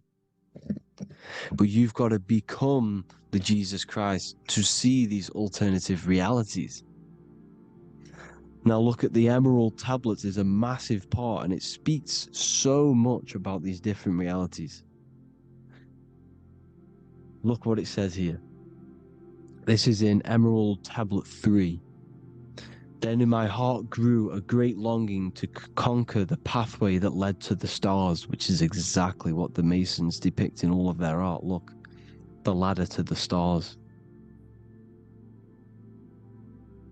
And then he goes on to say, years after years I sought after wisdom, seeking new knowledge, following the way, until at last my soul in great travail broke from its bondage and bounded away, broke from the bondage of the body. Free was I from the bondage of earth men.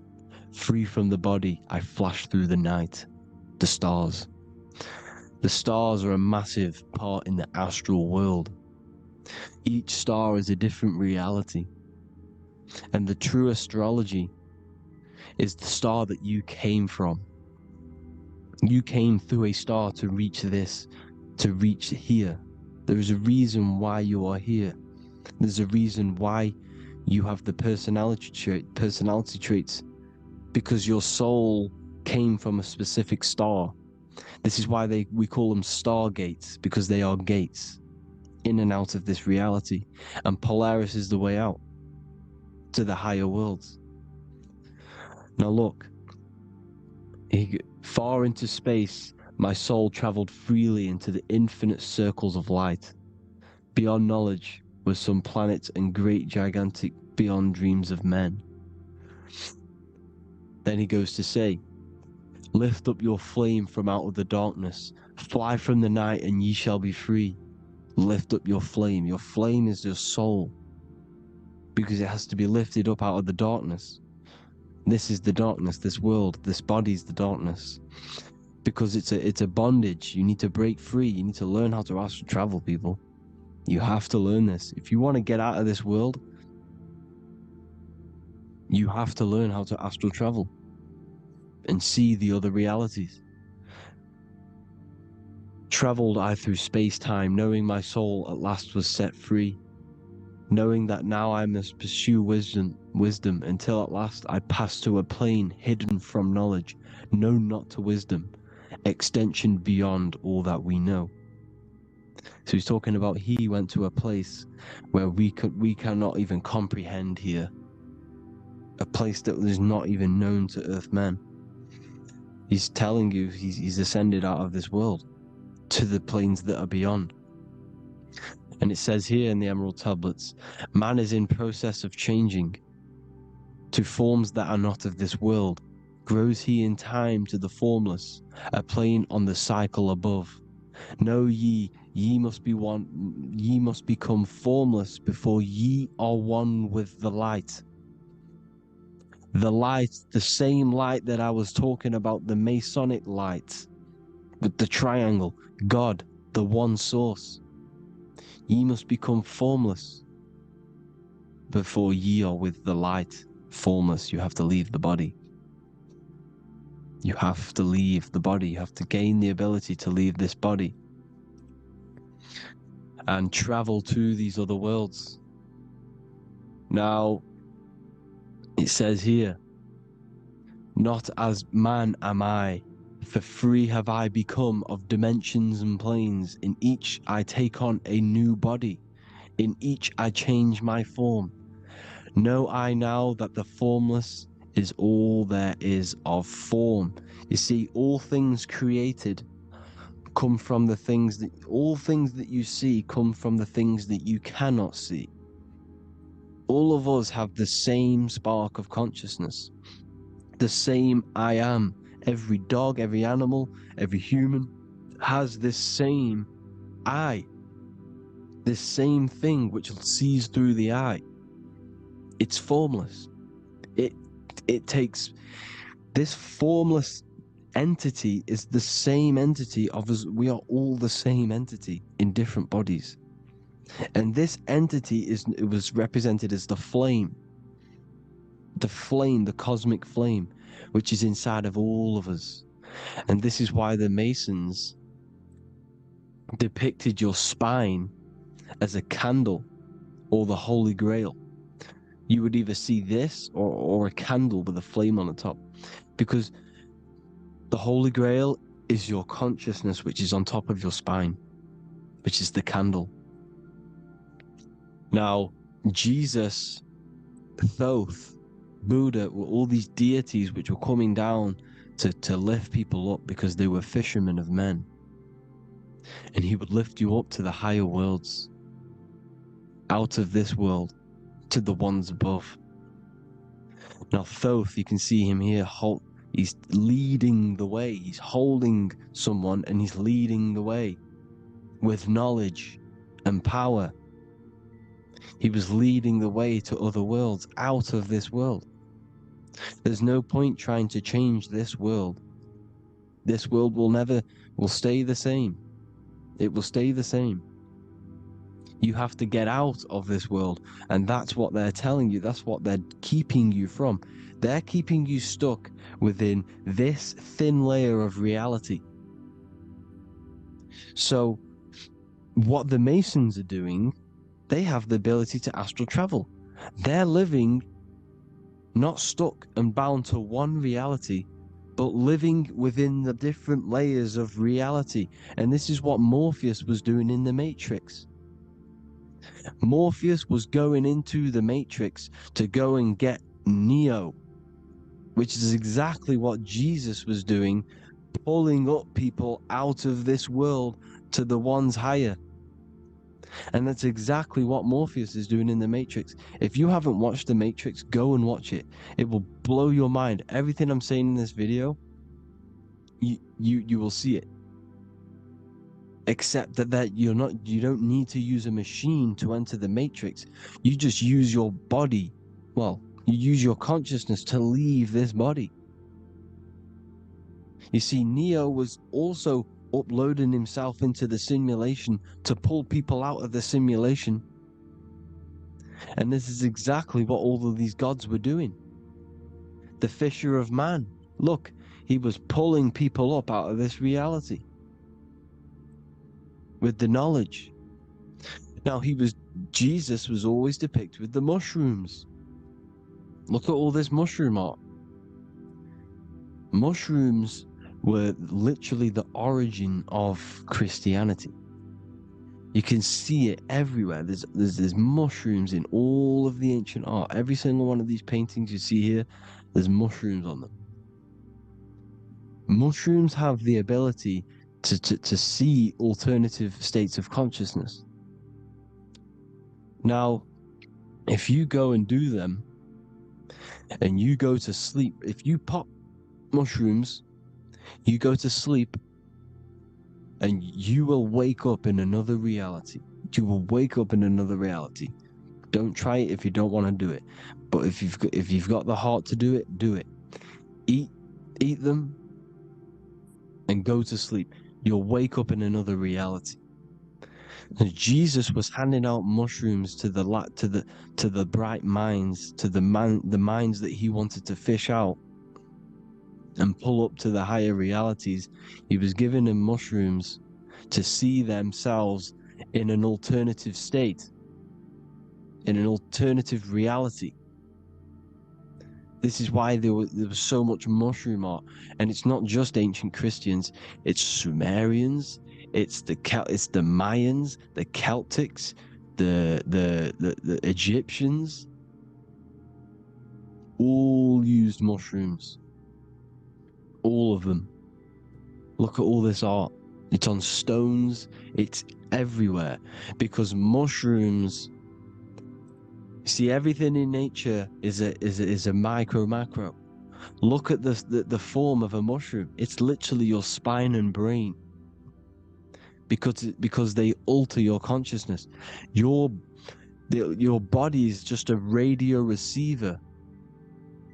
Everything that you're experiencing is a program being ran by the central nervous system, and your consciousness is experiencing this program, these electrical impulses of the nervous system, because it's all feeding back to one point, which is the pineal gland. And this is the candle with the light on it. Type in Masonic candle and you'll see it. It's your spine with your spark of consciousness on top of the spine. And it's a mushroom, because this sends you to alternative states of consciousness, alternative realities. Now, they were all doing this, the Egyptians, the Mayans. Now, there's more symbolism which goes into this. Look at the Christmas trees we use. The Christmas tree with the presents underneath them. Magic mushrooms grow under trees. And these are the presents under the trees that we symbolize today with Christmas. Santa's red and yellow for the red and yellow mushrooms. The same mushrooms Mario has to collect. And when he gets enough mushrooms, he levels up. And then what does he do when he go past the world? When you win that world in Mario, you go to another reality. You go inside of another world. It's truth in plain sight, and it's using mushrooms. It's using mushrooms. Everything, all of the characters in Mario, well, a lot of them are mushrooms. Look at this one. The presents, black, yellow, and red and white. Red and white mushrooms. And the bow on the top is the mushroom head. That's a bit of a reach, but, you know, the symbolism never lies. That's what you need to understand. And it's as above, so below. Now look at the Sumerians. The Sumerians were also multi-dimensional beings. Okay? Look at how they have the double faces. They had 1 foot in this reality and 1 foot in another reality. And look at this one, a double-headed god inside of like a portal. You see? Because it's, and look at these with the wings, the astral travel. Birds, ancient birds symbolize the soul. Because the soul is a bird, it flies to different worlds. It flies around the cosmos. And mushrooms gave you the ability to see these alternative states of consciousness, these alternate realities. Because you exist in infinite realities. You exist in infinite realities. Now look at the 33rd degree Ordo Ab Chao badge. That you get this badge when you become a 33rd degree Freemason. And it's a double-headed eagle. A double-headed eagle. And you can see this in Sumeria first. Sumeria have the same symbol. A double-headed, well, bird. You can see it here. Here as well. And the Masons are still using this symbol today. And when you become a 33rd degree, 33 vertebrae on the back of your spine, above the vertebrae is your consciousness, and it's a double-headed eagle. One reality in one, you become a multi-dimensional being in the 33rd degree. And I've heard many interviews of Masons say it becomes Luciferian. You see, they speak in code. These Masons can't tell you about what they learn about, but they will speak in code. They said it becomes Luciferian. The word Luciferian is lucid. The root word of Luciferian is lucid, and lucid is lucid dreaming, alternative realities, dream worlds. You become a god. Luciferian means you're becoming your own god, pretty much. Because you are becoming a multi-dimensional being living in between the different layers of reality at the 33rd degree of Freemasonry. And look at the double-headed eagle, because the birds symbolize the soul. And they reach high, they fly high, just like the soul wants to fly high to the light, to become one with the light, like the Emerald Tablet says. Now look at Janus. Janus was another god, and he's known as the god of doorways. Janus always depicted with a double head. Janus is why we say janitor or January. And January is entering a new year. Janus is known as the god of doorways with keys, always got a key. Because keys open doors. That's why the janitor holds all the keys. And Janus always has double heads, because he had 1 foot in this reality, 1 foot in another. He was a multi-dimensional being. A Luciferian.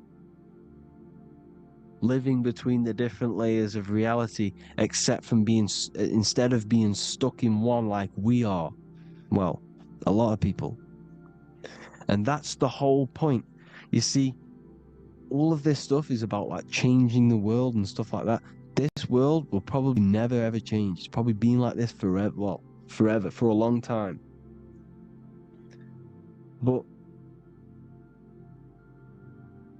it's about moving out of this reality to the higher states. And the Masons always depict the ladder to the luminaries, the stars, with a key, the same key of Janus. The Vatican is a key, and it's in charge of all the religions. Why is it a key? Because they're holding back the key. They're keeping you stuck within this reality, keeping you stuck as identifying yourself with the body, identifying yourself with this world. You are not in the world is within you. This is a program being ran by your central nervous system, and your consciousness is experiencing this reality. Now, this is going to be a mind-blowing video for some people. You have to have an open mind. You have to let go of all the programs. I'm repeating what the ancients are talking about and the ancient symbolism. Look at Janus with the double-headed god. He was just another god coming down, giving keys to people who had the worthy mind to be pulled up out of this reality, to be pulled up to heaven, just like Jesus was teaching how to reach heaven. But really, it's an encoded scripture. But anyways, hope you all gained some insight on this video. Have an amazing day. Please like, share, comment. All the links are in the bio for the PDF, for the Manifestation Mastery course, and all the other amazing stuff. And if you want to support the channel, I'd greatly appreciate it if you became a Patreon member. Hope you all have an amazing day, people. God bless.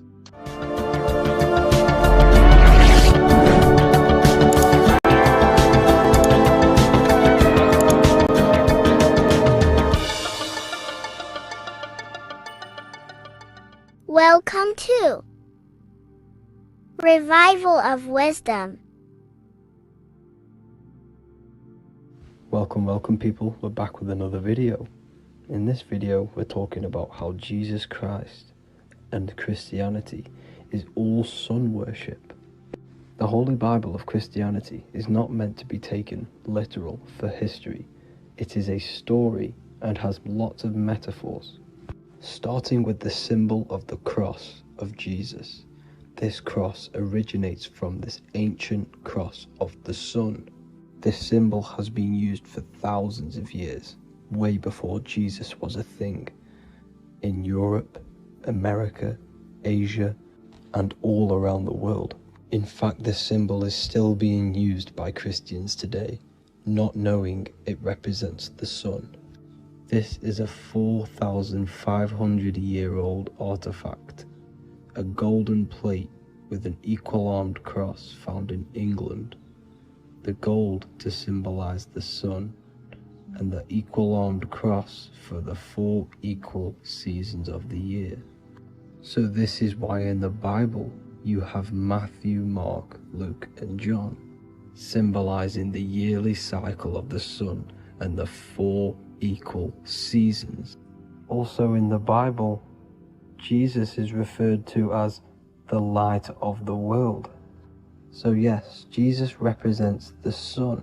He is a metaphor for the sun.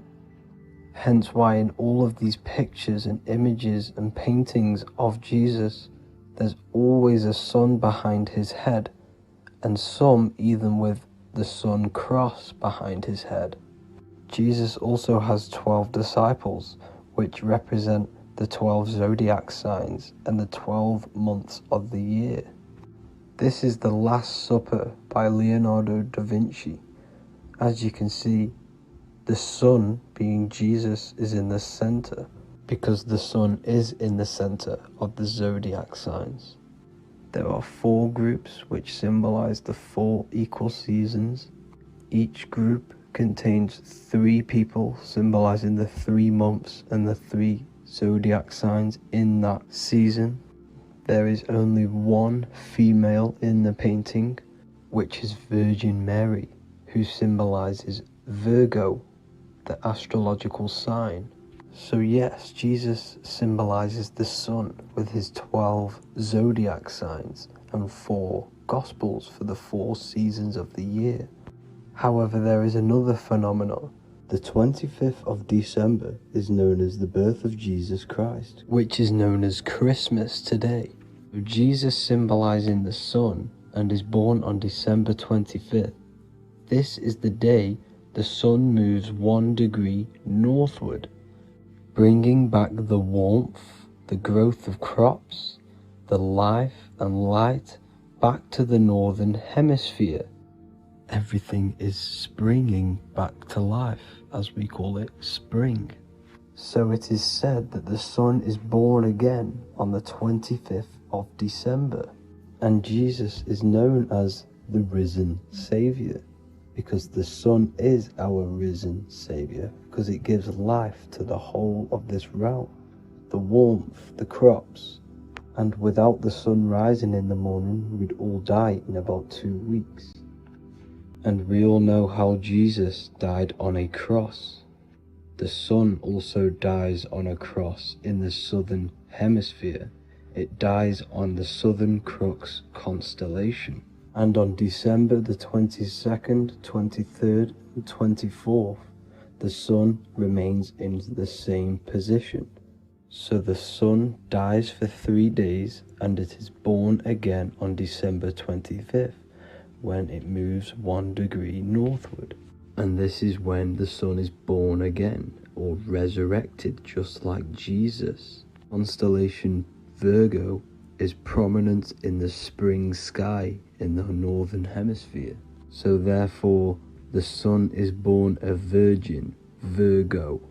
And as you see in this image, you see Virgin Mary holding the sun. Us as humans do not own the sun, so therefore God owns the sun. So yes, the sun is the Son of God, and this is what Jesus is symbolizing. And just how Jesus sacrifices himself for humanity, that's what the sun does. The sun gives out all of its energy so we can live. In a boat and there is a massive storm, Jesus is asleep, meaning the sun has not arose. And the disciples say, "Save us, Lord, we are perishing." Quote, "Then he rose and rebuked the winds and the sea, and there was a great calm." End quote. Now this is a metaphor for the sun rising and calming the storm, because in the ocean, when the sun is down, that's when there are great storms. The worship of celestial bodies go back thousands of years, and it's called astrotheology, and it can pretty much be traced back to all ancient civilizations. Now going back to the ancient Egyptians, the god Horus, the god of war, and he symbolized the sun in the morning. Ancients used to say that he walked over the sky in 12 steps. Yes, this could symbolize the 12 zodiac signs. It also symbolizes the 12 hours of daylight. So we have 12 hours of Horus, but now they've rearranged the word to hours. Horus and hours. And when the sun rises, Horus rises, we say horizon, which is Horus is rising. That's the etymology of horizon. Another Egyptian god called Amun-Ra was known as the god of all creation. He was the first god of them all. Amun was also a sun god. Therefore, after every Christian's prayer, they say Amen, sending their prayer through the sun to God. So this all goes back to the worshipping of the sun. Sun worship was around way before the Romans. However, in the Roman times, their sun god was called Mithra. Mithraism was the main religion before Christianity came into play. Mithra was the son of God. He died on a cross, and he was dead for 3 days and resurrected, just like Jesus. So the Catholic Church was not made in heaven, it was made by the Roman Empire.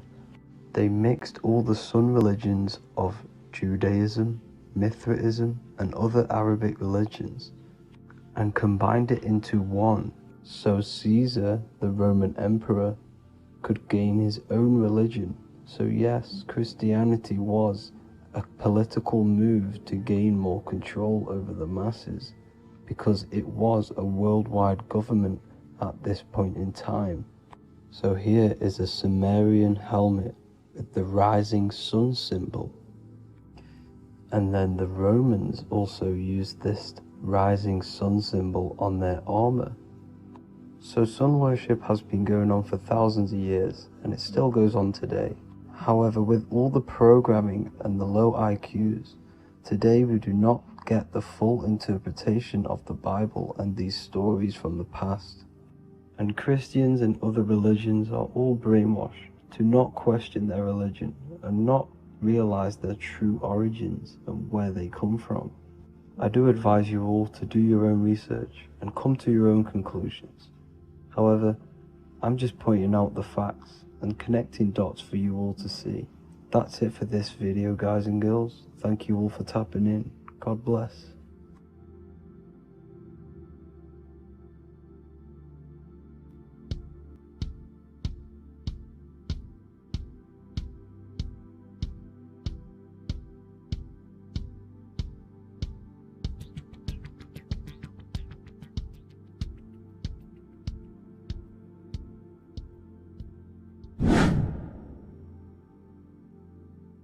What is good, people? How are we all doing? Today we're going to be talking about the different planes of existence, the occult side. So you need to understand is that your consciousness moves through these different planes of existence, these different states of consciousness, which make up all of you. Okay? They are all interlocked planes. They are all interpenetrated into each other. They are all one. They melt into the plane above and below. You see? Each plane is a product of each plane. As above, so below. Now, the higher you go, the more fluid, the more dreamy, the less dense it becomes. The lower you go, the more denser it becomes, the more solid it becomes. The lowest plane is the physical plane, which you are obviously aware of. You are inside of the physical plane now. But while you are in this inside of this physical plane, you are indeed inside of all these other bodies, which you have not awakened yet. You have to awaken these different bodies. You have these bodies, okay? It's like a ripple effect. And the center is the most dense, the most solid. This is Earth, heart, the heart of the ripple. And the lower you, the further you go out from the center, the more dreamy, the less fluid, the more fluid, the more less dense it gets until you're one with the all, you see? And this is what it's like. This is what this system is. It's like a ripple effect. Now, let's jump straight into the planes. First, you have the physical plane, made out of 4 elements. Five elements. The ether is the mother of the elements. It's the womb of the elements. It's the 5th element. And it gives birth to the 4 other elements. 4 is stability. Tables have 4 legs, and this is why the ether gives birth to 4. Because it's the foundation of the physical world. Fire, earth, water, air. They are not pure. Each one of the elements melts into the other one. For example, earth and water both share cold. Water and air both share wet. You see, they compose of each other. They melt, they mold into each other based off the vibrational state of the ether. That's what it is. The 4 elements are the vibrational states of the ether. Okay? So you have the 4 physical elements making this, physical world. It's the lowest world. It's the world of effect. This world, whatever you see, whatever you experience, it's the effect. You can't change anything by manipulating this world. You got to manipulate the higher worlds to affect this world, you see. As above, so below. This is the lowest plane. It has three-dimensional. It's the third dimension. Space, height, and thickness. That's all it is. Front, backwards, upwards. You see, it's three-dimensional. We cannot perceive the hidden side, which is the interior of this existence. We cannot perceive the interior from our exterior view. We are looking into this world. Okay, this is the exterior view. We can't see what's inside of that. That's the fourth dimension, which is the next one. It's the most gross and dense plane. Four states of matter, the most slowest vibrational molecules exist in this plane. Above this plane, you have the ether. Okay, the word ether and either are the same thing, because either connects two scenarios in languages. I either support Manchester United or Liverpool. Either is connecting them two scenarios. The ether is doing the exact same, as you can see here on the planes of existence. It connects the astral world, which is very important, to the physical world. It's connecting these two worlds. So it's the ether. It's the ether. The ether is pure potential. Energy flows through the ether. It is pure energy, pure potential. Okay? The physical body is an exact copy of the etheric counterpart body. So every physical object has an etheric energy double. It's like a blueprint of that object. Every single object has an energy double, and that's the etheric double. Okay? The etheric body determines the shape of our physical body through its lines of force. All through life, it rebuilds and restores the physical body. Physical problems show up first in the etheric body, because as above, so below. You manipulate the higher planes, it will manipulate this plane. And this is why sorcery works. You know, contact with astral plane entities. We'll get into that a bit later. So, the reason why we can't see this plane, this energy world, which is all around us, which we are inside of right now as we speak, is that the molecules that compose it are further apart than those of the physical plane, making it invisible to the two eyes. That we can't perceive it. Our eyes cannot physically suck in that sort of information, and our brain cannot decode it. This is why, you know, they brainwash us with all these programs to keep us asleep, to keep these other bodies we have asleep, so we don't find out about these other bodies, and is to make you believe that everything's just a material. Only the material world exists. They don't want you to know is that everything that you see is a result of something you cannot see. As above, so below. There are realities within this reality. This is what I'm breaking down now, these different planes, on how this reality works. So your etheric double is your energy body. You can see here the physical, etheric, astral. Astral is your spirit. The ether is a part of the physical plane. It's like just above the physical plane, but it's still part. But then the astral plane is completely separate. It's another plane, but they're all interlocked. Don't think they're apart. They're all interlocked. They're all one. They all melt into each other. The chakras that we have are inside of our etheric body. They are our sense of organs which tune us to the fourth dimension. These 7 chakras connect us to the astral world, the fourth dimension. Okay? They are points for the flow of energy from the universe / 7 planets, because the 7 chakras are your 7 planets, and the 7 planets are connected to the astral world. They are feeding these 7 centers in our body. They connect us to the universe, to our etheric counterpart, and then to us, supplying the physical body. Because the energy comes from above. As above, so below. These 7 centers, these 7 etheric chakras, are being supplied with energy from the universe, the 7 planets, the solar system. Then it supplies the physical body. You see? So, the ether is very important. And this is, you know, that the ancients understood the science of the ether, and they could, you know, harness free electricity from it, because it's all around us. The ether is all around us. And this is what they were doing. They were harnessing free energy using the ether. The astral plane, the fourth dimension, very important plane. Very, very important. We've all been there. Every single one of you has been there. Okay? The fourth dimension is unseen of what we see. It's the interior of the exterior that we see. We see the third dimension, but we cannot see beyond what's making this third dimension. This is the fourth dimension. Okay? It's the dream world. This is where you go when you dream. Okay? This is where you go when you dream. It's the place of disembodied spirits or ghosts, entities, whatever you want to call them. When you hear ringing in your ears, that is not tinnitus. That is an entity around you. Okay? That is an entity around you. The fourth dimension is where thought forms exist. Mental images. Thought forms as in what you see in your mind when you think of an image, because the mind is the highest plane of existence. Mind is the highest plane of existence, and it manipulates all of the planes below. So it goes the mental plane, then the astral plane. So the thought is in the mind, the mental plane.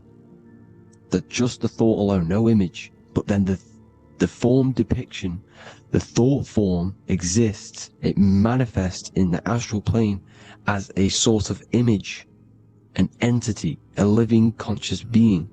So this is why thoughts are things. You see, thought forms exist within the fourth dimension. So when you imagine something, when you are, for example, right now, look into your hand and imagine there's an apple in your hand. If you can see that, you are seeing into this fourth dimension. You can only see into this fourth dimension using the mind's eye, not the two eyes, the mind's eye. When you shut off the two eyes into darkness, the third eye opens. The mind's eye is open, and you can see, this is astral travel. You got to work on astral travel, and you will see this astral plane, this fourth dimension.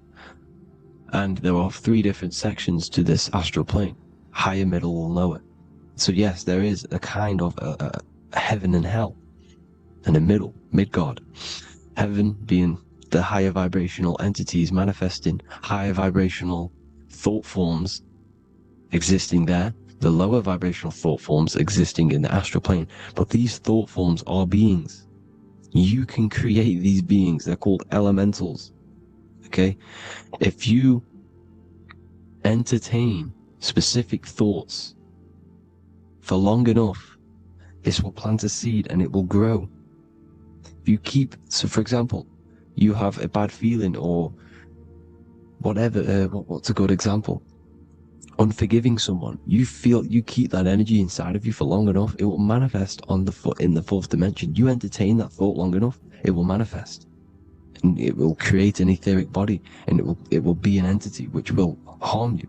It will feed off you, this low vibrational energy. Your mind is so powerful. It creates thought forms, and these thought forms can take consciousness, can take bodies, etheric bodies.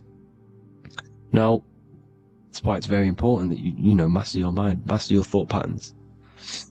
So this fourth dimension is the astral world. So when you have a nightmare, this is the lower astral plane. You're in the lower astral plane. Whilst this physical body rests at night, your consciousness, you awaken this other body, your consciousness goes inside of this other body, whilst the physical body lays asleep. You see? So it's all inside of you. This way you need to understand. You just haven't awakened these bodies yet. You can awaken them. You just got to awaken them. Okay? The next is the mental plane. This is the mind, the source, pure cause, pure motion. The most less dense, the most fluid. No form. There's no form to the mind. Astral plane is the first plane where form takes existence, pretty much. The mental world has no form. It's pure mind, pure intelligence. Thoughts alone exist here without any images or manifestation. The most fluid, the most dreamy, the most causal plane. All of the rest take the effects of this plane. That's why it's mind over matter. Your thoughts they create vibrations. Each vibration is vibrating on a specific frequency, which creates mental images, creates effects down here on this physical plane. This is why it's so important to master your mind. Master what you think.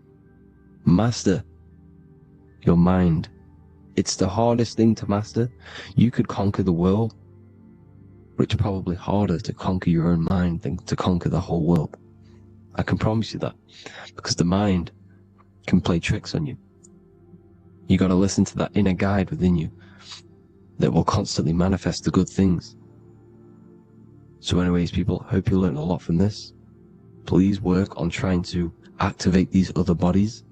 I will maybe do another video on trying to activate these bodies if you wish. Please comment down below if you would like to see that. And have an amazing day. Please like, subscribe, comment down below any video ideas you want me to do, any information you want me to spit. Thank you all. Have an amazing day.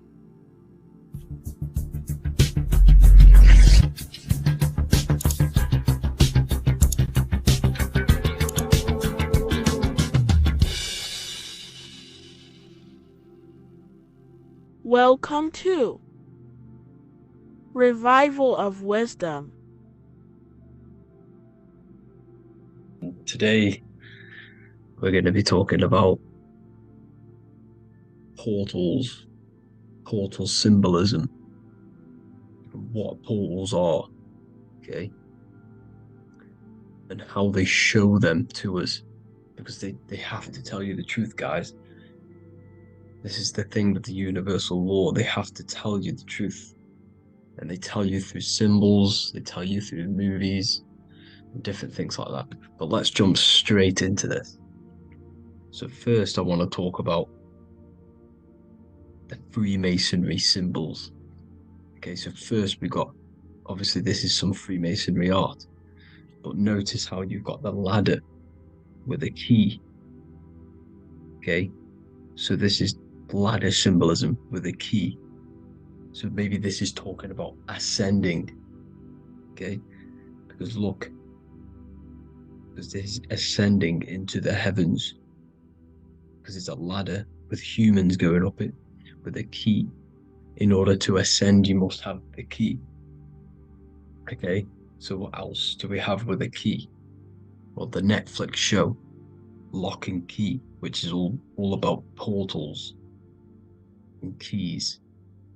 Because what do keys do? They open doors, gateways. Okay, so what's interesting about this is that they've got this key here, which represents the Kundalini energy rising up the spine. Okay, but we'll come back to this. But it's that same portal key symbolism. We've also got the Vatican. The Vatican is in the shape of a key. Okay, so you can see the start of it here and the end. So this is key symbolisms. Keys open doors. And notice how it's got the 8-pointed star. Okay, what is the 8-pointed star? Okay, we'll come back to this. This all ties in, guys. I'll break it all down for you. But then you've also got the god Janus. Janus, okay, is known as the god of the doorways. He's an ancient god of Rome, and they worshipped him.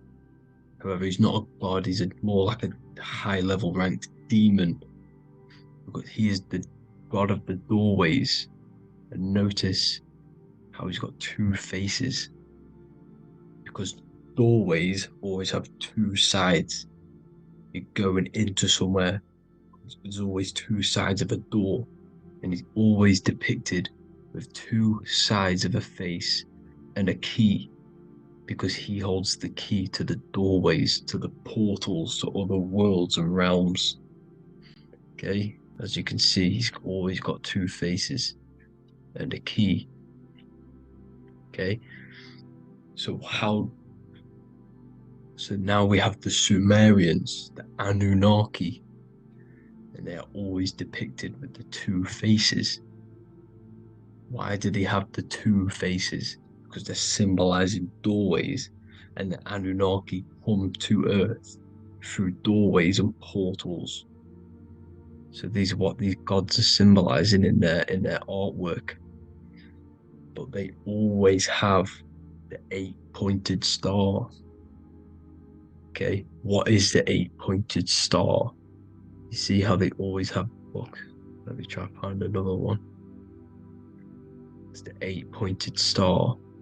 This 8-pointed star is Polaris. Okay, Polaris, just like the Vatican has the 8-pointed star with a key. Polaris is the center star. Polaris is a fixed star, it doesn't move. Okay, so the Anunnaki's symbol is also the 8-pointed star.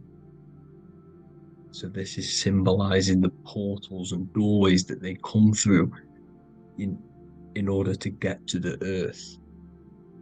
But Polaris is that center star which does not move. It's always symbolized with the 8-pointed star, just like a compass. Why is a compass the 8-pointed star? Because at the center of our realm is where the most electromagnetic energy is stored. As you can see, we have an aura field, an electromagnetic aura field. So does the Earth. And in the center, so like our heart, for example, is where the most energy is stored. And like the center of the Earth, this is why all compasses point to the center, because this is where the most electromagnetic energy is stored. It's at the center of our realm. Okay. So like I was saying with the lock and key series, see this here? The Kundalini energy rising up the spine, just like your Kundalini energy rising up the spine. Let me try. I can't zoom in, but you know what I'm trying to say here. Let's go back to Polaris, because at the center is where pole. Can you see the pole of electromagnetic energy? Polaris, the North Pole. It's symbolized. The truth is in the words. It's like a pole of electromagnetic energy. And this is where the aurora borealis comes from. Notice how it's got the word aura in it, because it's the Earth's aura, electromagnetic field. Just like you have an aura, also known as the northern lights, because it's coming out of this center hole in the center of our realm, where the black sun is. And this is where the electromagnetic energy is coming up from. And this is what the aurora borealis is, or the northern lights. It's just electromagnetic energy. And it's symbolized through our symbols, the original O. Okay, because it's like a hole through the middle. Polaris. So this Polaris is the sky vault. It's the portal into this realm, because this is what the Anunnaki are always talking about, always symbolize it with the 8-pointed star. And just like a compass is the 8-pointed star, pointed to the center, to Polaris. Okay, see here on the Sumerian tablets with the 8-pointed star again. And how we know it's talking about portals with this 8-pointed star is because CERN 666 are opening up portals to the underworld, letting in demonic entities into this realm. How do we know it's a portal? Because their Hydro Collider has 8 points, just like the 8-pointed star. So they are creating synthetic portals to the underworld to let these demonic entities into our realm. But what is the key? Because if we're talking about ascending through Polaris. Notice how here on the masonry art, this luminary here, so this is the sun, that's the moon. This is Polaris because it's a luminary with what? 1, 2, 3, 4, 5, 6, 7, 8 beams coming off the luminary, just like the 8-pointed star. So you see the ladder with the key going up to Polaris. It's symbolizing ascending out of Earth. So what is this key that they're keeping from us? Because it's a human holding a key going up the ladder to Polaris. Well, chakras, we have 7 chakras. Okay, so this is what they are telling us in the lock and key symbolism. The Kundalini energy rising up the spine. Okay, just like they have 33 vertebrae on the back of your spine.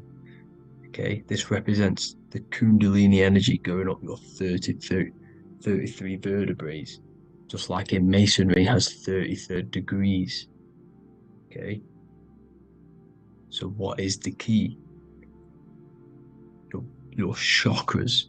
Your chakras have to be unlocked. Okay, you have to unlock your chakras, and you can't unlock this one without going through this one. You have to go through them all. It's like a ladder, just like Jacob's ladder. You can't go from the bottom to the top. You have to unlock each one.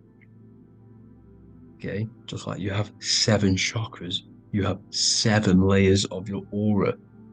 Okay, you have to unlock your chakras to the highest point in order to reach Christ consciousness. And this is the key that they're talking about. They're symbolizing the organic portal within each and every one of us to ascend out of this realm. Okay, so this is the key that they're talking about, and they're holding back this knowledge to keep us trapped in this 3D realm.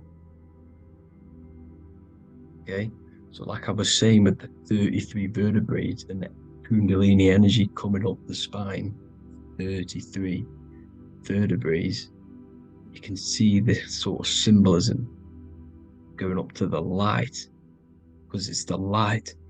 You see here, your crown chakra turns on and becomes enlightened, just like the Illuminati symbol. Can you see it? But also Jesus also died at 33. So this is symbolizing, okay, they're symbolizing the death of the ego, the body. So once you open up your chakras and reach Christ consciousness, which is your 33rd vertebrae, once your Kundalini energy goes up your 33rd vertebrae, your body technically, not physically, but spiritually dies, because you then become formless. You reach Christ consciousness. So then you can travel other worlds. Okay. This is what they're talking about with Vatican, 8-pointed star, and the key. Janus with the key. The Sumerians with the 8-pointed star. Anunnaki, the 8-pointed star. Polaris, 8-pointed star. So Polaris is the way out of this realm, which is at the center. Pole, North Pole. Okay, so the key is that they're hiding from us is the knowledge to unlock our chakras. Okay, and without this knowledge that they keep from us is trapping our souls in this reality to keep reincarnating. Okay, well, thank you all for tuning in. I'm going to leave you all there. Make sure to leave a like and a comment in the comment section. let me know some topics to talk about so I can break it down for you. God bless you all.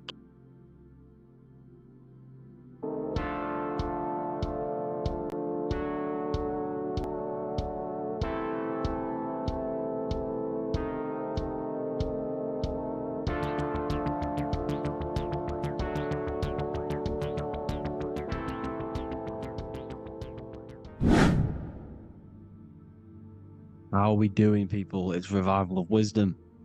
We're back today talking about sun worship. Okay?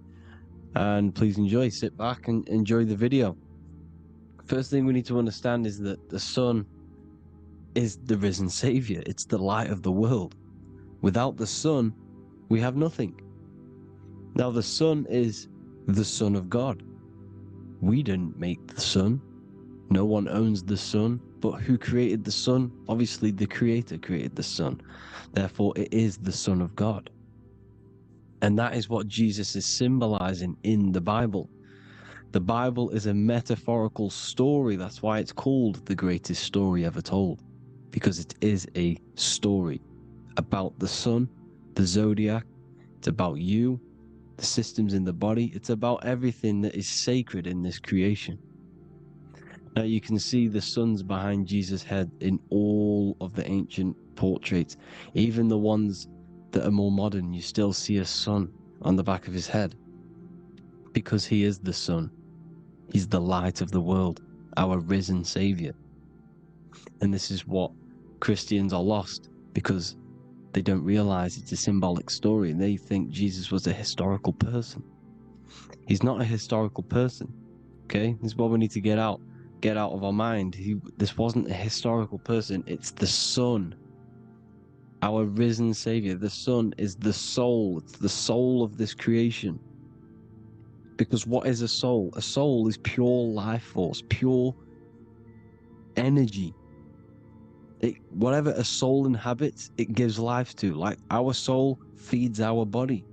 The sun feeds the earth, because the sun is a soul, and that's why the ancients called it Sol.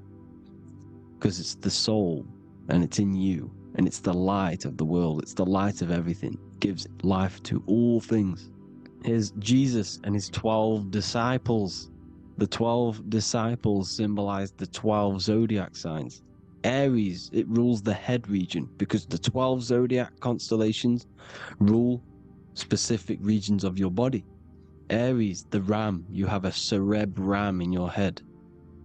This is Aries on the head of the table. His Gemini rules the arms and the lungs. The two twins, Gemini. He's holding up 2 hands for the 2 hands and arms. The twins. Cancer has a knife in his hand. It's not so clear, but he has a knife in his hand. Cancer is the crab. Crabs have claws. And he's pointing at Virgo's Adam's apple, saying there's no Adam's apple there. It's a woman. Who's the 6th sign? The 6th sign is Virgo, the Virgin. The only woman in the painting. Now notice how there are 3 people in 4 groups. For the 4 seasons and for the 3 months and 3 zodiac signs in each season. Spring, summer, fall, winter. Matthew, Mark, Luke, and John with the suns on the back of their heads, because it's the 4 states of the sun. The 4 states of the sun. Now, 6th sign, Virgo, the Virgin, the only woman in the painting with no Adam's apple. Then we have the sun, Jesus, red and blue, red shift, blue shift. Electromagnetism. The ancients knew this.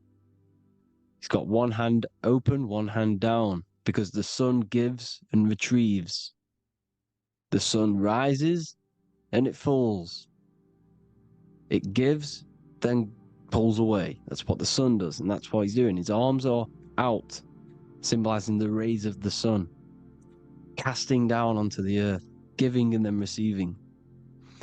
Libra, his 2 hands are equal, he's holding his arms out equally, because Libra is the 2 balanced scales.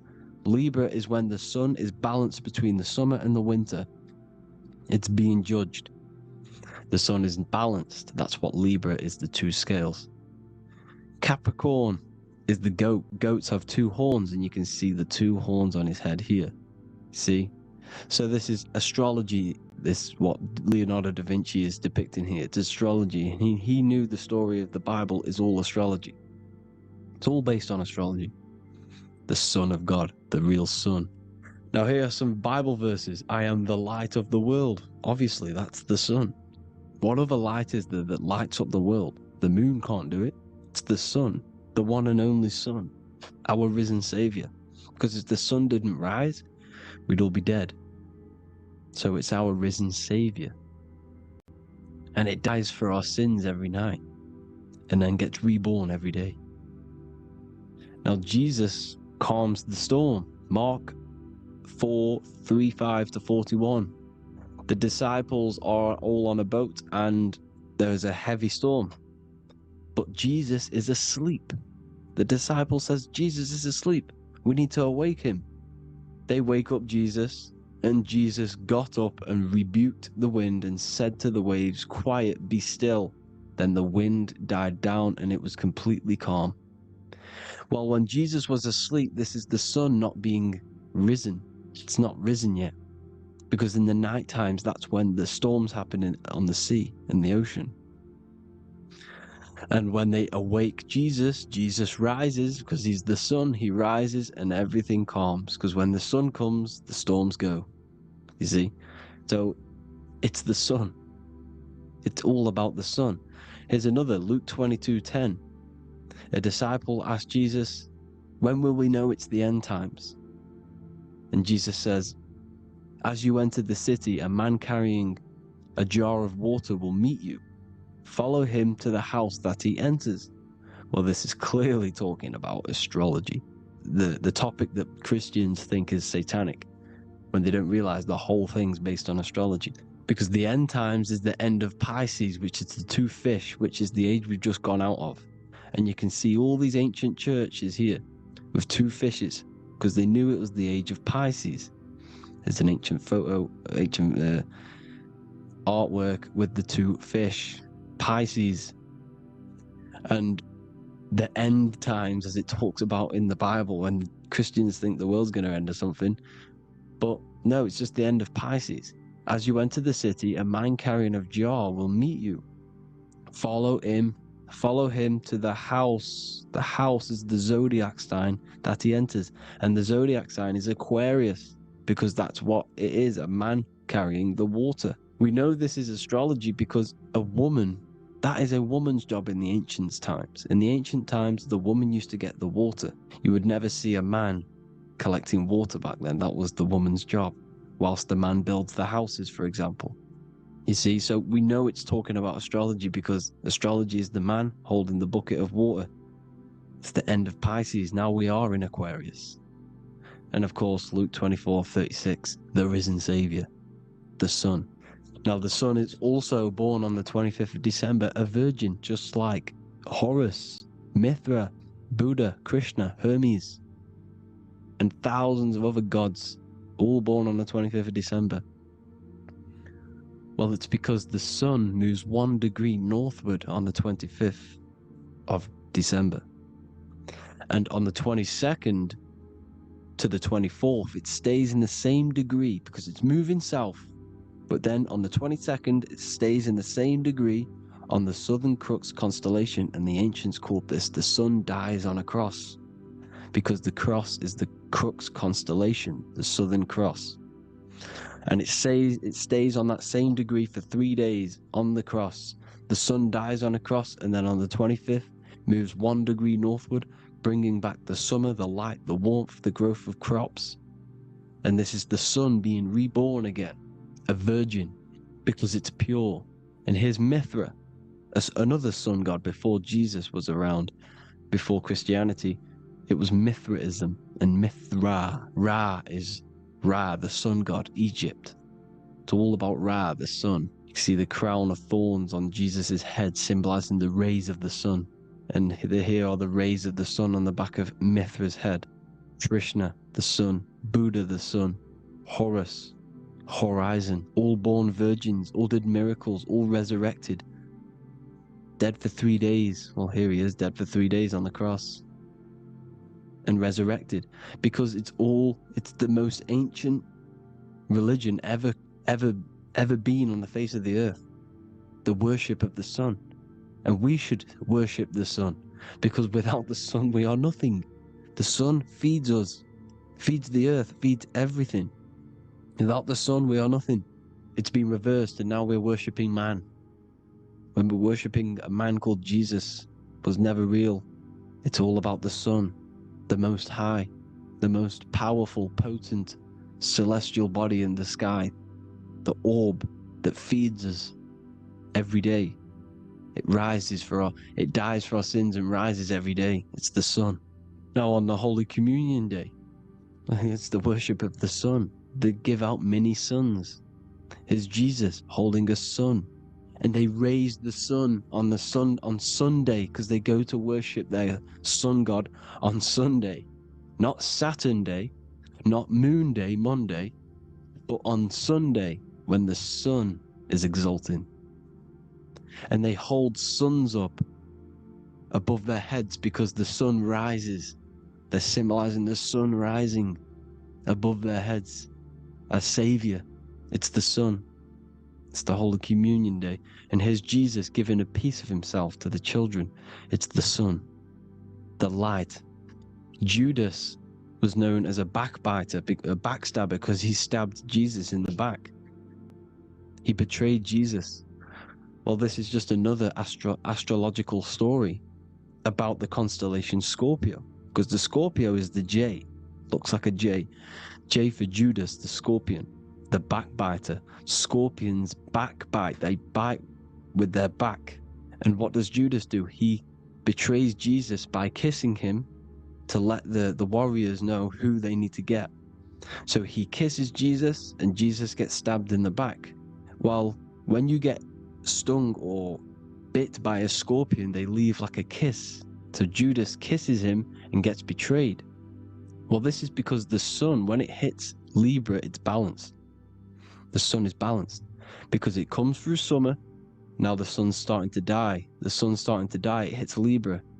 And then as soon as it hits the Scorpio, it gets betrayed, because now the sun has to fall to winter, and Saturn is there waiting to take over the darkness of the winter.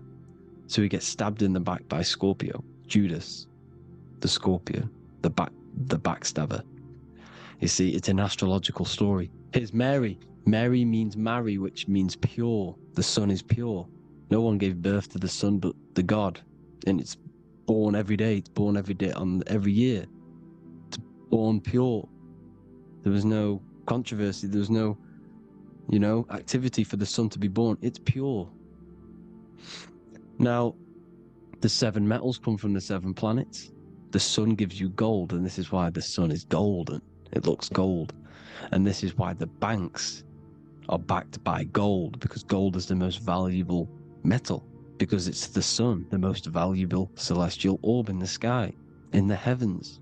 Well, here's Jesus, another ancient symbol of him being crucified on the cross with the big sun, the Southern Crux constellation. The sun dies on the cross constellation. And if you go to the old etymology dictionaries, you will see sun and son is the same word. They come from the same etymology roots. You can use them for no matter what, but they've been confused today. But if you go back to the old dictionaries of etymology, they are interchangeable. You can use them. Son, sun, sol, it's all the same thing. The 12 disciples, 12 brothers of Joseph, 12 tribes of Israel, 12 breastplates on the stones, because it's all the 12 astrological signs. They could have used any other number, but there's 12. Because 12 is the mind, which is God. 7 is the number of matter, which is man. 7 energy centers in the body. 12 cranial nerves in the brain, because it's the mind. 12 is the 12ness. The zodiac is literally the mind of God, the signs of God. Now here we see here, Job 38, 31 to 33. Can you lead forth a constellation in the season? He's asking you, can you read the sky? Can you read the heavens? Canst thou bring forth the Mazzaroth in its season? Mazzaroth means 12 signs. the zodiac. Why did they translated every single Hebrew word in the Bible into English, but they decided to leave out Mazzaroth? Why? It's because if that said zodiac, Christians would have a different view on the Bible, but they leave that out. But Mazzaroth actually means the 12 signs, the zodiac, and the stars means sign. The word stars means sign because the stars are signs, things to come, which is off in Hebrew, which means sign, things to come. You see a sign on the road, it's something coming. But God is saying, no, what does he say? To qualify as a director, a judge of man's life on earth, one must be able to govern the heavenly bodies that rule the earth. It's telling you to read the heavens. We need to read the heavens. Astrology, the 12 zodiac signs, the mind of God. It's telling you, read the Mazzaroth, read the zodiac, because they are things to come in your life. They are signs. It's not satanic, it's made by God. God said, let there be lights in the firmament of the heavens to divide the day from the night, and let them be for signs. Signs are things to come. The 12 zodiac signs. It's all about astrology. Here's Mary holding the sun. His son, her son. It's the sun in the sky. The one and only, the most high. The soul, the solo because it's on its own. The most powerful, Ra, radiance. Here's the Pope holding the sun. All three popes holding the sun because they're sun worshippers and they know the true meaning and origins behind Christianity. Sun worship. Here's the Vatican is a sundial. Yes, this is literally a clock. Your clock, your watch is a sundial. It's got 12 sections on it for the 12 zodiac signs. 12 hours of the sun. Here's the pyramid of the sun, the illuminated one, the all-seeing eye, the sun. Here's the Ankh. The sun creates these symbols. The ancients knew this. Now, when you see these headdresses, these are actually the days of precession of the sun. Aries, Cancer, Libra. It's all about the sun. Here's some more sun worship going back to Egypt. Ra, Horus, Osiris, and Set. Jesus and Satan is Horus and Set. The sun and Saturn. Saturn rules the winter, Satan. Jesus, the sun, the light of the world, rules the summer, rules the day. Satan's the night, Saturn's the night, the sun is the day. The evil brother, Satan. Well, Horus comes, this is where we get the word hours from. There are 12 Horuses. The sun moves in 12 Horuses, 12 hours. Where's Horus? What hour is it? Where's Horus? His Ra, 12 noon, Ra, radiates, powerful, the most high sun. That's why he has a sun on the top of his head. These are the 4 states of the sun. Set, sunset. This is why we say sunset, because the sun is setting. His sunset, his Horus, horizon. The Horus is rising, Ra radiating, and the sunset.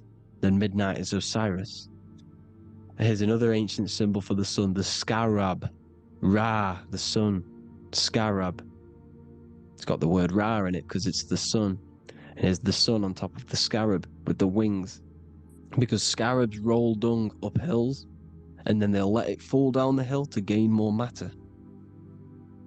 To gain more, bigger, like a snowball effect. And the ancients saw this as a process of the sun, because the sun climbs up the hill and then it falls.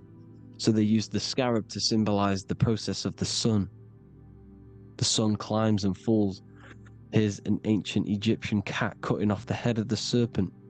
Well, the cat is cutting off the head of the serpent, symbolizes the sun cutting off the nighttime. When the sun rises, it cuts off the nighttime. It cuts off the serpent. The serpents represent darkness or evil. Oh, there's some more symbology of the sun and the heavens, the arch, the royal arch, the firmament, the sun inside the firmament. These are all ancient churches, and they all depict the firmament with the sun inside. Is the ancient cosmology, you see, because it's all about the sun. Everything's about the sun, because the sun is our orb made for us to sustain life and this inside of this creation, inside of this firmament, the royal arch of heaven. Here's the Freemasons depicting it. Here's the Masonic royal arch, but you can even see the zodiac signs. Here's Cancer, the checkered board. It's the royal arch of the firmament. Obviously, they don't want to tell you that. You live in space, apparently. Some more sun worship. Here's the beard of the sun on the water. They all have this long beard. And why do they say amen? Amen at the end of every prayer. Amen is a sun god, a creator god. It's all about the sun. So thank you all, people. Hope you all enjoyed. Hope you all gained some knowledge and insight. Please give me a follow, drop a comment, drop a like. Have a good day. Love you all.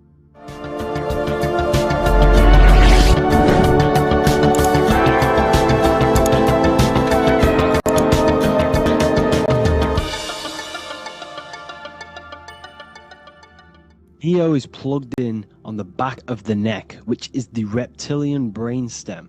The reptilian brain is all to do with survival mode, survival state. It's always scanning the environment for safety, whether that's physically, emotionally, or mentally. It does not think. It is instant. For example, do I smack the guy or run off?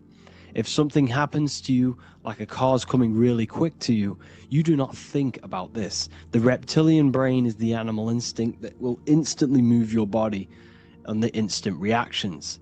Hence why it's the closest brain to the rest of the body. It has instant access to the electrical nervous system to control the body at instant reactions. Now, Neo is plugged in on the back of the neck, which is the reptilian brain. Therefore, the matrix is the body itself. It is the lowest state of consciousness. This is what it represents.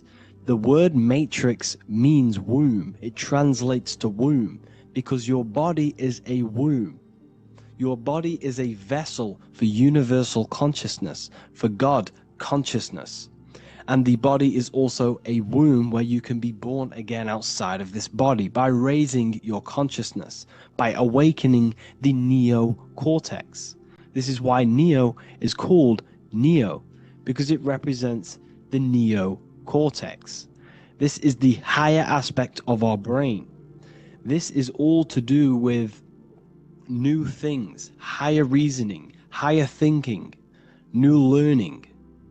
You see, the brain is a receiver for universal consciousness. And what do I mean? It is a radio receiver. Think of it like this. You have a radio tower which emits frequencies. And each little frequency, 00.1, 00.2, 00.3, each 00 point is a different person. We are all the same universal consciousness, encapsulated inside of a different vessel. This is why our body is the temple of God inside of the Bible. Your body is a sacred temple of the divine essence of the universe. However, consciousness is controlling this physical body. And I'll show you this diagram here. Consciousness consists of imagination, emotions, thought, and memory. All of these things are not physical. They're not made out of atoms. You cannot think with atoms. If I split open your brain while you are thinking of a cheesecake, I would not see a cheesecake. It's because these things exist metaphysically within consciousness. They are not physical. The body is physical. It's part of matter. It's part of time. You see the Leonardo da Vinci, the circle and the square. The square represents limitation, beginning and end, because when you draw a square, there is a beginning and end. It represents the body, the mortal self, the ego, the echo. Then you have the spirit raised above, which represents spirit over matter, mind over matter. Invisible forces create physical forces. Everything physical exists in non-physical. This is also the Freemasonic square and compass, why the square is below the compass, because the compass creates the circle, which is spirit or mind. Then you have the square, which is matter. Mind and matter are the same substance. Mind creates matter through thought. Everything in this physical universe manifested through thought. Everything began as thought. So you are spirit and matter. You have a material body and a spiritual body. And you are right in the middle. This is why humans are very, very important. Because we have an animal nature, the reptilian brain, and a higher consciousness, the neocortex. And we must awaken out of the matrix, which means womb, which is the body. And neo is waken up from the lower self, the reptilian brain, and moves into the neocortex. Because the brain is a radio receiver for consciousness. Now, what do I mean? I went over this before. Your consciousness is controlling the brain. The brain is a computer. And when our consciousness, our imagination, our emotion, our thoughts, and our memories are all contributing towards just survival things, food, safety, fear, all of these things, and our consciousness is locked into a survival state, we are using the reptilian brain. We're no longer thinking. You don't think with the brain, but the consciousness is thinking, which activates the different parts of the brain. When we think for higher reasoning, we use the neocortex. It stimulates the neocortex. When we think about survival, we're using the reptilian brain. So therefore, when Neo wakes up, he wakes up to the higher aspects of consciousness, which is only utilized by the neocortex, by learning new things and expansion of the mind and expansions of consciousness. Okay? So the whole matrix is to keep you designed, well, the whole matrix is designed to keep you in a survival state, in the three-dimensional awareness. They want you constantly scanning for safety, scanning for food, scanning for emotional safety in relationships and other people. You see, they do not want you to think.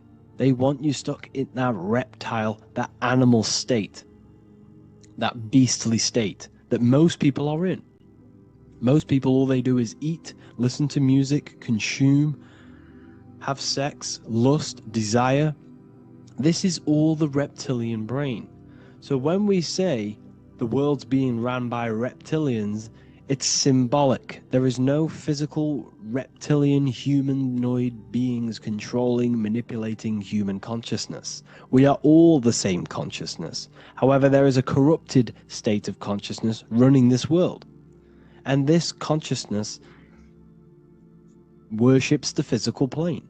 And they control the physical plane. So by doing that, they keep you stuck in a reptilian way of thinking, the animal state, to keep you stuck in the lowest state of consciousness. Now this is the god Osiris, which represents the reptilian brain. None of the Egyptian gods ever existed. They are all symbolic for the brain and anatomy of the human body. Osiris represents the reptilian brain. As you can see, this anatomy compare to the brain stem and Osiris statue found in Egypt. And we also see an ancient artwork of Osiris with green skin and two reptile crocodile alligators next to him, which also symbolizes the reptilian survival state of human consciousness and the activation of the reptilian brain. This is what it symbolizes. Now, this is what the Matrix is all talking about. It's talking about the awakening, the expansion of consciousness. The word divine is dive in because you connect with the divine by diving inward. There is no man in the sky going to save you. You must connect with the self. Know thyself. Truth comes from within. All of these things I'm telling you comes from within you. I'm just pointing it out. All of this is self-realization. A lot of people say, well, what are my sources? My sources is knowing thyself, observing thyself, using the neocortex of critically thinking, sitting down and thinking about yourself and having deep realization of yourself. You can realize that your thoughts are not of this physical world. It's quite simple. The brain does not think. The brain does not imagine. The brain does not hold memory. All of these things exist in consciousness, the one consciousness, but we are all fractal, infinite parts of. This is the eye on the triangle, consciousness being given down to the rest. This is separate.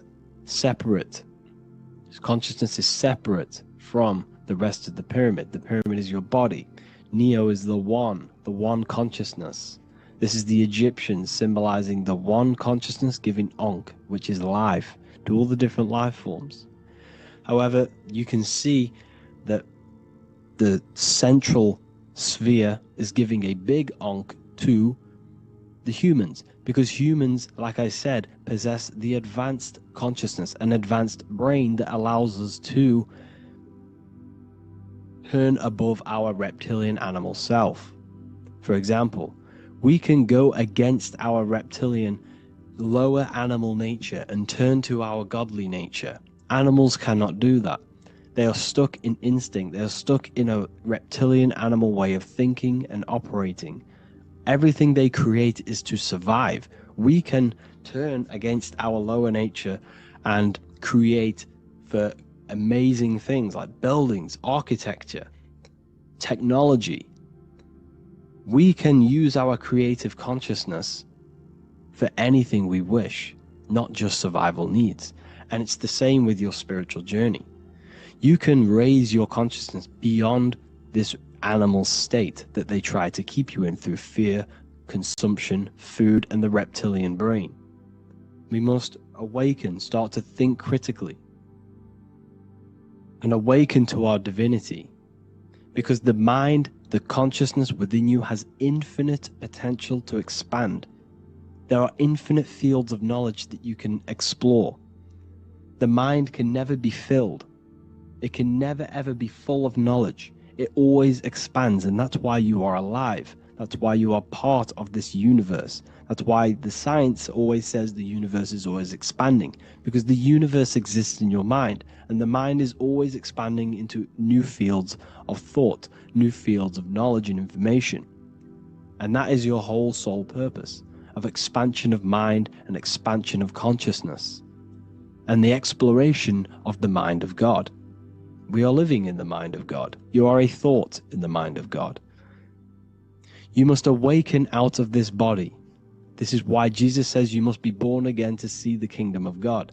You must be born again. You must raise your consciousness beyond physical limitation and awaken to your divinity.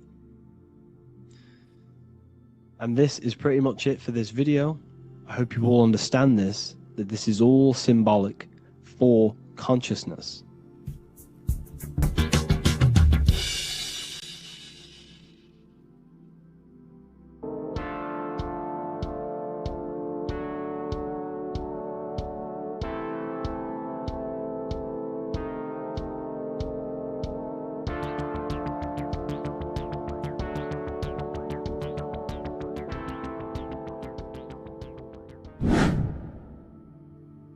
Left and right hemisphere, and this is what we're going to be talking about in today's video.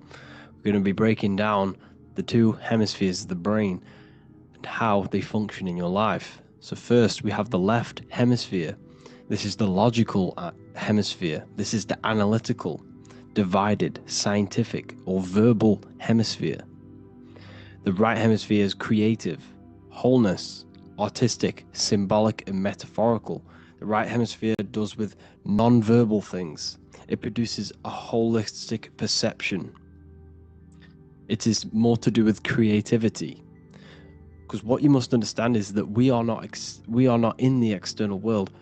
The world is produced by our brain. We see with our brain. Our eyes are a part of the brain. What we touch is the brain's interpretation of electrical signals on the nervous system. What we smell is the brain's interpretation of smell through the nose. What you taste is your brain's interpretation of chemical reactions on your taste buds. So what you are experiencing is the brain. The brain is a computer creating a simulation. And you have two hemispheres which breaks down this reality. So essentially the brain is the perception creator. It creates perception. So if the brain is creating this, who is the one experiencing the brain? Well, that is you, the consciousness, the mind, the all-seeing eye. You are the all-seeing eye experiencing the brain, the observer behind the brain, behind reality, behind the emotions. So if you're walking through a woods, this left brain sees individual trees. The right brain sees the whole woods. It sees the biome. It sees the bigger picture. So when you are walking through this woods, the right brain picks up a holistic perception of reality. It creates the woods as one unified woods. The left brain's job is to break this down and analyze it so that we can see individual things. And this is also necessary for humans to have the ability to break things down and manipulate things in this world. So without this left hemisphere, we could not manipulate things and break things down. So this right hemisphere is important because it sees the whole woods. It sees humanity as one unified consciousness. However, the left hemisphere sees individual egos. So the left hemisphere is the place of the ego because it only understands, it sees the world very divided. Okay, so for example, here's another example of the left and right hemisphere. If someone pulls out in front of you in traffic, your left brain's going to start going crazy and analyzing them, calling them names. The right hemisphere, however, sees the bigger picture. Maybe he didn't see you. Maybe it's just a mistake. Maybe he's in a rush. You see how the two brains are very different. They do the same thing, but they function in different ways. The right hemisphere is feminine. The left hemisphere is masculine. So, like I said, this person pulls out in front of you. You start to think with the left. If you start to perceive that in the left brain, you're going to start analyzing them. You're going to start going crazy and calling them names because you're analyzing it. You're not seeing the bigger picture behind it. You're not seeing it from his perspective. So there is a crossover. So the left hemisphere of the brain controls the right side of the body, the right ear, the right eye. Everything to do with the right side of the body is connected to the left hemisphere, and the right hemisphere controls everything on the left side of the body, including your eyes, your arms, your legs. So everything is crossed over, and even your visual field is crossed over. So this is your visual field, as you can see here, and even the left side of your visual field goes to the right brain. There is a crossover. No one really knows. There's not really a reason for this. However, this is how the human body is designed. As we all know, the human body is the most advanced piece of technology on the face of the earth. They cannot replicate the human body. And they tell you it has no creator. This is crazy. People are that brainwashed, they can't even understand that their body is the most advanced piece of technology. Your body is so advanced, the computers that you use are mimicked of the body. Everything they create is mimicking nature, but they don't show you how intelligent nature is because they don't want you to understand you're in an intelligent design. So anyways, let's get back on track. There is a crossover in the brain, and this is why they teach you to write with your right hand. And I was speaking to someone who's in a nunnery, or whatever you want to call it. They were a nun, or they knew someone who was a nun, and they forced these people, these nuns, to write with their right hand. You had to write with your right hand. This is why, I'd say at least 70% of the world, or 80%, is right-handed and right-legged, because they taught us this to activate the left hemisphere more because of this crossover that happens in the body. So when we are using this right side more, we are using that left hemisphere more. Why? Why are they doing this? Well, they also called it writing. Writing is a spell. to cast a spell on you to use that right side of the body so that you use this left hemisphere, because they want you to see the world as a divided perception. They don't want you using the right hemisphere, using that left side of the body to activate the right hemisphere to see the bigger picture and see how everything is all one and everything is created. This left hemisphere domination keeps you from seeing the connections between everything, because that left hemisphere analyzes, it breaks things down. So when we are left hemisphere dominated by using the right side of the body, we are essentially seeing everything as divided. And this is why so many people will not understand my work, because my work connects dots and connects fields of knowledge, and makes you see the bigger picture. So people who are left hemisphere dominated will see my work and think this guy's crazy. But it's all about activating that right hemisphere. So they called it writing, because every word you say is molding your mind in some sort of way. The things you see is molding your mind. Everything you take in through the five senses is molding your mind. And language is a massive spell, especially the English language. They called it writing so that you use that right side. It's a spell, because your subconscious mind picks up everything you say. And 90% of your daily basis behavior and thought patterns is produced by these subconscious programs within the subconscious mind. Essentially, your conscious mind is only the 10% of you. The conscious mind is just what you're aware of, what you're wearing, how you're feeling, what you're thinking. That's your conscious mind. The subconscious mind is controlling every system in your body. It's telling your heart to beat without you being conscious of it. So essentially, this is what they're programming. They're programming this system in the back of the mind, which is controlling everything through the words. And this is what spells are, because it's all about creating perception in the subconscious. So they want you to use that right side more. I truly believe the ancients, they were balanced. They used the left and the right side of the body. They didn't have a stronger side because they understood this science of the body and how the body works. So this is actually called phonetics. It's not etymology. Etymology is the study of root words. Phonetics is the study of how words sound similar. The way words are spoken. So phonetics, phone, is why we call them a phone, because you speak into a phone.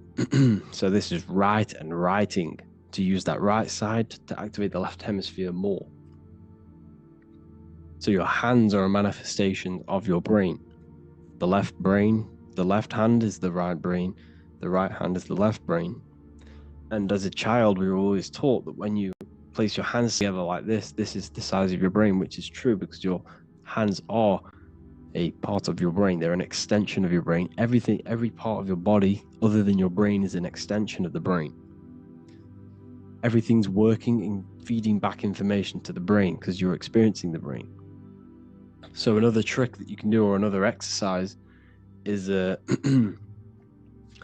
looking in the mirror and closing one eye at a time. If you close your right eye, if you take your top off, for example, you'll analyze your body if you close your right eye, because you're using that left hemisphere.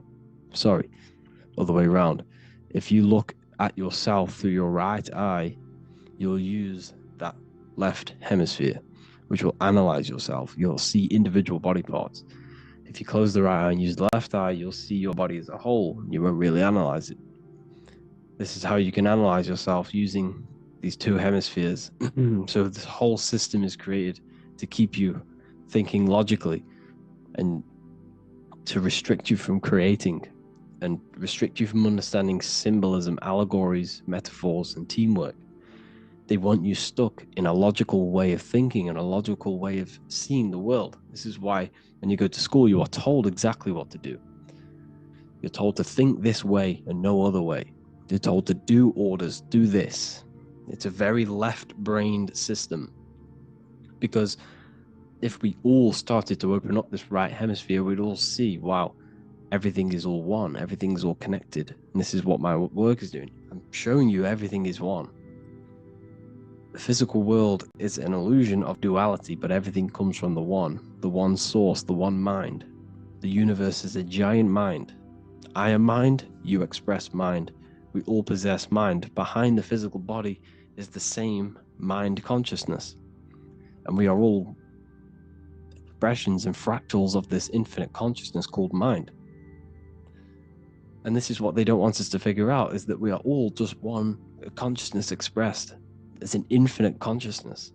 It's even in the squirrel, it's in the dog.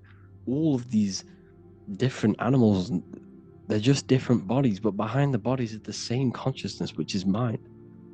That's what the pineal gland is. The pineal gland is not the mind, and it's not the third eye. The third eye is your mind. If you have a closed third eye, it just means you have a closed mind. If you have an open third eye, it just means your mind has expanded from beyond physical things through astral projection and mystical experiences. This is how you gain an open third eye. It's just an open mind. A mind that has astral travel, that has explored the realities within the mind. So everything they do is to keep us in a divided state. Divide and conquer, right? That's their motto. All to keep you thinking how everything is divided. Everything they've done is division. Postcodes, countries, everything is divided. Like football teams and all this stuff. It's also a natural process when you grow up, because as you grow up, your brain is constantly analyzing the world. So this is sort of a natural process of how you become more left hemisphere dominated, because your brain is always analyzing. And unless something awakens you, you can awaken that right hemisphere where you can start to see the bigger picture. Even the music, it's all tuned to 440 hertz, shuts down the right hemisphere of the brain. 440 hertz, Spotify, Apple Music, the radio, every time you turn on the radio, it's tuned to 440 hertz. This was specifically tuned. It never used to be tuned to this. It was in the 1950s. It was changed. The standard music tuning was changed to 440 hertz because it shuts down that right hemisphere of the brain. They don't want you thinking, seeing the world in this way and perceiving things as one. And I'm going to show you. It tells you this in the Bible. Cast the net onto the right hand side of the boat and you will find the fish. What was Jesus saying? This is, you see, people read the Bible and they don't understand it. If the Bible is not talking about you, then it has no meaning. The Bible, everything you read in the Bible is about you and how it can better your life. It occurs to you. So if Jesus says, cast the net onto the right hand side of the boat, this is an allegory. The boat is your body. Cast the net, it's the awareness, the perception, onto the right hemisphere of the brain, and you will find the fish. What's fish? What do fish do? They swim deep in the ocean. It represents the knowledge. Deep knowledge.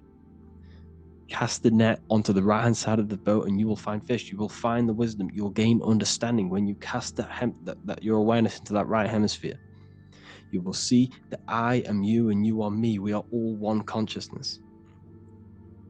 You will see everything. You'll see that the trees are the same patterns as the nerves in your body. You'll see everything is connected. Everything is a fractal of the one infinite consciousness. And how many fish did they catch? 153. That adds up to 9. This is now numerology. The Bible's filled with numerology. Adds up to 9. What's 9? Human consciousness. It represents consciousness. You're in the womb for 9 months. Feminine. It's all about consciousness. And in Revelation 14, and I looked and behold, the Lamb standing on Mount Zion, that's the spines, the mountain. With him, 144,000. 144 adds up to 9. It represents consciousness on top of the spine. You see? And he had his name the name of his Father written on the forehead. What's the Father? The higher mind, the higher consciousness within you. Where is that? In the forehead, the pineal gland. The pineal gland is the radio receiver for the higher consciousness.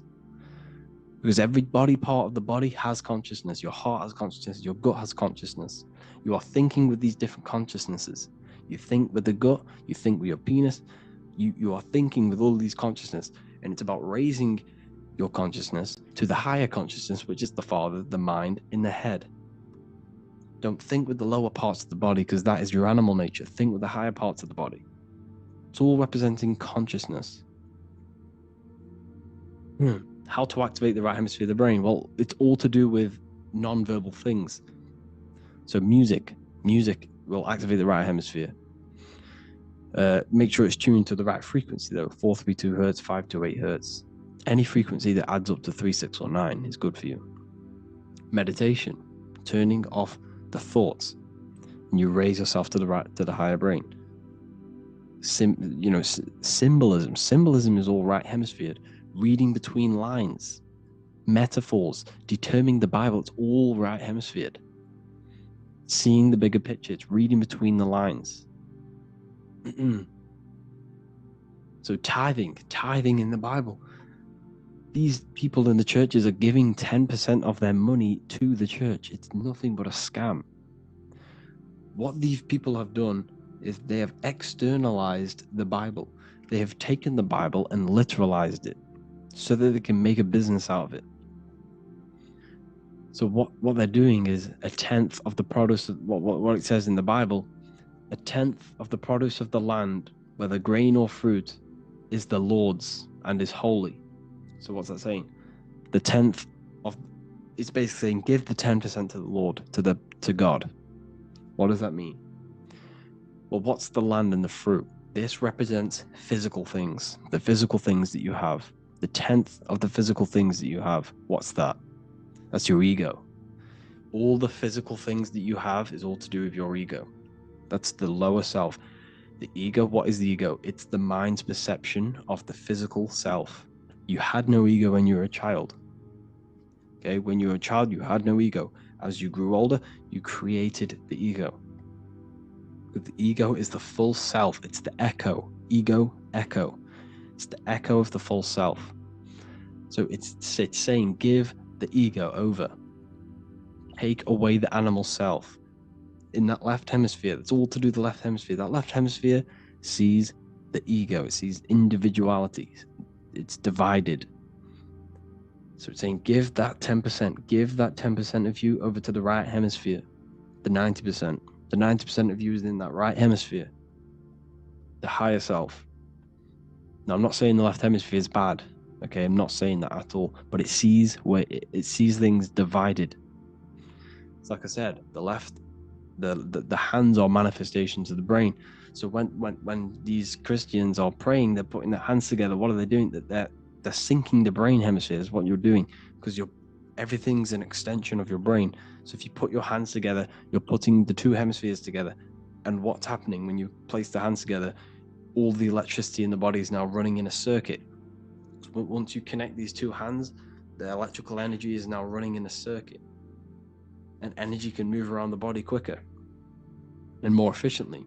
So when you pray, when these people are praying, they don't realize that they're engaging in ancient forms of meditation, of balancing the two hemispheres. So now we're talking about balancing the hemispheres, not the right hemisphere. This is what Israel is. Look at the symbol for Israel, the up triangle and the downward triangle. What's that? The up triangle represents male. The downward triangle represents female. Okay? This is talking about the brains. Israel is Ra. Isis, which is female, the Egyptian god. Ra. El. El means God. Electricity. That's the force of the physical world. It's the force that runs this world. Electricity. It's the force of God. El, consciousness. It means God. Israel. Isis, Ra, and El. It's the two hemispheres of the brain, the holy land of Israel. It's the holy land, it's the brain. Once these two hemispheres are synced, this is how you unlock your consciousness. This is the easiest way of astral projecting. Hemisphering, I forgot the word for it.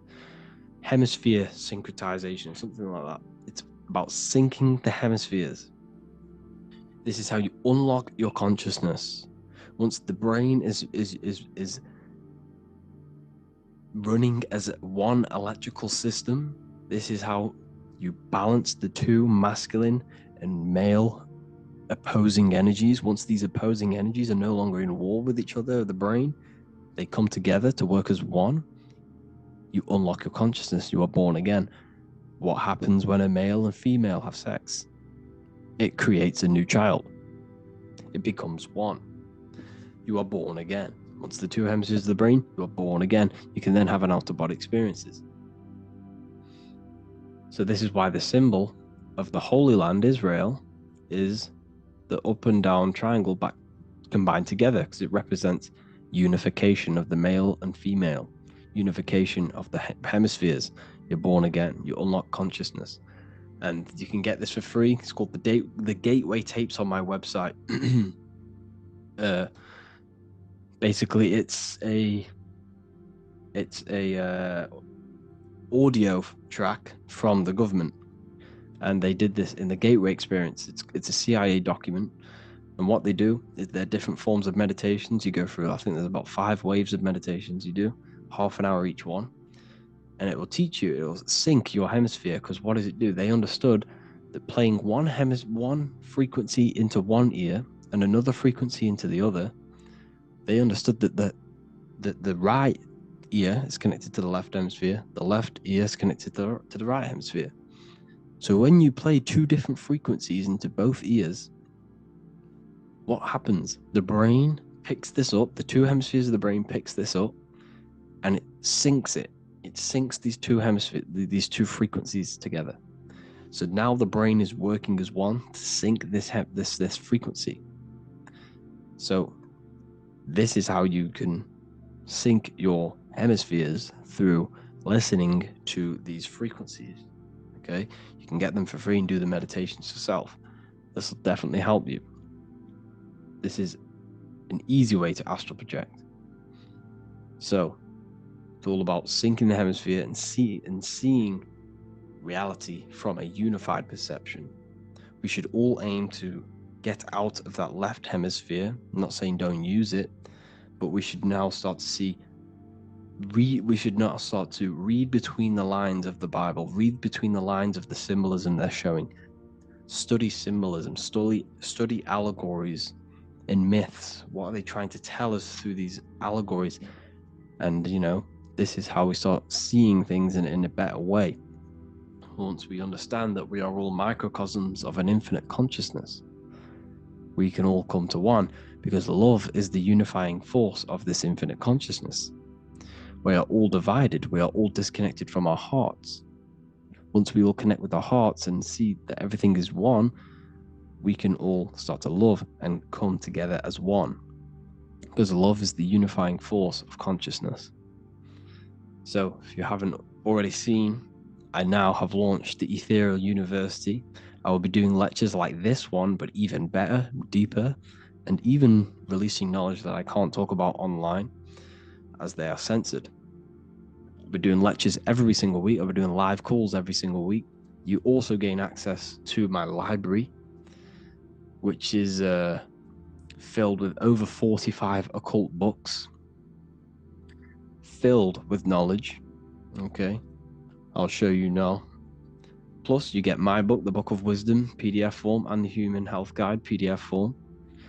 You also get all of this stuff, the health section, Q&As, ethereal meditations. We've got some celestial studies, cosmology, numerology coming soon.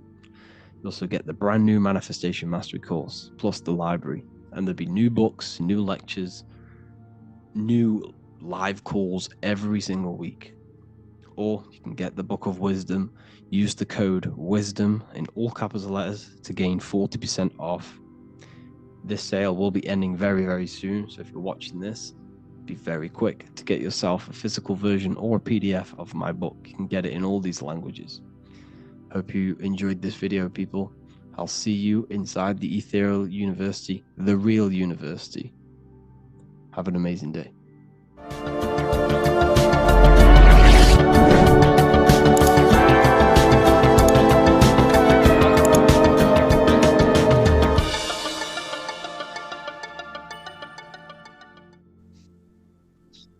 Matthew 21:1, Jesus went into the temple of God. Corinthians 3:16, Do you not know that you are the temple of God? Now, what is this telling you? That God is within you. Hence why in Luke 21:12 it tells you the kingdom of God is within you. And the side of your head region is called a temple for a reason.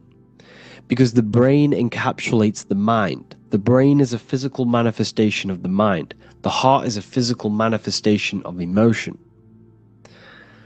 So we have these different layers of our consciousness. We have an intellectual, communicative aspect of our consciousness, which we would call the mind. We have an emotional aspect of our consciousness, which is the heart.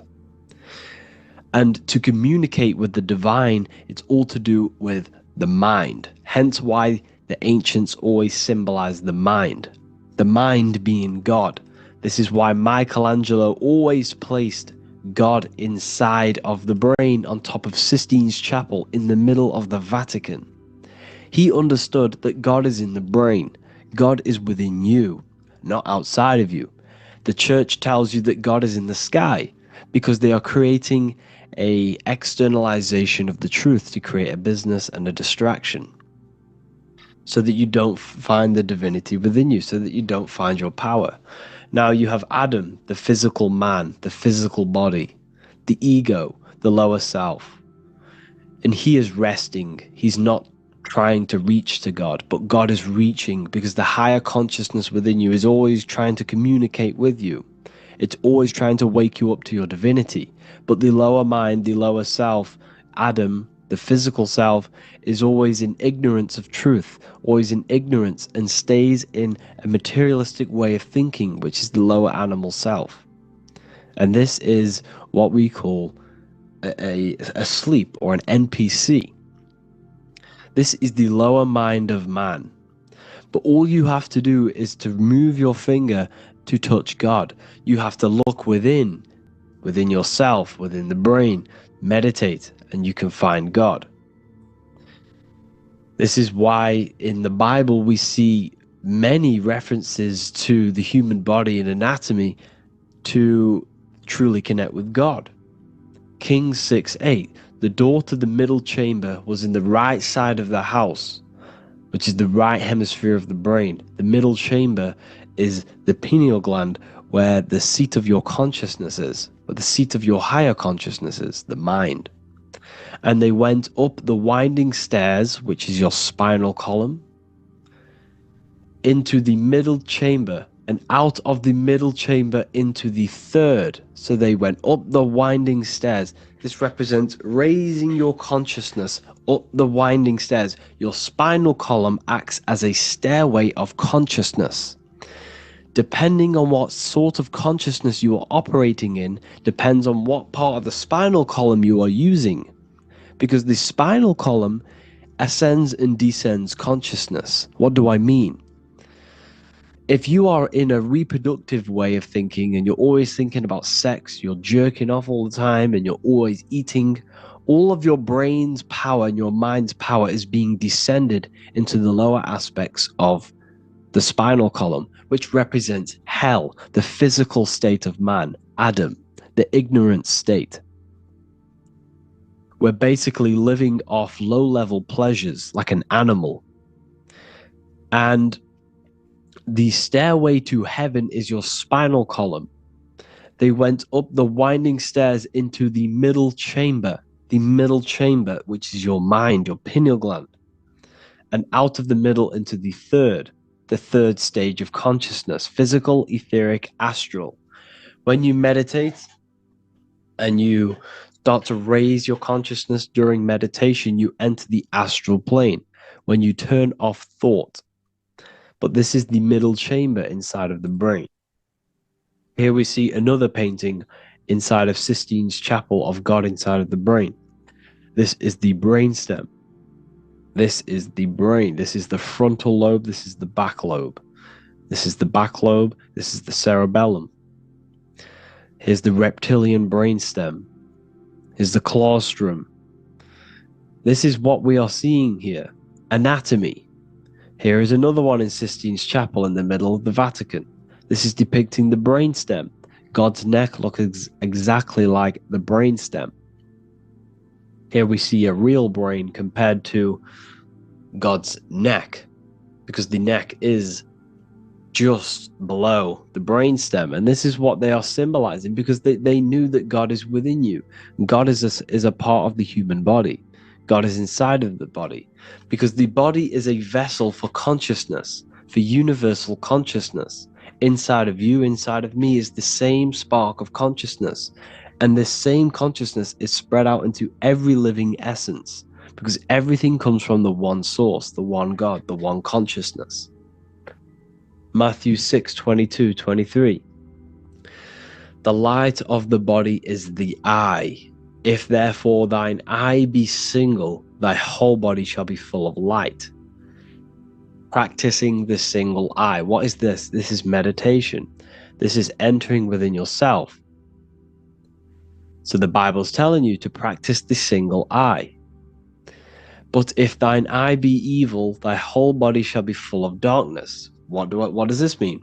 If your consciousness is in an evil way of thinking, if your mind is filled with an evil, negative mind space, then your body shall be filled with darkness, with evil, with negativity. Because negative thoughts destruct the body. Positive thoughts heal and regenerate the body. So he tells you to be, the light of the body is the eye, your consciousness, the inner eye of consciousness, the eye that lets you see. And what do I mean? You look with your two physical eyes, but you see with the inner eye. What you see is perception. You look with the two eyes, and what you see is perception. You are seeing, you are understanding, and that's what consciousness, the mind, gives you. Consciousness, or the mind, is the force that allows you to be a human being, that allows you to understand things and interact with things and make decisions. It's an infinite intelligence. See, the mind is not the brain. This is a big confusion with people. Hence why the eye on top of the pyramid is separate from the bottom half of the pyramid, because the consciousness is separate from the body, the eye, the all-seeing eye. It represents the observer, the eye that sees into this body, into this world, into this. You are the perceiver. You are the invisible spirit within the body. Theologians 4:17. After that, we are still alive, and our left will be caught up together with them in the clouds to meet the Lord in the air. You don't meet the Lord in the physical air. Okay? This symbolism of the ancient Christian artwork is showing you this is symbolic. These things never happened. There's no man in the sky. Moses didn't go on a mountain to meet with God. The air represents the mind. This is why you say you're an airhead when someone's very stupid. Earth is your body. Water is your emotions. Fire is your spirit. Air is your mind, the invisible mind. So Anton Mengs, an ancient Christian art worker, is showing you anatomy of God in the clouds, but this is the anatomy of the human body. Raising yourself to the mind and turning the mind inwards on itself during meditation.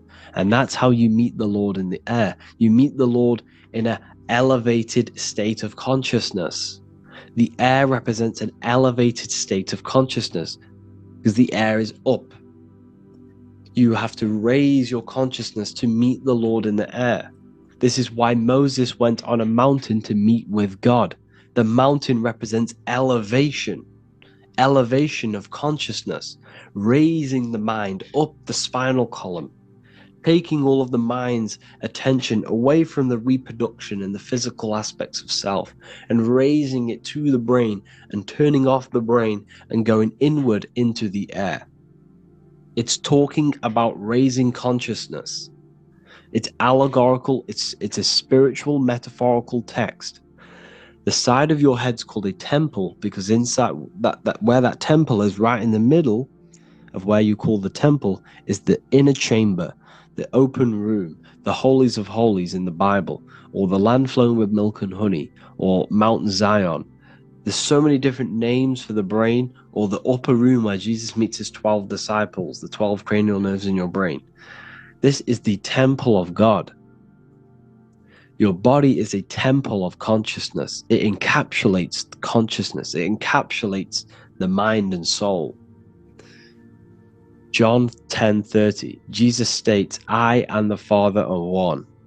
Psalms 46:10, be still and know that I am God. He's talking about the I am within you, not within Jesus. Everyone refers to ourselves as I. I am God.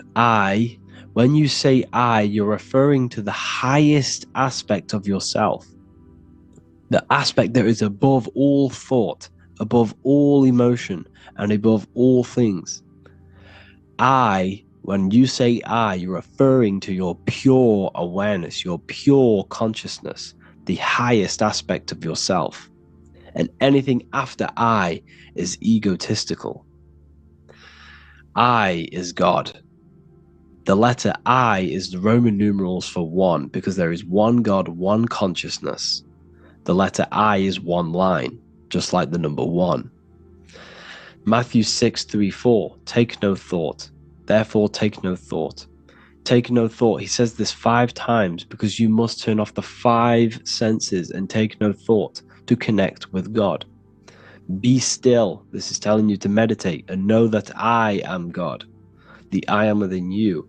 I and the Father are one. I and God are one.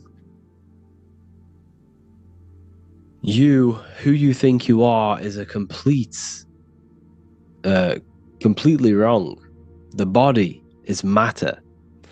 Your name isn't you. Your job isn't you. Your reputation, your trauma, your memories, your friends, family, worries, bills, interests, dislikes, goals, passions. Anything to do with the thinking mind is not you. Who you think you are is a part of your thinking aspect of consciousness.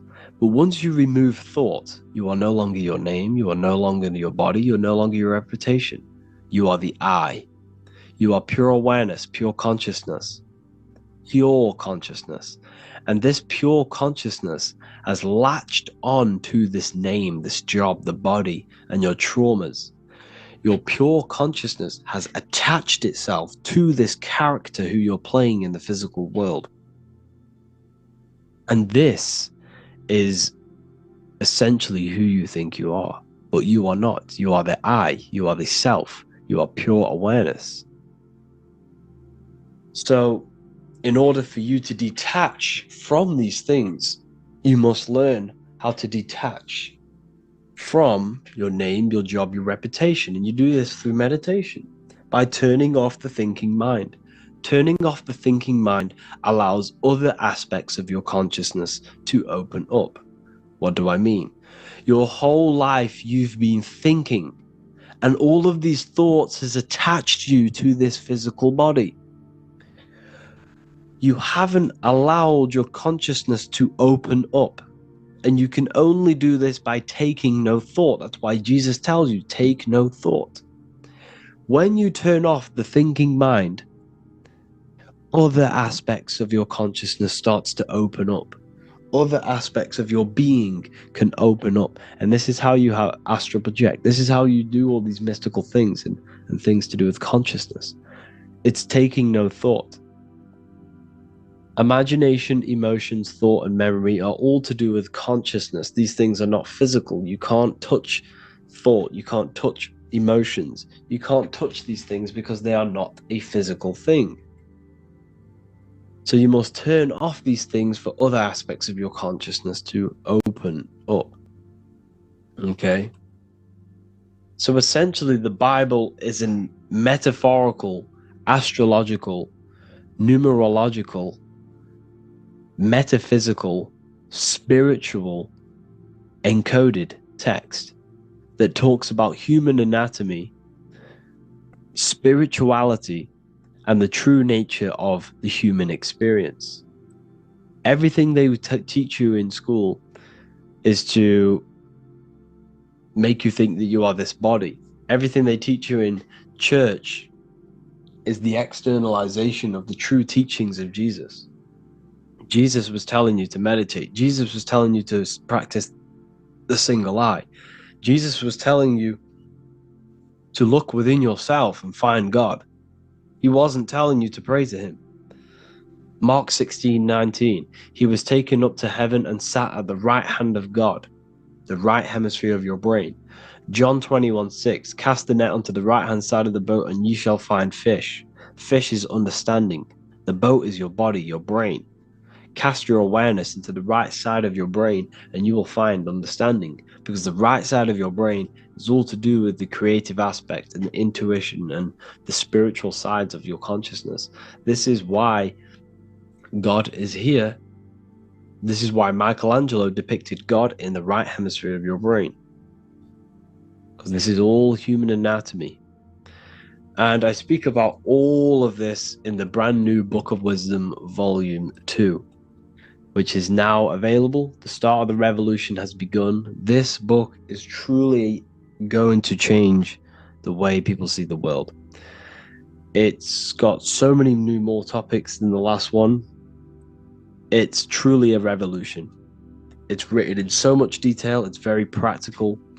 I cannot wait to share this one with you. I just want to say thank you for the opportunity for me to create this book, because without you, I couldn't have created this. And I just love sharing my work with you.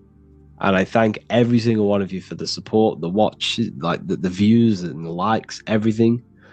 Especially the people who have joined the university and stuff like that. And for people who have joined the university, you do get a free Book of Wisdom paperback if you just go to the general chat and follow the description, follow what the instructions that I gave you in the chat, and you'll be able to order a free Book of Wisdom if you are inside of the university. Plus you get all of my other books, 2 books, and over 45 occult books on occult and esoteric things.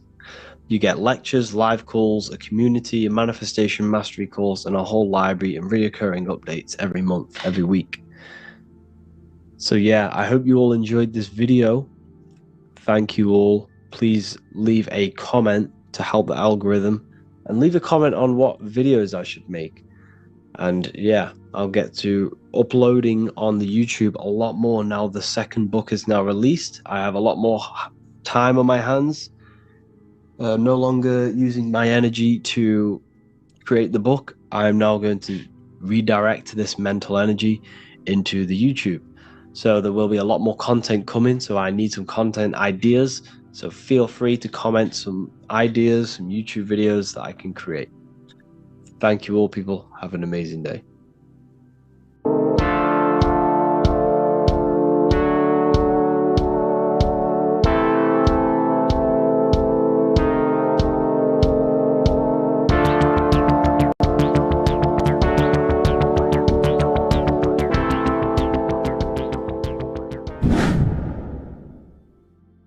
What is good, people? It's Revival of Wisdom. I hope you're all doing well.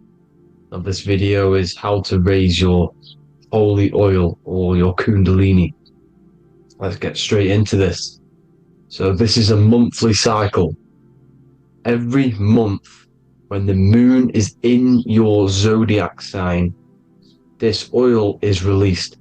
Now, the moon is in control of monthly cycles. For women, it's the menstrual cycle, and as well, this holy oil cycle. The moon changes sign every 2.5 days and passes through the zodiac signs in 27 days. So the moon tells the day, the sun tells the time, the stars tell the month. This reality is a massive clock, if you like to say. It's a cycle. Okay? The moon controls the night, emotions, water, fluids, and the mind. Okay? So this oil is produced in the claustrum. It's produced in the claustrum, which is here, right? This is where you get Santa Claus from. Now, the claustrum is at the center of the brain, and it is next to the pineal gland and the pituitary gland. Once it starts in the claustrum, This is the holy present. This is the present that Santa gives to us, Santa Claus.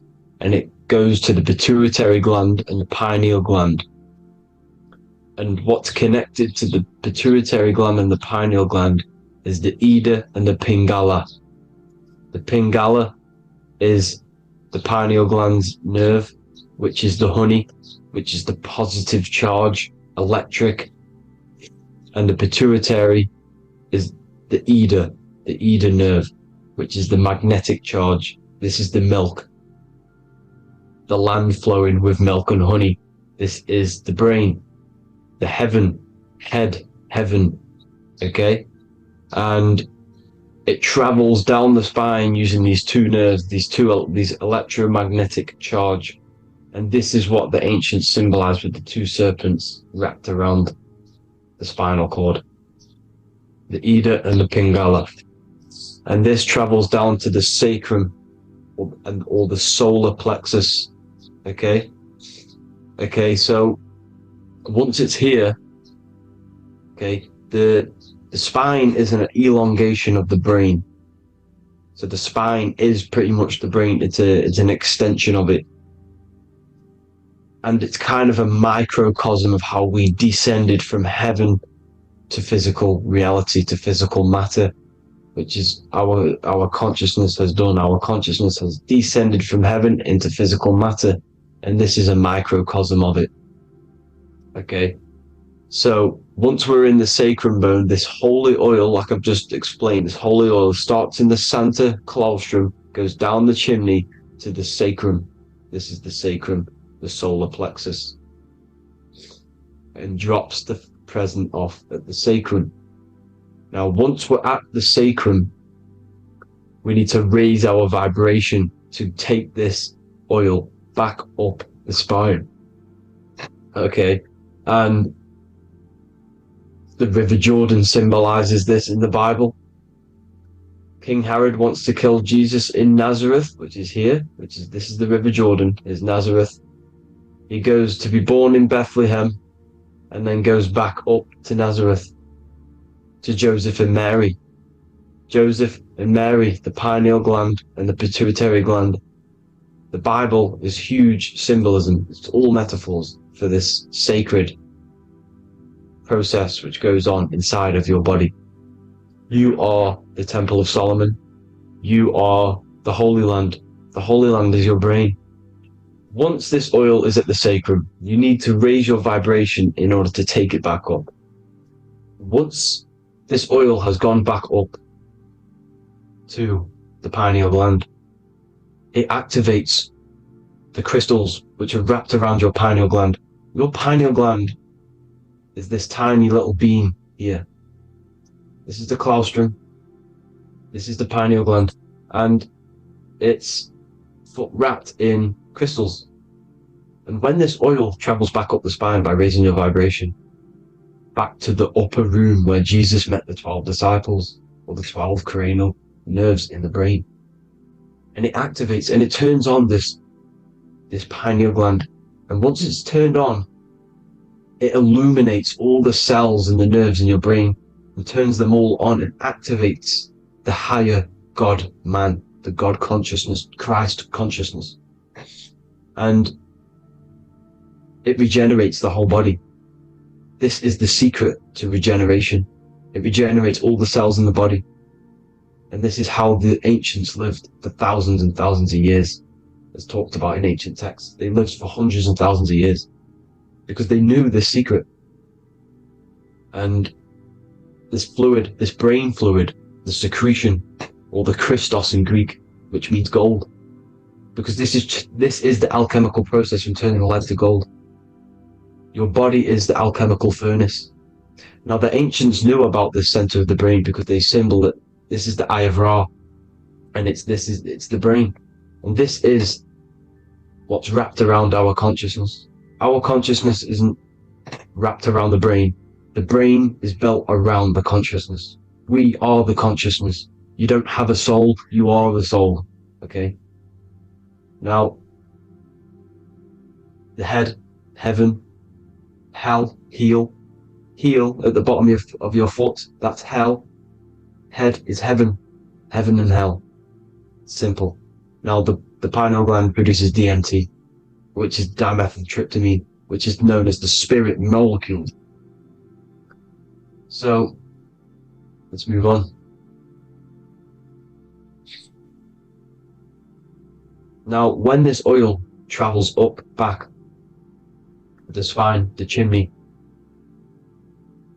it crucifies at the top, which is called the vagus nerve. So when it reaches here, the optic thalamus, it crosses and crucifies once it's raised back up. And this is why Jesus dies at 33. He was crucified at 33. Because you have 33 vertebrae on the back of the spine. And then it's crucified by the cross of the vagus nerve. When this oil crosses the vagus nerve, this is the crucifixion at 33. And it symbolizes the death of the physical consciousness. You then become spirit. You then become God consciousness, activating the Kundalini, regenerating the body and the mind. Okay? The Garden of Eden. You are the Garden of Eden. The land of milk and honey is upstairs. The pituitary, which is the milk, the pineal gland, which is the honey, which is DMT. It even says this in the Bible. As he brought us into the place, and he has given us this land, a land flowing with milk and honey, which is also symbolized as the sun and the moon. The Bible also says, the light of the body is the eye, not the eyes, the eye. If therefore thine eye be single, thy whole body shall be full of light. This is the activation of the pineal gland by raising this oil back up to the pineal gland, to the center of the brain. Neither shall they say, see that here, or see there, for behold, the kingdom of God is within you. So he's saying, don't look out there. Nothing is out there. It's all inside of you. Everything's inside of you. You're the universe. Now, how to raise this oil back up to the pineal gland? Every month, like I said. The moon controls the cycle. The moon controls monthly cycles. When the moon is going into your zodiac sign every month, this oil goes down the spine, and you must raise your frequency to get it back up. You must retain your seed. This is the most important. Your fluid, your secret, your holy fluid, your life force. You can't let that go. That life force is the reason you're alive. This holy oil is the reason you're alive, because it feeds all of the systems in your body. Positive thinking and meditation. Okay? When you retain your seed, you will live longer. The moment you release it, you're killing yourself. Okay. Now, this could be why this could be the illumination, the single eye on the Illuminati's symbol, the Freemasonic symbol, the illuminated eye, the triangle, which could symbolize the body, mind, and spirit, but the eye illuminated. Now, in the Bible, it talks about the two trees, the tree of knowledge and the tree of life. The tree of knowledge is the tree of good and evil, which is the most important system in your body, which is the nervous system. The nervous system, the most important. The tree of good and evil. And the tree of life, which is the cardiovascular system. Now, this oil, when it's released every month, feeds these two systems, and these two systems feed everything. Now, it's important you understand that. Okay? The ancients knew all of this knowledge. The Bible's telling you this knowledge. But it's in a metaphorical way. You have to understand the context behind it so you can read it properly. Now, eating of the tree of life, which is when it talks about in the Bible, eating from the tree of life is actually symbolizing a bad diet, ejaculation. Because you're eating from these two systems, you're killing yourself with a bad diet. You're killing yourself with an ejaculation. Okay? So, that's important to understand. Now, this is Jacob's ladder in the Freemasons. Jacob's ladder, which is the spinal cord, it's the stairway to heaven. And this is Jack and the Beanstalk, when he goes up the beanstalk and finds the golden egg in the grey clouds. The grey clouds symbolize the grey matter in your brain. Now, the Garden of Eden talks about the 4 different rivers in Garden of Eden. As we see here, the North Pole map, the ancient North Pole map, because the center of the earth is the center of the Taurus field. Everything's the Taurus field. Atoms are Taurus fields. Everything's Taurus fields. You are the universe. Everything is within you. The North Pole is your spinal cord. This is why they say Santa Claustrum comes from the North Pole. This is the North Pole. And the Santa Claustrum is the center of your brain. Now, these 4 rivers which come from the Garden of Eden is the blood, the Christ oil, which is the oil we're talking about, urine, and saliva. These are the 4 sacred oil, 4 sacred fluids in your body. And these are constantly abused in today's society. These secret societies are targeting these fluids. Okay? This is why porn is free. They sexualize society through Disney. Go and look at some of the Disney movies. There's so many subliminal messages which sexualize these children because they want you sexualized. So you release your seed, which is one of the holy fluids in your body, especially your semen, your sexual energy. So important you retain this. So important, because it's your life force. It keeps you alive. Okay. Now, let's recap on this. If you want to raise your oil every month, you can't just retain your seed for the month. You have to retain your seed forever. Don't just do it for a couple of days. You have to do it. It's a lifestyle. You want to become God consciousness, you got to do what it takes. It's hard in this society because this society is made around, it's designed to kill you pretty much. It's designed to keep you in these lower states of consciousness with all the bad food, the chemicals in the food, the chemicals in the water, the sexualized TV programs, sexualized adverts, sexualized TikTok and apps, videos, subliminally stimulating you. Because that is your weakness, sex. It's your weakness. Now, you have to retain your seed, meditation, and an alkaline diet. Why alkaline? Because acidic is low vibrational. This is the color spectrum. And what's the highest vibrational color? Violet. It's the lowest, red. You have to have an alkaline body in order to raise this oil. When you drink, when you have a bad diet, when you drink alcohol, when you smoke, this destroys the oil. It destroys the oil in your sacrum, and it can't be raised again, can't be raised up. This is why it's so important. Without that oil, you don't live. That oil makes you live. It feeds everything in your body. It's crazy how we're not taught this. It's insane. But that is how you raise the oil, people. I hope you all gain some knowledge out of this video. And I hope this assists you on your journey, your spiritual journey. And please like and share this video. We need this knowledge out to the public to wake up humanity. Thank you all, people. God bless.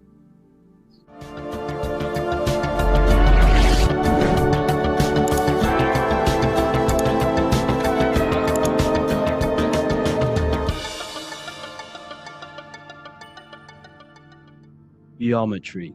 This is the study of nature, of the codes, the mathematical codes behind physical reality. So today we're going to be going deep into geometry and the true esoteric internal geometry, the geometry that no one really talks about, and how geometry relates to human consciousness. So essentially, what we must understand when it comes to geometry, the basics of geometry is everything is vibration. And this vibration is vibrating on a certain frequency. And this certain frequency creates a geometric shape, which is why in nature we see all of these different geometric shapes. All matter takes form in shapes. So if we put sand on a plate and we vibrate the plate on a specific frequency, we see that the sand goes into specific geometric shapes and patterns. So essentially, matter is energy condensed. It's energy vibrating on a low frequency, vibrating at a certain frequency. So matter is condensed energy, and each geometric shape is manifesting and showing a specific energy. Some shapes carry more energies than others. For example, the cube is what traps energy. A square is what traps energy.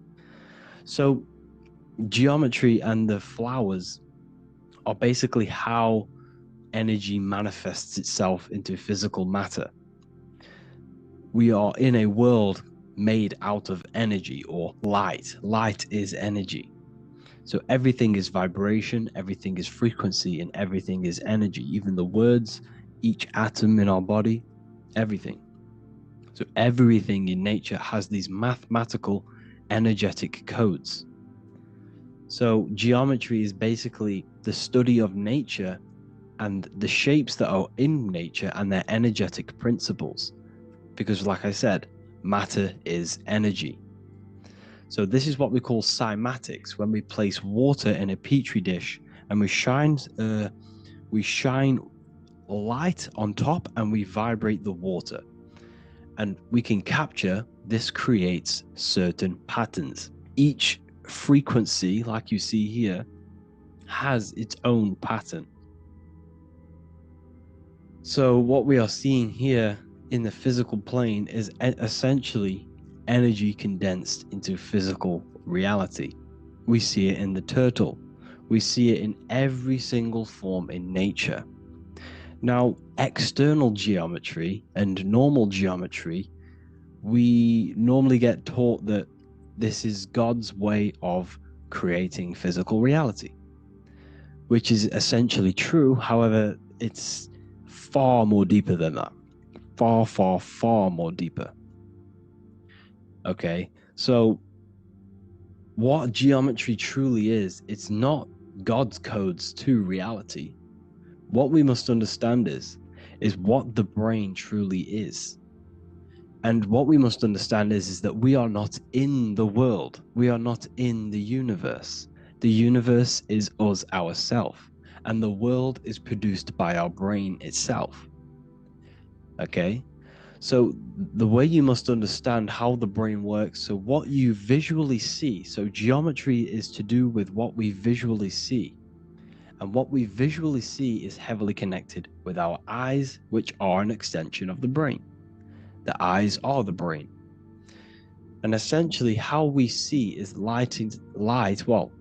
energy enters the eyes, and each eye goes to the optic nerve, and this energy is transferred into electricity, which travels to the back of the brain, to the visual cortex of our brain.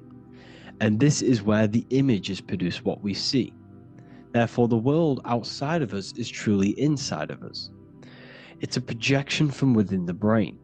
The brain is an energy condenser, a decelerator, an energy decelerator. Everything outside of us is basically formless energy. It is formless energy vibrating at a certain frequency.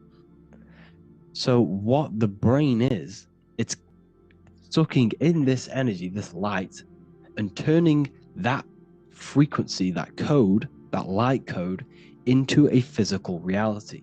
It's condensing the energy and turning it into a visual image inside of the brain. Therefore, everything outside of you is not what it looks like. Everything outside of you is basically energy, infinite energy. And our brain is condensing this into a physical reality and projecting it outwardly, which you experience your visual field. Okay? And the ancients knew this. So this is basically called the sigil of Lucifer. Lucifer is known as the light bringer. Lucifer in Latin means to bring the light. This is the sigil of Lucifer, which shows the visual field and the brain. We also see this in the Google Play symbol. It's a powerful symbol showing you the visual field, which is basically a symbol that tells you that reality is inside of the brain. The brain is what produces reality, but consciousness is not produced in the brain. The brain is essentially a consciousness downloader. It's a computer, and it's a reality simulator. The body is a simulation of physical reality. You are inside of the body experiencing the body simulation. The body produces this reality. It's a piece of technology.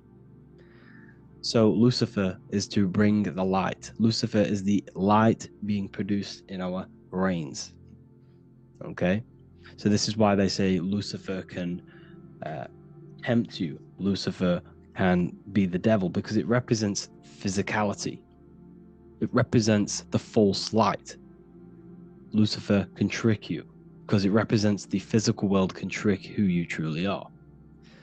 So now that you understand how the brain is basically an energy decelerator and it creates and simulates a reality to your consciousness, you are no longer a person in a universe. You are the universe itself experiencing itself. Therefore, geometry is heavily linked in with the brain. Geometry is essentially how your brain and how your eyes decode energy. So what you are seeing is the mathematical codes of your brain creating reality. So what they teach you is the external is that geometry is God's way of creating this world, and these are the mathematical codes God's created. But now I'm telling you the internal. This is the truth. Geometry is how your brain mathematically condenses energy and light into a physical reality. So therefore, your brain is a computer program. So now geometry is nothing outside of you. Geometry is not something created by something else. It's created by your brain. Your brain produces these patterns through mathematical codes by breaking down energy into physical reality. And this is why you see geometry in everything around you. This completely changes your view on geometry. It's in your ear, it's in your face, it's in everything. Geometry is everything. Okay? So now that you understand this, now, as we were talking about the visual field earlier, the ancients knew about this. The ancient Egyptians knew about this. We can see this symbolism inside of the casket, the Egyptian casket. See, this crossover represents the visual field. This represents the back of the brain. This is the left hemisphere, the right hemisphere. And now some of the most simplest teachings in geometry is that straight lines are masculine and curved lines are feminine. And we even see this in the human body. The feminine human body is curvy and the masculine human body is liney. And even with the genital reproductive area, we have a line and a curve, 0 and 1, the binary code of all creation, 0 and 1, because that's basically all that exists. Nothingness and one, nothingness and God, nothingness and consciousness. That's all that exists. Now that I've told you that, the basics of geometry and the line and the curve and the feminine and the masculine, what do we have here? You see this stick here? This is a curve. And what's the right hemisphere? The right hemisphere is the feminine, the feminine energy, the feminine aspect of our brain. Then we have a straight line. This is straight lines. Now this represents the left brain. So the Egyptians are showing you the left masculine brain and the right feminine brain because of the curve and the straight line. And this is the visual field, the crossover. So there's a crossover in the brain. The left eye is connected to the right brain. The right eye is connected to the left brain. Okay, so the left eye is connected to the right brain. The right eye is connected to the left brain. The solar and the lunar. So, like I said, everything outside of you is basically energy. Your body is basically a holographic avatar, condensed energy produced by your brain. There's nothing actually outside of you. Your 5 senses are electrical threads of light. And when you touch something, this is basically electrical signals in your nervous system, which are reporting back to the brain. Therefore, what you touch is actually, you're not touching. The feeling that you feel when you touch something is not the true feeling. That's your nervous system you're feeling. You're feeling your nervous system in the brain. It's electrical signals to your brain. So the five senses do not decode, well, what you're experiencing as the five senses is not outside of you. This is your brain interpreting electrical signals. You don't experience the world, you experience your nervous system and your brain. The nervous system is an extension of the brain.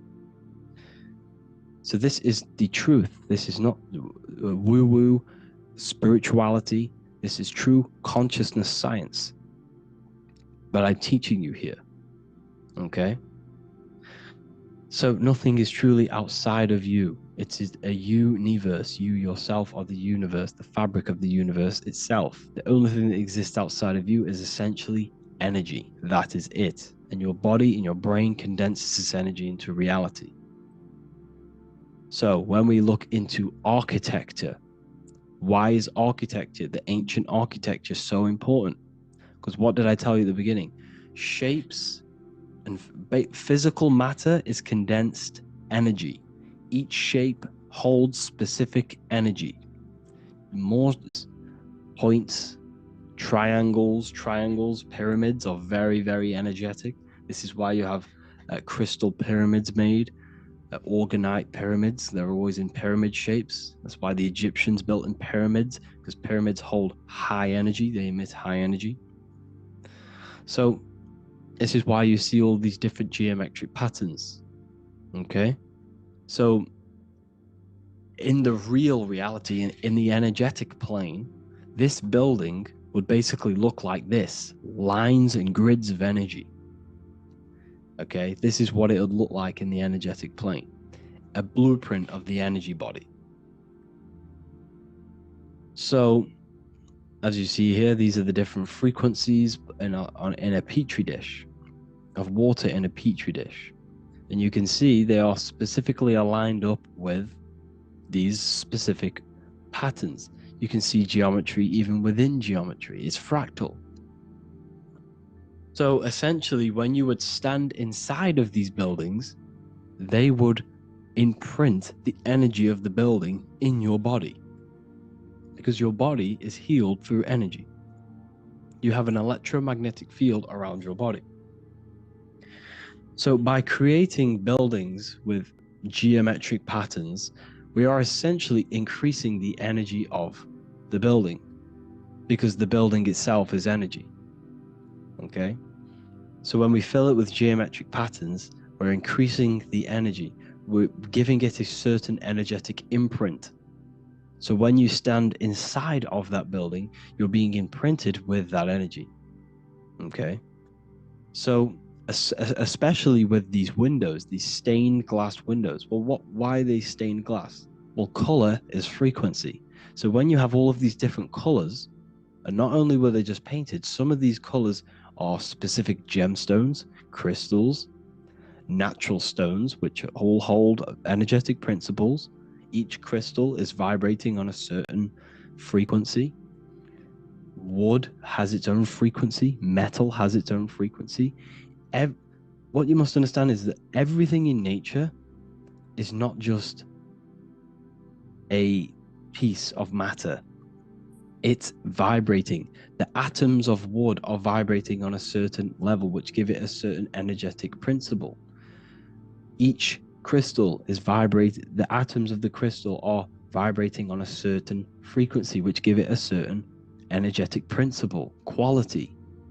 So each thing, this is why the ancients were obsessed with natural stones, natural things, crystals, natural metals, and they wore different metals, different things like copper on their bodies, because they understood the atoms of these natural things are vibrating, which give certain qualities to you if you wear them. So you're not wearing it, you're basically putting that frequency onto your body, because they understood this is energy. If I put copper on my body, I'm not putting copper on the body, I'm putting the frequency and the energy of the atoms onto my skin, and that frequency of them atoms are going to vibrate my skin that frequency and heal my body. So this is why this is so important. So each building is an energetic code. Okay, so when you stand in these buildings, it can heal your body. This is why when people walk into these ancient churches, they feel like they've met God. They feel a certain way. They feel so amazing when they enter these churches. They feel holy, for example. It's not because God's there. It's not because these man in the sky dwells in these holy places. It's because the energy of these buildings affect our consciousness. They increase your energy. They raise your vibration. They heal your body. They heal your cells. They imprint the water in your body, especially with these stained glass windows. Like I went a bit on a tangent there, but these stained glass windows were encoded. Well, they use different gemstones, different lights, different colors. And when the sun would shine through this window, well, what's the sun? The sun is light. Light is energy. The sun's light would go through this filter of the window, of the crystals and the different gemstones and the different colors, and the sun's light would be encoded, imprinted with these crystals, with these colors and these natural glasses which have healing energetic principles. And when you are inside that building, the sun's encoded energy of the window would be imprinted into your body, into your energy field, and it will heal your energy field, and it would heal your body, your cells on a cellular level. Because your body is what? 60 to 70 to 80, some people say 80% water. And water is encoded with vibration. If you say certain things into water, it gives it a specific geometric pattern, like I broke down in the beginning. If you say love to a water and then freeze it, it will go to this. If you say hate, it will go to a distorted pattern. So when you are in these buildings, you're being imprinted by the energetic codes of these buildings, the energetic principles of the windows, of the structure itself. The ancients never used to build in squares. Their buildings, their insides were never square rooms, because they understood squares trap energy. They always had pointed roofs so energy can escape. So there's many little things that we need to look into geometry. For example, when you see magicians, when you look at ancient magic, why do they stand in circles with different geometric patterns? They use different geometric shapes. Why? Because shapes are energy. They hold specific energy. So when the magician stands in a circle with a pentacle, they're working with the energy of that pentacle. You can work with different energies based upon the different geometric shapes that you draw. And you can use this in your structure, in your architecture, in your work, and it can influence everything. So this is the true geometry. I hope you gained a deeper understanding on geometry and how it relates with you and your consciousness. Like I said earlier, your brain produces geometry. It's basically how your brain decodes energy. It's not God, how God creates this reality. And no, you're in this reality. You are the reality itself. Your body produces the reality. Therefore, geometry is one with you. So therefore, if I play with the geometry of the buildings, for example, like the government have, everything's in squares. If you look outside, everything's a square, everything's a rectangle. You go to a city, every window is a rectangle, every building is a rectangle. You live in a box room, everything is boxed and squared off in this reality, in this modern society. Why? Because they're trapping energy. The box is the cube is the most simple geometric shape, which basically condenses energy and it traps energy. And if you subconsciously see squares all the time, your phone's a square, your TV screen, everything's a square, your keyboard, your desk. Go and look at the ancients. They never used to build in squares and cubes. And if you go into nature, you'll never see squares and cubes. Nature doesn't create squares and cubes. Everything in the modern society is squares and cubes to simple your consciousness down, to dumb your brain down. So the ancients built very, very complex structures. Why? Because they understood what we see affects our brains, because our brains decodes reality and creates reality. If you see a sophisticated building, this is going to give you a sophisticated mind and raise your IQ levels over time, subconsciously. I'm not saying if you look at this building, you're going to become smart. I'm saying if every single building in your environment, ment is mind, mental, every single building in your environment was this complex and complicated, it would increase your IQ on a subconscious level. It'd make you more complex, make you more intelligent. So they've dumbed everything down. They've dulled everything down. Look at everything. Everything is being dulled down. So anyways, I hope you all gained a better understanding on this. If you want to gain more occult knowledge and esoteric knowledge, make sure to read the Book of Wisdom Volume 2. If you're inside the university, you can get this book for free. Go to the general chat area and follow the instructions and you can order yours for free. Truly life-changing stuff, because the issue is with the world is that no one really understands who they are, what they are, and why we are here. That is the issue for people's depression, for people's wrongdoings. They don't understand who they are, what their emotions are, what their mind is, what their body is, what reality is. This book gives you that. This book gives you the sense of understanding, the sense of well-being that will give you a better life, because you understand life and what life is. And if you truly want to take your studies to the next level, we have the Ethereal University. This is the place for truth seekers, where you can connect with like-minded people so you don't have to feel insane, because not many people think this way. I've been there when you wake up and not many people around you are thinking the same way, and you start to feel a bit insane and you can't really talk to people about these things. That's why I created this, so you can connect with people and learn at the same time and become the best version of yourself by understanding truth and knowledge. If you join, you'll gain access to free live calls every single week, every single Saturday morning. We do live calls. You can ask me questions and all sorts. So make sure to leave a like and a comment, and thank you all for tapping in.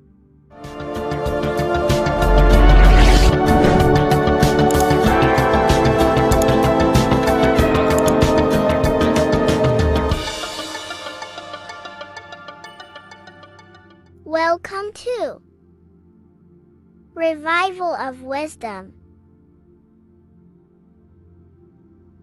Today we're going to be breaking down Saturn worship and how the occult are linked in with Saturn.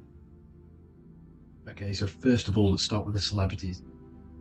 All these celebrities are doing 666. Okay, covering the one eye, which also symbolizes the all-seeing eye, which is another occult symbol. But we're focusing on the 666, the 6 with the 3 fingers. Also, we have CERN with the 666 within their logo.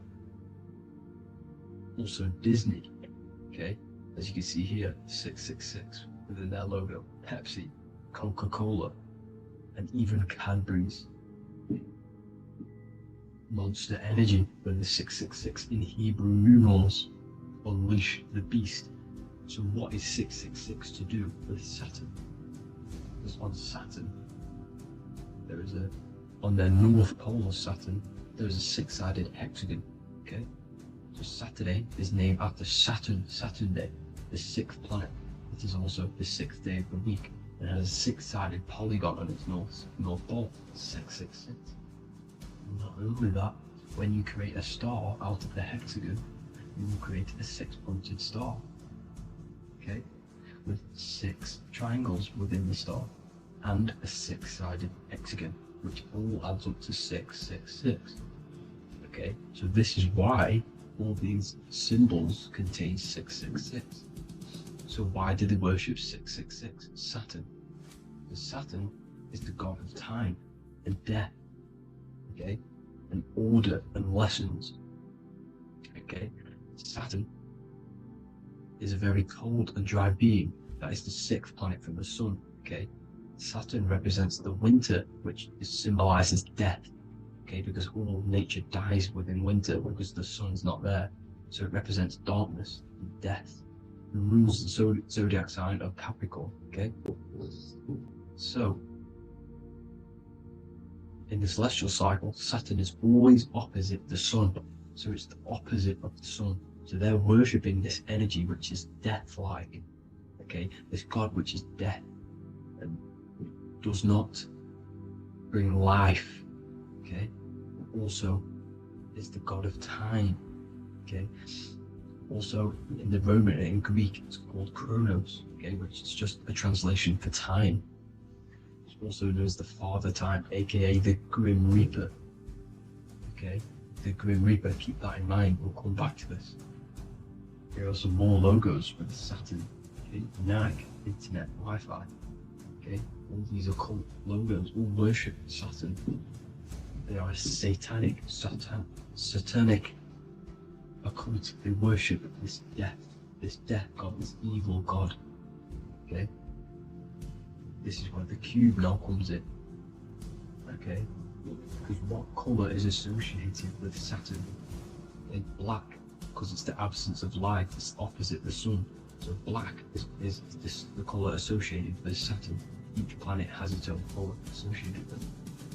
Okay, so when you make the cube, okay, as you can see here, the cube out of the polygon, it creates what? A black cube, okay? And the Kabbalah, okay? Kabbalah means cube, Allah means the God, the cube God. These religions are secretly worshipping this cube God, the God of death, Saturn, Satan. It's the same entity behind it all, okay?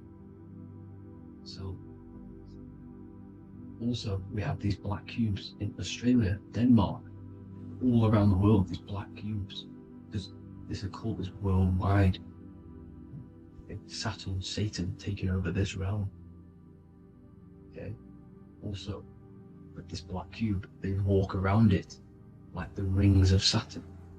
It's around the black cube of Saturn with the rings, they walk around in circles. What are circles? Cycles.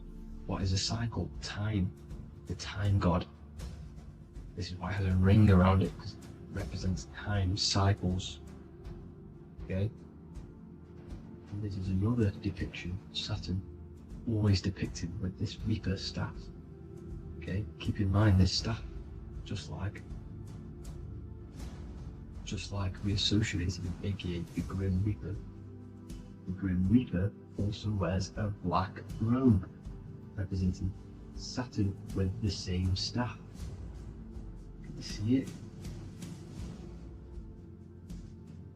This is where it comes in. Okay? The same thing, look, the same staff with the black robe. Black representing Saturn, the god of death. Okay, the Grim Reaper, Satan. Okay? Also when you graduate from university, what do? You wear a cube on your head, a black cube with a black robe. This is Saturn worship. See, this is how Saturn, Satan, has tricked the world into worshipping him, not God, the sun, which represents God. So what is a corona? Because a corona is a crown, a circle, okay? A set of concentric circles of light seen around a luminous body. So Saturn, so this is why they used to worship Saturn by wearing crowns in ancient days, and we still do to this day. The king or queen has a crown, a corona. Also, corona, the drink, corona adds up to 666, just like Saturn is 666. But like you see in the corona, you see the staff. You see this staff, just like the staff of Saturn, the Saturn god, like the Grim Reaper, with the black robe and the staff, just like the Saturn god. What is the Grim Reaper?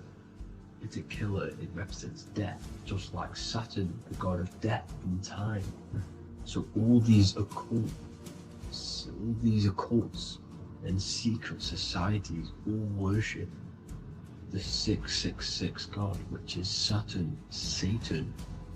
All of our energy is being put into Saturn, okay? And Saturn, Satan, is harnessing all of this energy. So the gradually, this is what the mark of the beast is. Like it says in the Bible, the mark of the beast, or the name of the beast. Here is wisdom, let it know that you have to understand and count the number of the beast, for it is 6. It is the number 6 of a man, and is 6. 600, 666, 666. So this is what the mark of the beast is. They are going to eventually put green chips, just like Neuralink, which is what Elon Musk is pushing.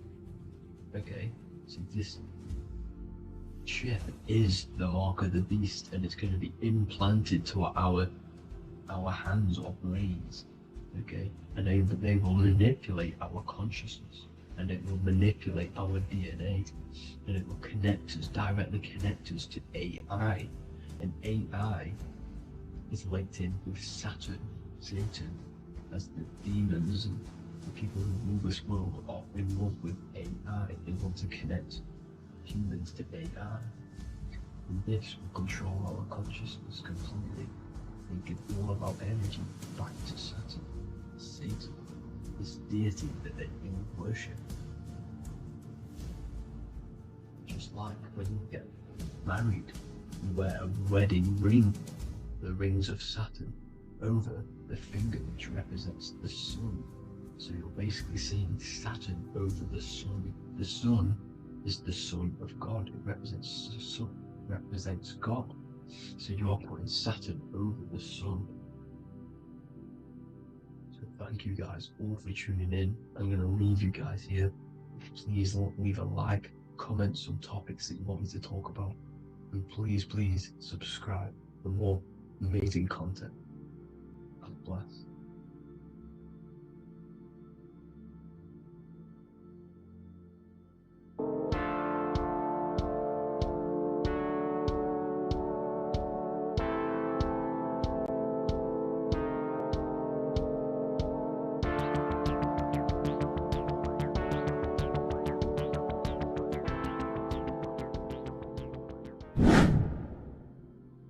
What is good, YouTube? Today we're going to be talking about the astral plane and how the cosmology fits into the astral plane. Okay, so first let's go over the astral plane and go over the different layers of reality so that you can understand reality more. You are a multi-dimensional being. You are not in these, you are in all of these realities at the same time. They all interweave into one big reality. But there are different planes, they are different vibrational dimensions, there are different dimensions of reality. The mind is the root cause of reality. We're living in the mind of God. Everything is being thought into existence from the root cause, from the universal mind. This is why the ancient Egyptians said, all is mind. We're living in the mind of God. And we are a microcosm of this mind. This is why we all have the same mind. This mind is the world of thoughts. Now, this world of thoughts is just the thought alone. For example, it is the thought of a chair. But then when you start to imagine this chair and you start to mentally see the chair, you're now manifesting the thought, the singular thought, into some sort of form. So now you're imagining the chair. You're imagining the form of this chair, which is then manifesting into the astral plane. The astral plane is the world of thought forms manifesting. So when you are imagining something, you are seeing into the astral plane. Okay? Your third eye, it is an eye because it sees the astral plane. It is seeing the other side through imagination, through dreaming. Well, we'll go over dreaming later. So the thought of a chair is a singular thought. The imagination of the chair is the manifestation of the chair. And in the astral plane, it's basically the world of all the chairs that could ever exist. So you're thinking of the chair as a singular thought, which is the mental plane. The astral plane is the imagination of that chair, is the thought, the manifestation of it. depending on the vibrational state of the thought, will depend what level of the astral plane it will go to. For example, if you're thinking about a chair to torture someone on it, it's going to go on the lower astral plane. Or if you're thinking and imagining happy things, it's going to go to the higher astral plane. So wherever your mindset is, that we call it a mindset because your mind is setting frequencies to certain things. Thoughts are frequencies. And a mindset is setting your frequency, setting your mind to a certain frequency. So when you set your mind to a certain frequency and you imagine something in that frequency, you're going to match everything in the astral plane that are on that similar frequency, just like you would in the physical world. Because we're all in these worlds right now as we speak, but we can't see them with the two physical eyes. We can feel it though. When you're around someone and you've just met a new person, for example, you can feel their vibration, and if you're not on a similar vibrational match, you will not get along with that person, or you just won't not get along, but you won't connect with that person because you're on two opposing frequencies, not matching. And this is something you can't see, you can only feel, because it's the astral plane. It exists within the astral plane. Everything in the astral plane is made out of vibrations. So if you do astral project, and if you already know how to astral project, you will see beings and people and things that are on the same frequency as you. This is why before you astral project, you need to sort your vibration out before you astral project, because you are projecting your consciousness into this. It's the mind. The mind is the bridge. It can move between realities. You are a observer. You are a observing soul which observes different realities. And the mind is the bridge between all of these different realities. The mind can choose. If you want to project into the astral, you set your mind to it, you can. Okay? So let's not get off track. The lower astral plane is where demons are. The higher astral plane is where heavenly beings are. Heaven and hell are kind of a real thing. The etheric plane is a powerful substance, the ether, the fifth element that they don't tell us about. If you type in on Google the 5 elements, they will try to remove it with wood or metal, because they don't want you knowing about the ether. Ether is the energy double behind all physical objects. So the ether is very important. It is the 5th element. It is part of the physical world, but it's also part of the astral world. It is on either side. You see how they're showing you the truth in the language? Ether and either are the same word. The ether has 1 foot in the astral and 1 foot in the physical world. It's a substance that connects the physical to the astral world. It is the either. It's on either side of reality. It's on the other side. Other, either, same word. Ether is connecting the physical to the astral plane. It's the world of frequency. Frequencies, EMFs, Taurus fields are in the etheric plane. It is the energy plane. It's where energy moves through the ether. Okay? So then you have the physical world, the world of effect. Everything you see in the physical world is the effect of the higher planes. Each plane is a product of the plane above. So, and it melts into each plane. The physical plane is the lowest plane, it's the most densest, and the highest is the most fluid. This is the most fluid, this is the most dense. This is where we get the saying, as above, so below from. As above, so below comes from the different planes of reality. And magicians understand this. This is why magicians always say as above, so below, because they unplanes. Because the astral plane is a direct copy of the physical world, but in the astral plane. It is mirrored. The physical world is mirrored in the astral plane. They are both the same world, but just different vibrational states of the world. Kind of. It's hard to put this in words, people. So just try and understand. The astral plane is the double. It is whatever happens in the astral plane happens in the physical plane. This is why magic works. This is why demons work. This is why spirit communication works. Because if you manipulate the higher planes, you manipulate the lower planes. As above in the astral, so below. Leonardo da Vinci showing you to look up, pointing up. You gotta look up. He's telling you to change the mind, you change the physical world. You change your emotions, you're on the astral plane, you change the physical world. You change your reality by changing the higher planes. This is the Masonic 11. The two pillars. This is the 11, also symbolizing the two hemispheres of the brain here. But the 11 symbolizes the two mirrors. 11. 11. 9, 11.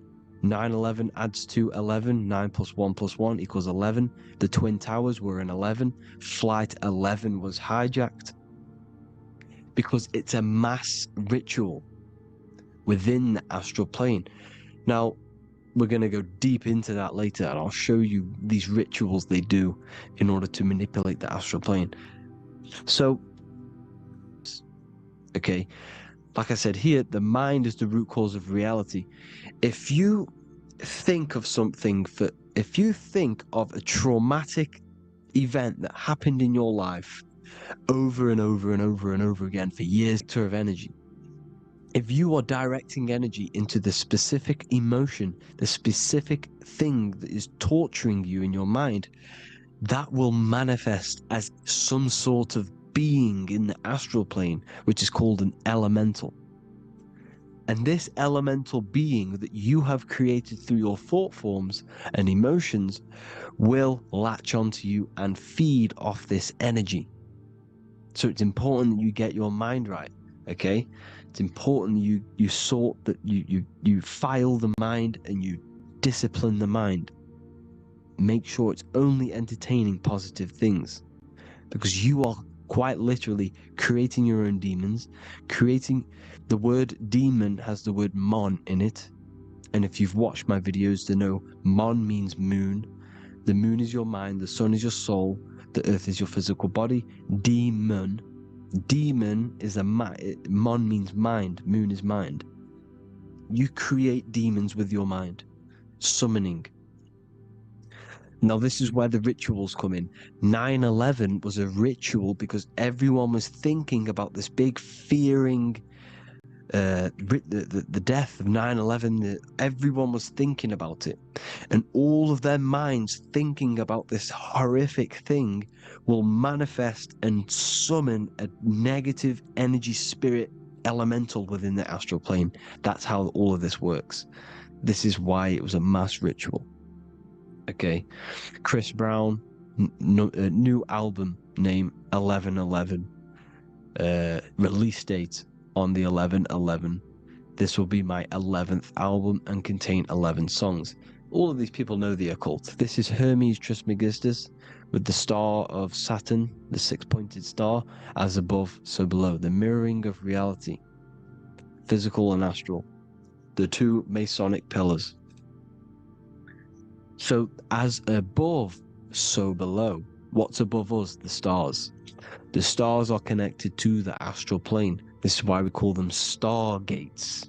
When we dream, we are experiencing these different realities. And what are stars? They tell in the Bible, it says Genesis 1:14. And God said, "Let there be lights in the firmament of the heaven to divide the day from the night, and let them be for signs." Signs translates to things to come. Why things to come? The stars tell the future. Why? And why do we say as above, so below? As above us is the astral plane and the etheric plane. As above, so below. Whatever happens in the stars happens on Earth. The stars are connected to the astral plane. Above us is the astral plane. We are a star in a physical body. This is why we say Mr., sister, stir equals star. The E and the A are interchangeable. We are stars, and the stars are the start of our incarnation. We start in the stars, same root word, and we descend through the 7 energies, which are our 7 chakras. Then we enter the heart of the soul system. The heart rearranged spells Earth. And this is the true cosmology. Here's the Masonic cosmology. This is Masonic now. Here's the firmament.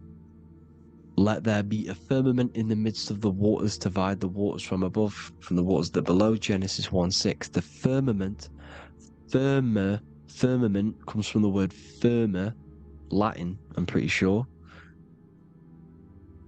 which means firm. When something is firm, meaning it's stable, it does not move, it is firm. The firmament is firm. So, is the firmament Genesis 1:6. What does it say? Genesis 1:3, sorry. Let there be light. This is before the sun and the moon was created. Let there be light. Before the sun and the moon was created, light was appeared. So what's that tell you? This is a holographic projection from some sort of light being, some sort of projector. And that projector is the all-seeing eye you see in the Masonic cosmology. This is the all-seeing eye projecting the light beams. Let there be light. Everything is made out of light. The universe is created out of light waves. The Taurus field is one unit of light. The light projecting this reality is Polaris. Okay, the famous all-seeing eye. Now, what else? Then we have after let there be light in Genesis 1:16, and God made the 2 great lights. This is the sun and the moon, electric, magnetic, male and female.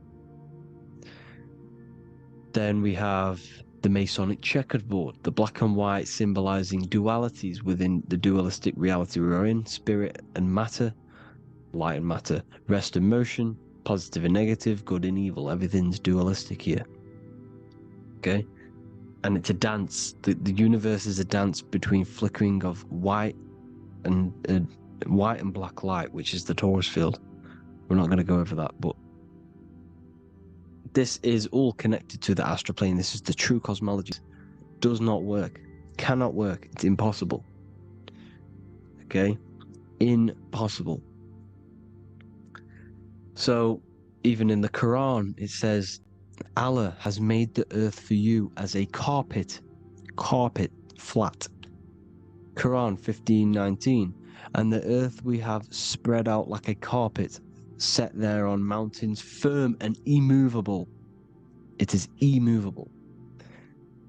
In the Quran, it also says 65:12, it is Allah who has created the 7 heavens of the earth. The 7 heavens meaning the 7 layers of heaven, the 7 planets. And Psalms 104:5, he set the earth on its foundations and it can never be moved. Never. So here you see in Isaiah 40:22, he sits enthroned above the circle of the earth and its people are like grasshoppers. He stretches out the heavens like a canopy and spreads them out like a tent to live in. We live in a tent. This is the tent. The projection of light. Here you see an ancient picture here. Here you see the ethereal barrier, meaning the firmament, the etheric barrier, and here you see his head popping out. Why is his head popping out? Because your head is heaven, your heel is hell. Your head has access to the astral plane. This is why your head is heaven. The pineal gland, when stimulated, has access to project itself, project consciousness into the astral plane. Here you see another ancient picture here with the Masonic Royal Arch, with the zodiac here, the zodiac on the top, arching, because there's a firmament above us. Here's God in the brain. Consciousness is God. Here you see the Masonic Royal Arch, symbolizing the firmament. George Washington above the Masonic Royal Arch. These are the stars. This is Polaris projecting reality. Here's ancient churches with the dome. Polaris projecting reality with Jesus. Disney World is under the dome. The seven layers of heaven, ancient paintings, all depict if you go and look at the ancient paintings, they'll all depict the firmament, the arch above us. This is where we get interesting. The Masonic Royal Arch has the 6-9, which is Cancer. The constellation Cancer, which is 6-9 is associated with portals, because CERN is the 6-9. Okay, CERN is opening portals. They're trying to create a portal to the other side. Cancer has the word CERN within it, so there is a link between Cancer and the opening, the firmament opening above us, to Ascension. Here you see the Masonic art with the Royal Arch and the light and the opening. Here you see the light and the opening. This is the opening of the firmament. Here's the Hebrew cosmology with Sheol, the underworld, and the opening. So Cancer is definitely some sort of portal in and out of this reality. I'm just connecting dots here. Now, we're going to go change a bit now. These celebrities that you are seeing they have not sold their soul to Satan, okay? They have not sold their soul to Satan. Satan is a demonic, low vibrational energy that has been summoned over the thousands and thousands and thousands of years of evil occult arts. So since Babylon was summoning this demonic energy, and this demonic energy in the astral plane will grow and grow and grow. It has no form. It has no physical form. Okay? But you can see it in the rappers. If your third eye is open, you can see clearly that these people are demonic. You can sense the energy that they're manifesting. Selling your soul is not what you've been told. It is gaining, because your soul is pure love, okay? Your soul does not want to do anything bad. So when you sell your soul, you're gaining physical gain. You're gaining physical wealth, for example. Like for these rappers, they will be given millions of pounds because the people in control of the music industry, which is the dark occultists trying to brainwash the masses, the people in charge, they're dark occultists. They understand Satan and the energy. They are satanic energy, which has been summoned in the astral plane. They see that they have influence over the masses, so they will go to them and say, "I will give you this amount of money forever if you manifest this satanic, demonic energy through the music and through social media to blind the masses, to brainwash the masses into this demonic energy." Because when you listen to music is frequency. Whatever you listen to, you become that frequency. So if you're listening to these people, they're throwing energy, this demonic, satanic energy that they sold out to. Soul, same word. When you sold something, you've got your soul involved. They have exchanged money, physical gain, so that they manifest this satanic energy within the astral plane and through the music, through the videos, through social media, to keep us in this vibrational frequency, in this low state of consciousness. This is what it actually is. It's not, you're not selling your soul to some sort of devil. this satanic energy has no physical form in the it is formless in the astral plane. It's a summoned energy. Now, the root chakra is red. This is why the devil is red, because it symbolizes the animal nature of man. When you are operating off your root chakra, you will kill, you will fight, you will do anything to survive, because it's all about survival mode in the root chakra.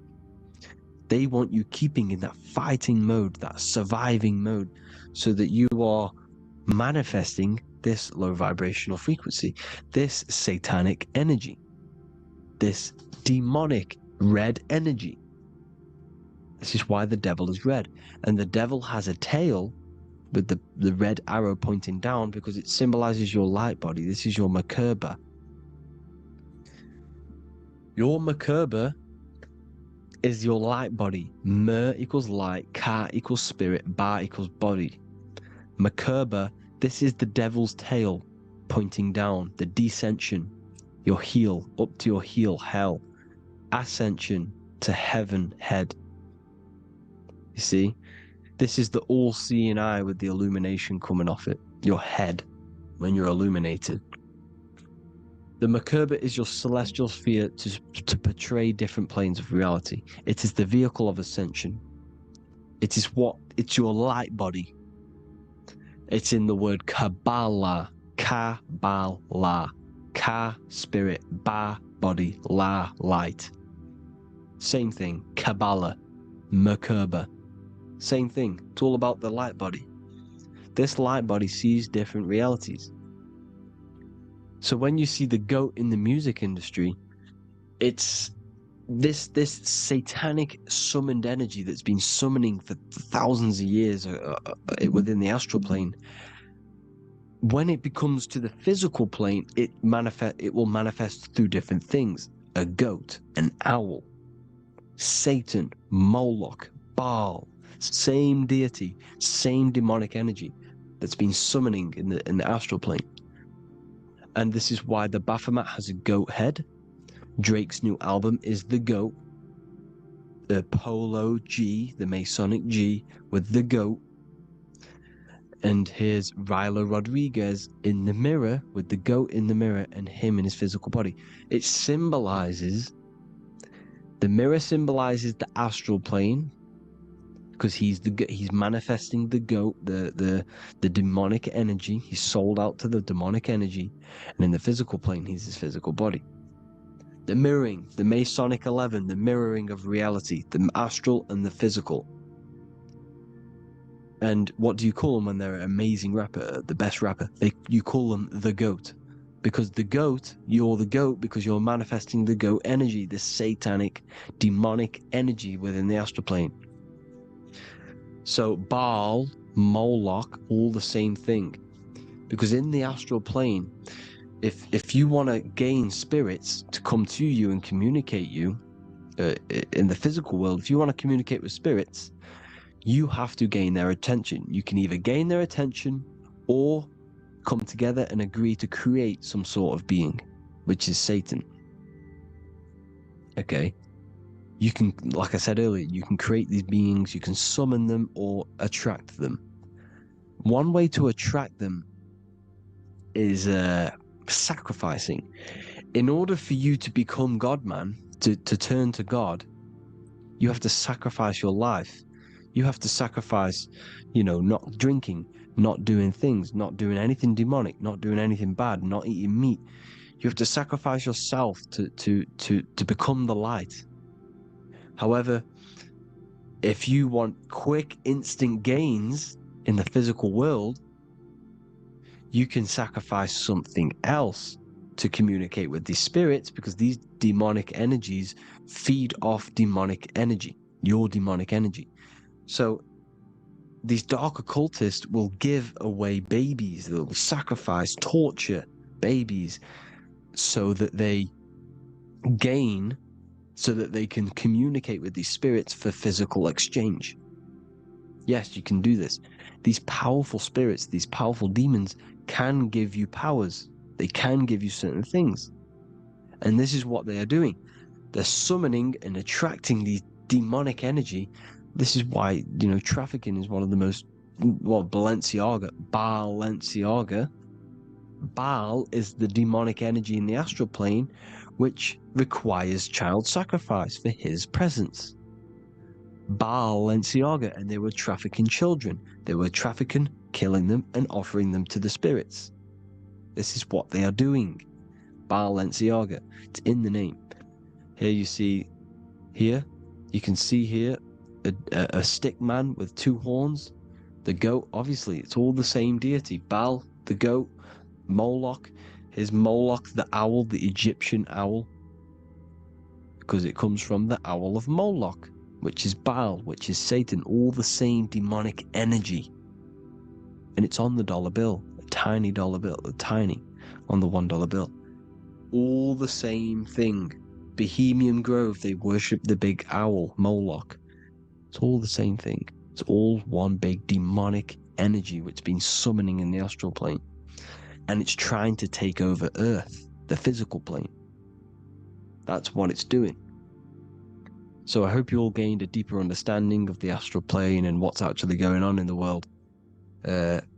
Please leave a comment if you can to help the algorithm. Drop a like if you like this content.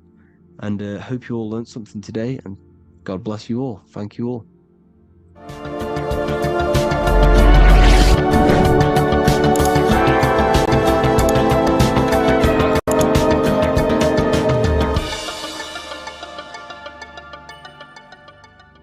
In this video, we're going to be talking about the evolution of consciousness. You are born human, however you possess consciousness, which is the awareness behind your being, the awareness behind your thoughts, the experiencer behind your five senses, the experiencer, the observer behind your thought, emotions, and senses. You are an eye, an invisible consciousness looking through a lens, which is your body. Your body produces this physical world that you experience. Your brain produces this world. Your brain and body is a technological computer. However, you are an infinite, ever-expanding consciousness behind this physical body. And there is an evolution of consciousness, a cosmic journey of expansion. And this is why we see so much pyramid symbolism in the occult and esoteric world, and especially within Freemasonry. Because the pyramid represents climbing, an evolution, a raising state of consciousness, a journey. Steps symbolize a journey upwards. This is the raising and the evolution of consciousness, our inner world. The transmutation of our inner selves, of our souls and consciousness and our minds. So when we see this pyramid, we're seeing a evolution, a way up to source consciousness. And the eye in the pyramid represents your source consciousness. It represents illumination. It represents divine guidance through this evolution of consciousness. This is why we see the ladder. Consciousness is ever expanding on an infinite journey of evolution. Each individual is a part of this cosmic process, contributing towards the ongoing expansion of both mind and awareness. As we evolve, we collectively explore deeper levels of existence, expanding the boundaries of thought and consciousness. The mind has the ability to expand infinitely into new realms of thought, into new dimensions of mind. The mind cannot be filled up. It is not a physical substance. The body can be filled up because it is a physical thing, but you cannot fill the mind. Therefore, the mind is constantly expanding, ever expanding into new fields of thought. So what we see in Freemasonry, the ladder, is again a journey, an elevation of consciousness. When we are born with an infant consciousness, and as we gain older, we gain an adult consciousness. Our inner world, our inner mind, and our emotional intellect changes and evolves. We are significantly different from when we were very young as an infant. It's because our consciousness evolutes, it changes, It alters like water. So just like this evolution of your own consciousness as growing up, there is consciousness of beings existing in cycles beyond our own. And their consciousness is unimaginably different from ours. They operate on a higher level of understanding and knowing, experiencing reality in ways that transcend our current comprehension. Our minds right now cannot comprehend the highest states of consciousness. There are entities, there are beings beyond our own, existing in higher dimensions of consciousness that we cannot comprehend because they have expanded. They are on a further way up the ladder of consciousness. However, we are all on the same journey. None of us can take the same journey. There is one ultimate goal, reaching source consciousness. However, this is always ever expanding. However, we are all on a different journey. There is one truth, one source, one goal. However, there are billions in different ways of reaching it, and we are all on these different paths to source consciousness, to this ladder, this evolution of universal evolution. Okay? Their awareness is attuned to new dimensions of existence, reflecting a more advanced stage in the cosmic journey of consciousness evolution. So when you take DMT, you are shot into these higher realms of consciousness where you meet these beings who look similar to these images. They are not speaking to you physically. They don't speak to you three-dimensionally through vibration and words. They speak to you mentally. If you have done DMT, then you know this. And if you have met these beings, then you know this. You might have even met some of these types of beings on mushrooms or any psychedelic drugs.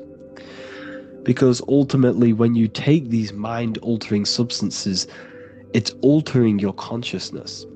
It's merging your consciousness with the spirit of that substance. And you are essentially attuning your mind to higher dimensions of consciousness. That's why we say we're getting high when we take these substances. Therefore, when you meet these beings on DMT, you are essentially meeting beings who are attuned to higher dimensions of consciousness, and they speak to you mentally. They speak to you telepathically through thought, because the universe is mental. Everything exists within the mind. The way you are now, your physical existence, is a state of mind. Mind, thought creates matter. Spirit and matter are two opposing ways of thinking. If we have a very spiritual mind, we have an expanded mind, we are a spiritual person through the mind. However, if we have a very low state of consciousness where we think about food, sex, lust, and all physical things, then we have a physical consciousness. Matter and spirit are two opposing forces, two ways of thinking. The mind attunes itself to different levels of understanding in different dimensions. So, essentially, this is what we're looking at. The body is a vessel for the fluidic, formless consciousness, a temple that houses the essence of our awareness. While the five senses are limited to perceiving only the physical plane, the mind transcends these limitations, capable of perceiving the full scope of reality. It is through the mind that we access deeper truths beyond the material, tapping into boundless nature of existence. Physical existence is a thin band, a thin layer of reality. It's like 0.001% of reality. And your five senses are only tuned into this layer of reality. But the five senses are, by design, only allowed to perceive physicality. But the mind has the power to expand beyond this physical five-sense state. The mind has the power to expand and evolute. It is a conscious decision whether you want to take this path or not. You can stay in a three-dimensional way of thinking, or you can expand your consciousness from within. It's not an external journey. There is no God going to save you. You must save yourself. Therefore, behind every single one of these eyes is the same source consciousness. However, we are all different cells in a different journey. The organs in your body, the cells in your body are all alive. They all possess same consciousness, universal consciousness. However, we are all on a different journey of evolution. As above, so below. As the baby is in the mother's womb, when the baby becomes conscious, there is a world outside of its mother. What does it do? It presses and seeks a way out to be born in the other world outside of its mother. It is the same with your consciousness, your mind. When your mind becomes aware that there is realities beyond the immediate surroundings, it seeks a way out. And this is exactly what I'm doing to you now. I am now expanding your mind and telling you there is other ways of reality. There is other dimensions of consciousness which you can access through inner transmutation, through different ways of thinking, spiritualism, and meditating and connecting with yourself and detaching from external things. We can upgrade our consciousness. Your body is a womb. Why Jesus says you must be born again to see the kingdom of God, because you are born physically and then you must be born again spiritually, awakening your inner consciousness. So like I said, as the baby is in the womb, it's the same principle. As above, so below. You were a baby, you were in your mother's womb, and you figured out there is a world outside of your mother, so you seek to way out your mother to be born in another world. It's the same now. You must do this now. This is your spiritual evolution. This is the evolution of consciousness. It's ever expanding. When you die, this is a transition. You must learn to not fear death. This is another part of your spiritual journey. You must master death. Therefore, like I said before, the mind has limitless capacity to expand into new realms of thought, continuously exploring uncharted ideas and concepts without boundaries. The mind can ever expand. It can never be filled. It can never ever know everything. There is infinite fields of knowledge, infinite fields of thought. Your current state is just one stage on an infinite pathway. You won't remain human forever. The human experience is a crucial phase where we learn to balance polarities, master the fundamental laws of the cosmos. It is a period of growth and transformation, preparing us for the next stages in our cosmic evolution. The goal is to strive for perfection, yet the true perfection is unattainable. It's like a tunnel, and there is a light at the end of the tunnel. And as you walk through this tunnel, the light is ever moving backwards. You should forever seek to meet that light, but you will never meet that light because consciousness is ever expanding. You should strive for perfection, yet knowing that perfection is forever unattainable. The journey is endless, with each step revealing deeper layers of understanding and experience. The pursuit of growth and expansion is itself the essence of our evolution. You can find all of this knowledge in the amazing book that I have read for years. I have read this book, The Emerald Tablets of Thoth, the Atlantean, by M. Dorial, translated by M. Dorial. I'm telling you now, this book, now that I've told you this, you have some context on the book. The whole book is about evolution of consciousness. He's talking about higher dimensions beings. He's talking about how you can transcend this physical plane. It is truly the most amazing book you will probably read. One of the best spiritual texts you'll see. It's hard to understand, so you must read it over and over again. And the more your mind progresses, like for me, I read this every couple months, and the more I learn about consciousness, the more I expand my own consciousness. And every time I read this book, I pick out something new that just completely blows my mind, because you can only understand this book to your level of consciousness, to your level of understanding. So now that I've told you all this information, go and read this book and it will absolutely blow your mind.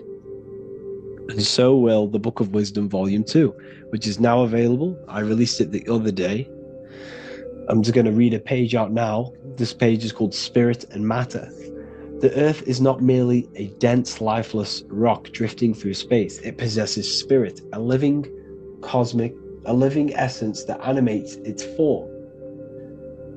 But what do we mean by spirit? Spirit in esoteric terms refers to the energy, the life force, animating the principles infused in matter. So essentially, what this page is talking about is how everything has spirit, consciousness within it. You are the middle, you are spirit and matter.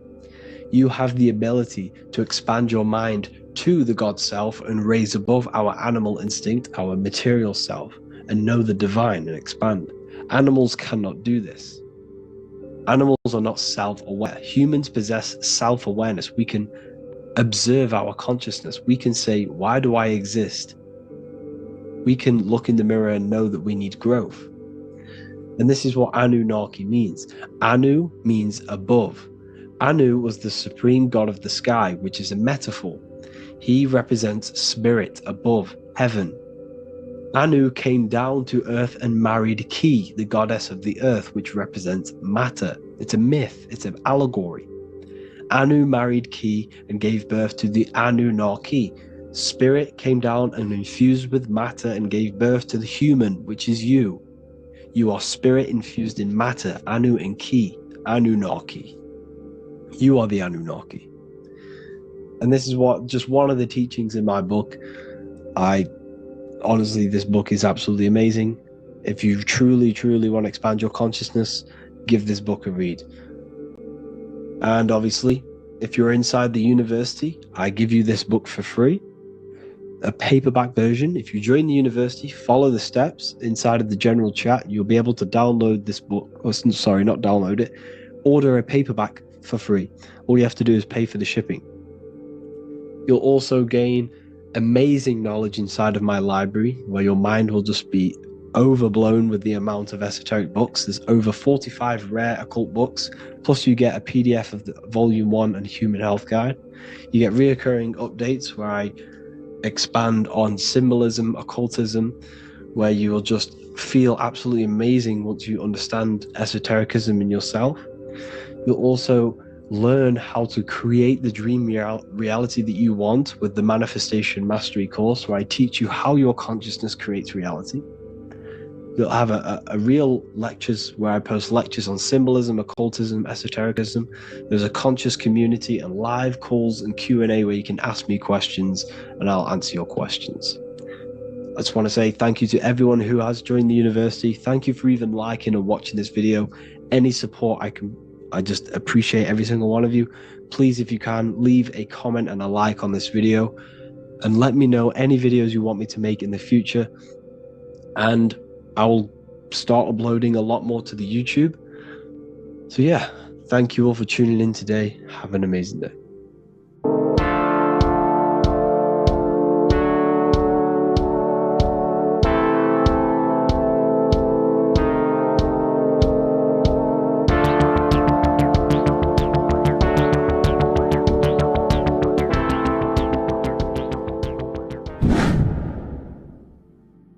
What is good, people? We're back with another video, and today we're talking about the chakras. Let's jump straight into this because I know there's been a lot of requests for this video. So let's jump straight into this. So you have 7 chakras, right? 7 chakras, and these chakras are feeding off your electromagnetic field, known as your aura. This is both positive and a negative pole, male and female, right? This electromagnetic field is made out of electric and magnetism, and together they come as electromagnetic. Now, your chakras, the word chakra just means wheel, spinning wheel, because that's what they are. They are spinning wheels of energy. They do not exist on this physical plane. They exist on the etheric plane. Okay? Now, these energy centers are known to regulate your emotions, and each energy center controls the organs and cells in that particular area of the body.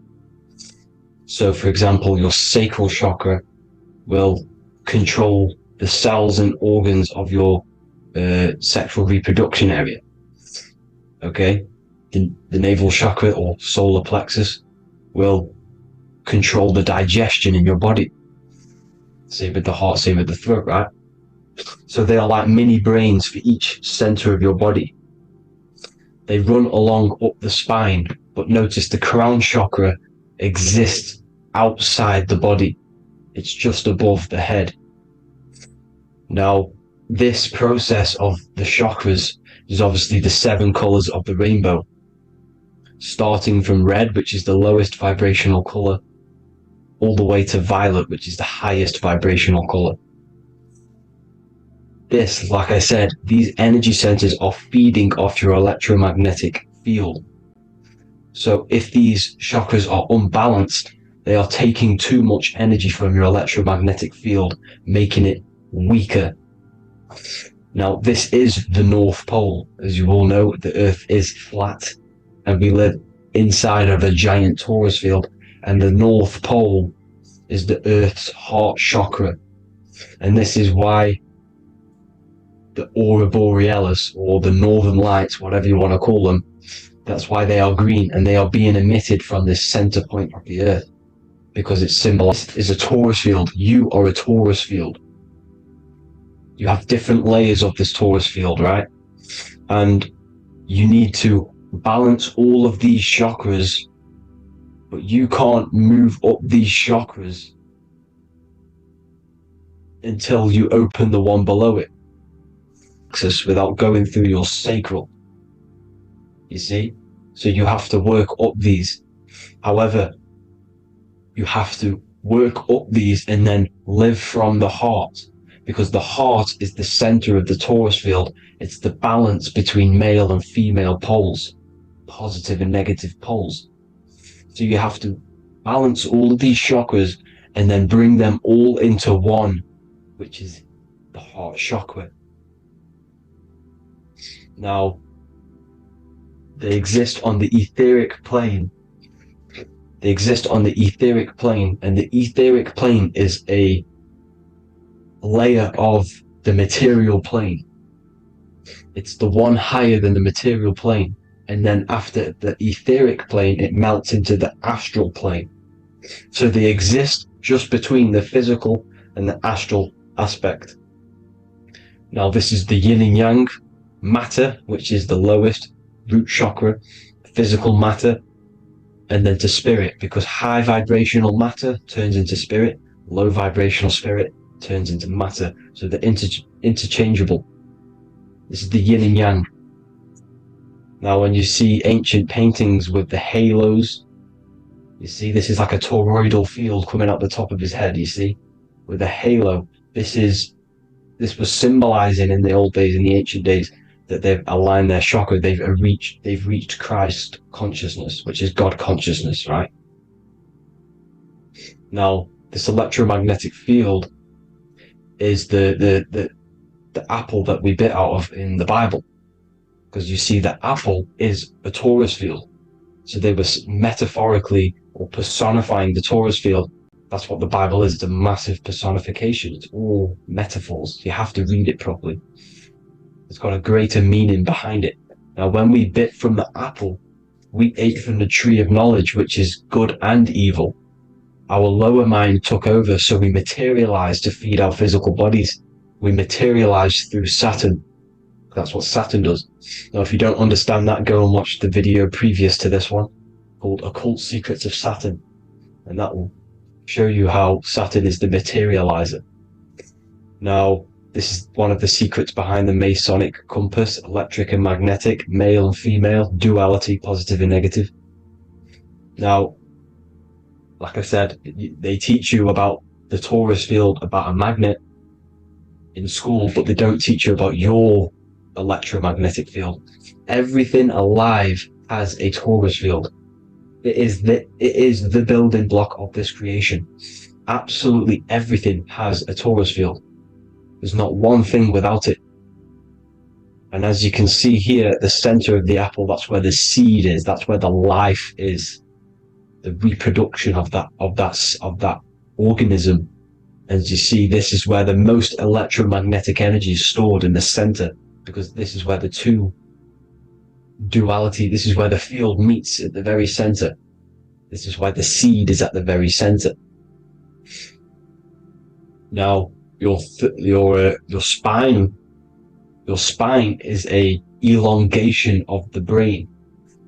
The brain is heaven, and the bottom of the spine is hell. So this is Saturn, which is the root chakra.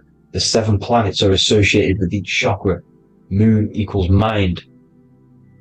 Okay? Now Saturn is physical matter, as I've just explained. This is the lowest vibrational color. And they want you trapped down here, which is your hell state, your animal nature, your physical nature. They want you to identify as the physical body.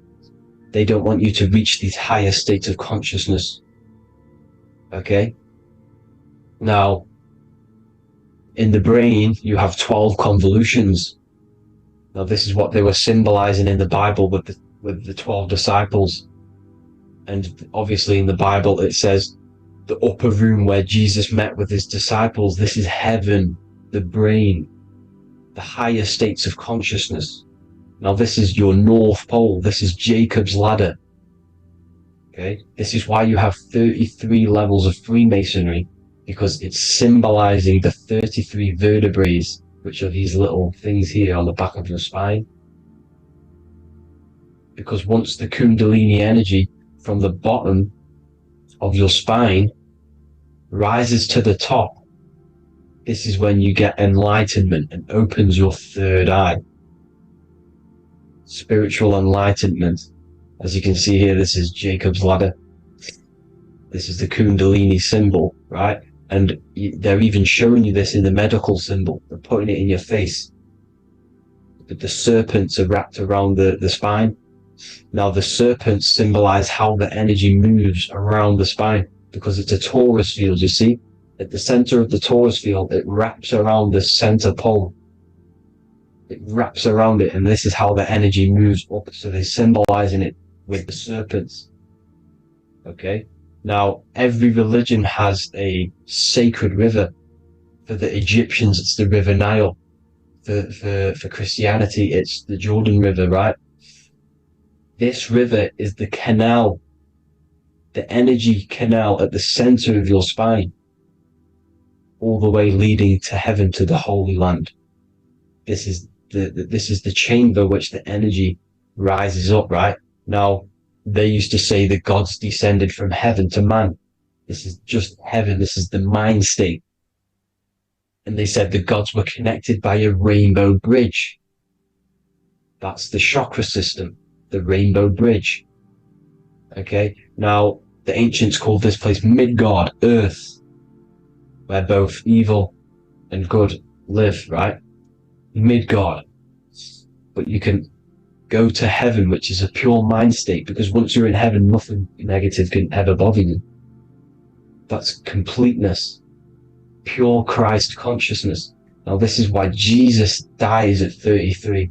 He didn't actually die, but it's symbolizing the death of the physical body. Not the death of the physical body, but his consciousness rising above the physical body to, as I said here, matter to spirit. Matter died off and he came spirit consciousness. This is symbolized by the 33 vertebrae, which is obviously the 33 levels of Freemasonry. And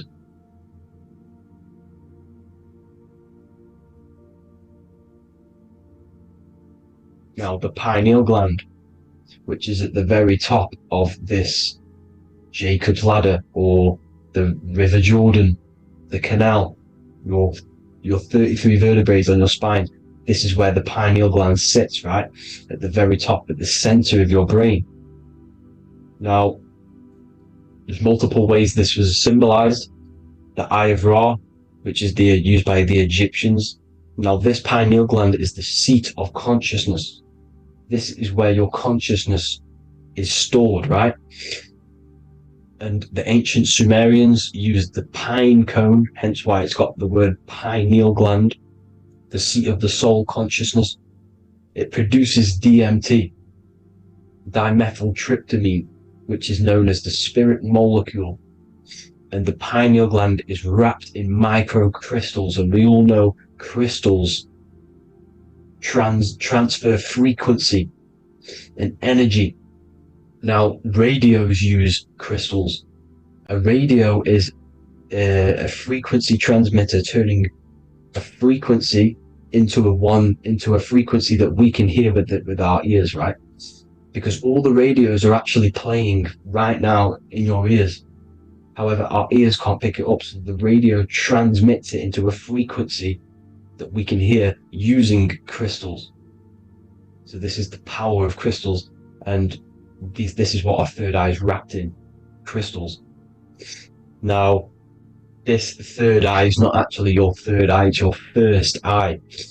When you're being materialized in your mother's womb, this is the first gland that is produced, and everything's built around it, because it is the consciousness. It is your consciousness. Your consciousness never dies, ever. It's an eternal essence. It lives forever. You never actually die. Only the mortal body dies. Now that's what we call life. Life is abided by time, and time is change, and change is what we call life, because everything's constantly moving and transforming into different things, right? Now let's not get off track. The pine cone is obviously, this is in the Vatican here. The pine cone is symbolized as the pineal gland, pine. And this is the opened pine cone. The opened pine cone means, or symbolizes, the awakened man, the awakened third eye. But the ones here, which the Sumerian gods are holding, these are shut pine cones, symbolizing the unawakened man. But let's not get confused, people. These gods were not gods. They are human beings just like you. They reached Christ consciousness. They are nothing more special than you. They just had the ability to reach Christ consciousness. And obviously their knowledge was far more intelligent than ours, far more advanced than ours. They knew the truth about this reality to the depths. Now, the ancient Hindus had a goddess called Kundalini, which is said that she descended by the means of a ladder or a cord from heaven, which is symbolizing the spinal cord. Now, this is what hickory hickory dock, the mouse went up the clock and came back down. This is all these stories, like Santa as well. Santa comes up and then down the chimney. This is symbolizing the Christ oil. There's an oil which is produced in your pineal gland, right? And this oil travels down the spine. And once it's down on the spine, you must have to raise your consciousness, just like I said with the chakras. You have to raise your consciousness, raise your vibration to heat up this oil and turn it into a gas. And it travels back up the spine through like the serpents up the spine, and this awakens the third eye once it's coming back up the spine and hits the pineal gland. This is the secret behind Santa and hickory hickory dock, because Santa comes down and feeds the presents and goes back up the chimney, and he lives in the North Pole, the positive pole. This is the North Pole, people, and the presence is your sacred oil. This oil, your physical body is the furnace. It's the spiritual furnace, which you have to heat up this oil by raising your frequency and turning it into a gas to rise up this chamber, the River Jordan, to your third eye, right? Now, this is an alchemical process. Your body is the alchemical furnace. It says in the Bible, if therefore thine eye be single, thy whole body shall be filled with light. I shouldn't have cut that out, but that's what it says. The light of the body is thine eye. If therefore thine eye be single, thy eye shall be filled, their body shall be filled with light. This is symbolizing the pineal gland, enlightening the body, the spiritual body, filled with light. Now, as I said, they want you kept down here, which is the root chakra, which is your animal nature, which is obviously mind, matter over mind. This is the symbol of Saturn, right? As you say, we're built of body, mind, and spirit, the Holy Trinity. That is the sun, moon, and earth. The sun's your soul, solar. Moon is your mind. Earth, which is the cross, which is your physical body, the 5 elements, right? So body, mind, and spirit. So the Saturn symbol is actually made out of the cross on top, which is the earth, and the moon on the bottom, which is symbolizing matter over mind, because earth is physical matter. You don't want to be matter over mind. You need to be mind over matter. See, they want you identifying as your physical body. They don't want you to realize you're an eternal consciousness. You're an eternal essence of consciousness which never dies. They want you trapped in your animal nature. And this is why the Baphomet has a goat head, because it's symbolizing your animal nature, which is evil. Not evil, but you're more likely to do evil things, right? Which brings bad karma. That's your animal side. This is why the Baphomet has an animal goat head. As you can see here, he's got the Kundalini energy here. So when you see the inverted cross, the cross is your body, as you can see here. The inverted cross means your chakras downwards, down here. Your head's down here. Your mind is down here. But your mind needs to be up here, which is the upwards cross, which is Christ consciousness. And as we all know, 7 colors of the rainbow, 7 planets, 7 chakras. Red light is low frequency and long range. This is why Saturn is the slowest moving celestial body. And it's the lowest chakra, because it's low frequency, long range. The moon being the crown chakra, which is high frequency. This is why the moon moves around the quickest. The moon is your crown chakra, which moon in mind. See, so there are multiple ways of your chakras becoming blocked. Now, each chakra has a specific intelligence. It has a specific thing that it's doing for the body, right? Now, this can be overused. It can be abused. For example, masturbation.